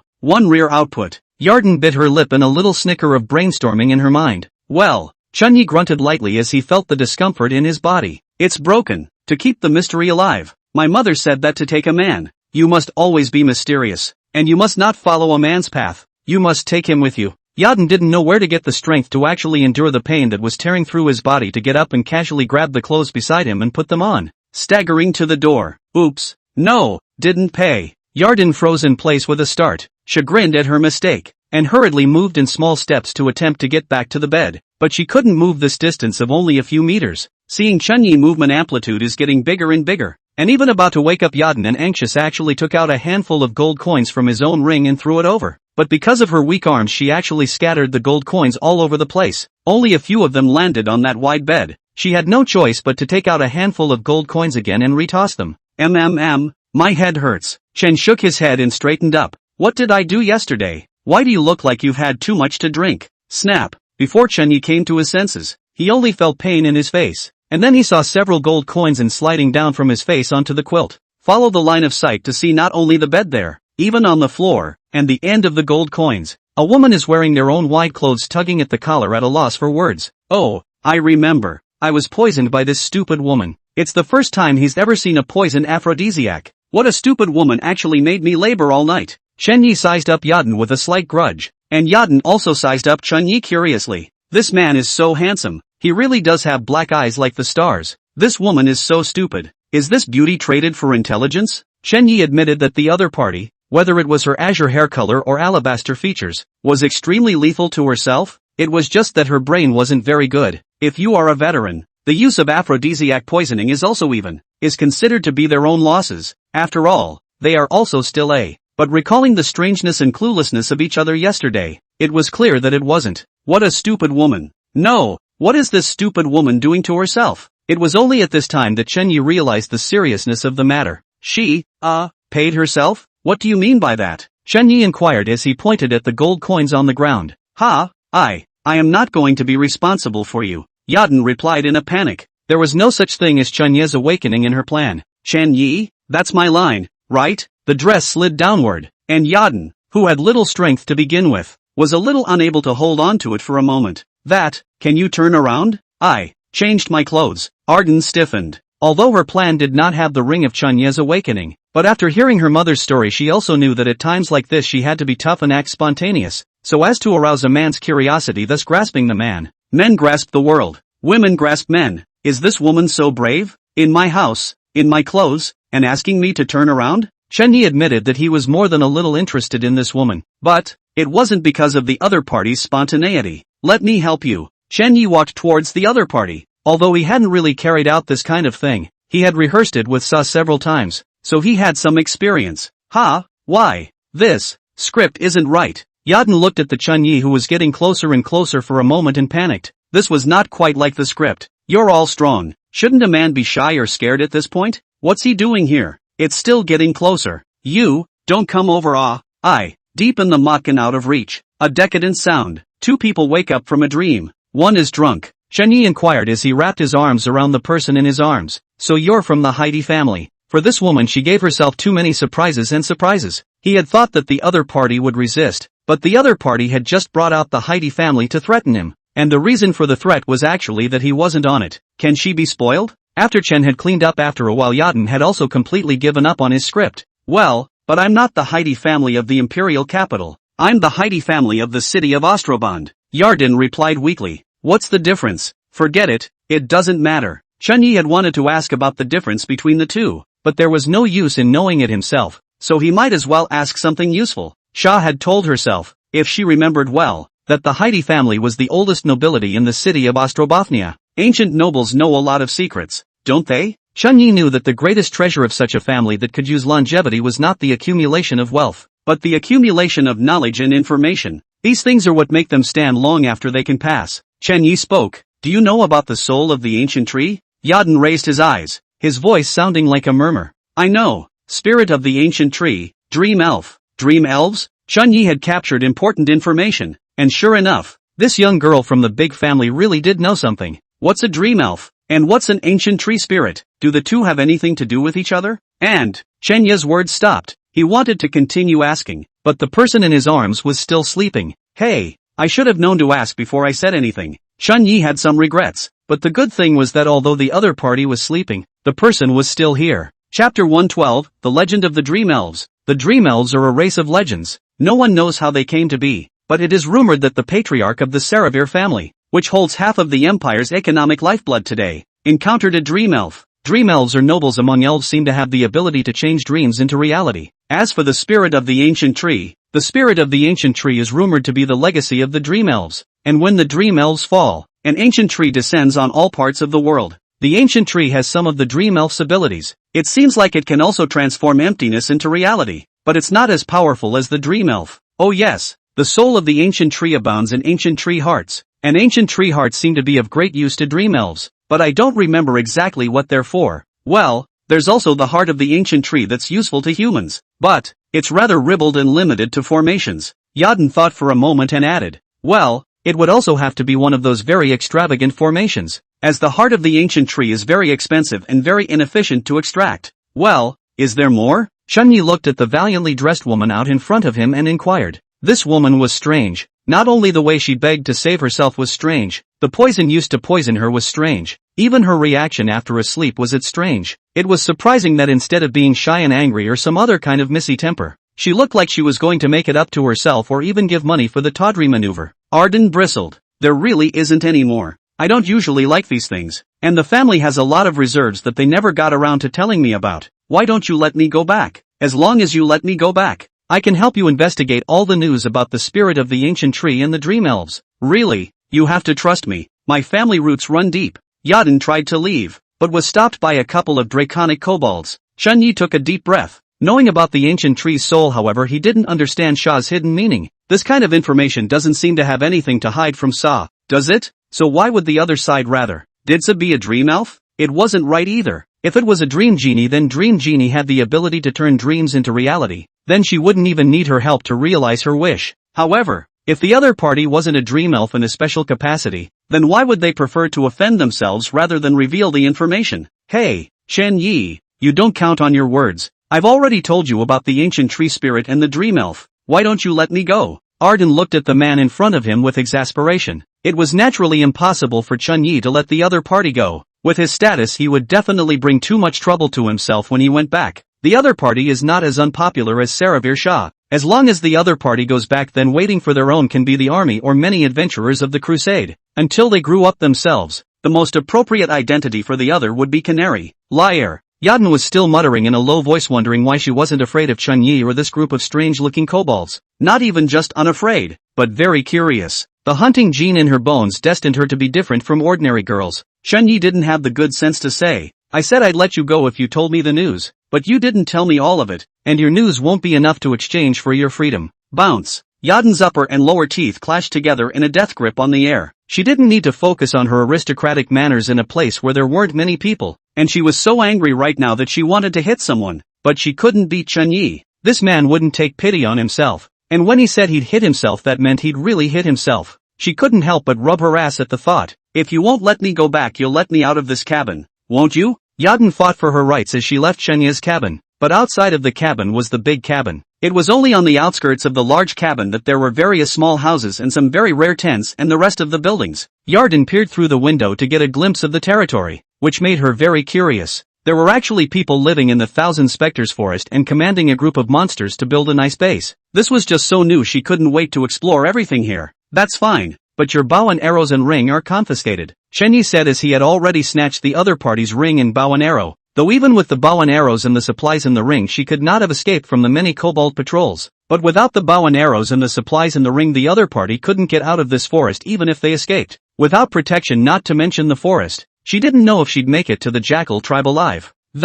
In the face of Chanya's forceful robbery, Yadin did not resist, nor did she have any room for resistance. If you can't fight it, you'll have to accept it. By the way, that ancient tree heart you mentioned, how do I obtain it? Chunyi asked. Yadin thought for a moment. It seems like you can just destroy the ancient tree. The ancient tree is an illusion of the ancient tree's soul. Destroying the ancient tree, you can obtain the ancient tree's soul and the ancient tree's heart. However, ancient trees generally possess the will to protect themselves. Yadin looked up and down, and while the man looked strong, the spirits of ancient trees were usually dependent on armies to destroy them. Are you okay? Yadin looked at the question for a long time before finally asking it. Chenya's mouth twitched with a smile and viciously gave the other party a brain boom. Don't ask this kind of question. Don't you have a deep understanding of whether or not I'm good? For a moment the morning sun ran up to his face. Don't you dare hit me, Arden was mortified. What are you? You're my prisoner now. Chen Yi interrupted the other party to speak, then ordered the goblins. Gao.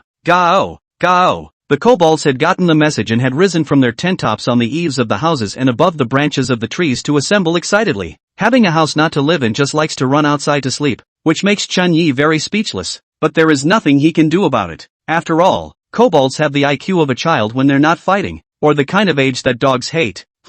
What are they doing? Wow, so you keep so many monsters here. Yaden saw through the window the kobolds swarming out, curious little heads trying to stick out. They went to war. Chen Yi replied perfunctorily. Fighting? Can I go? Yaden was curious as to what a fight between monsters would be like. Her previous hunts had only been on the outskirts of the city hunting some earth hogs or something. This was the first time she had seen a subhuman magical creature like a kobold. You? Chen Yi looked Yaden up and down. Okay, me. Yaden was about to retort, but a tingle came from his thigh as soon as he stepped. Well, I'm not very good at it. Take an honest walk around the territory. Chen Yi dropped a sentence and headed towards the practice field. The persistent workout in the practice field was something that could raise his attribute points he didn't want to miss out on. You actually have a practice field here? Yaden followed suit, surveying everything around her like a curious baby. No, don't you follow in a war? Chen Yi ignored the other party and had already begun his own workout. Yaden made a fool of himself and had to explore the territory. What's with things like springs and ancient wells?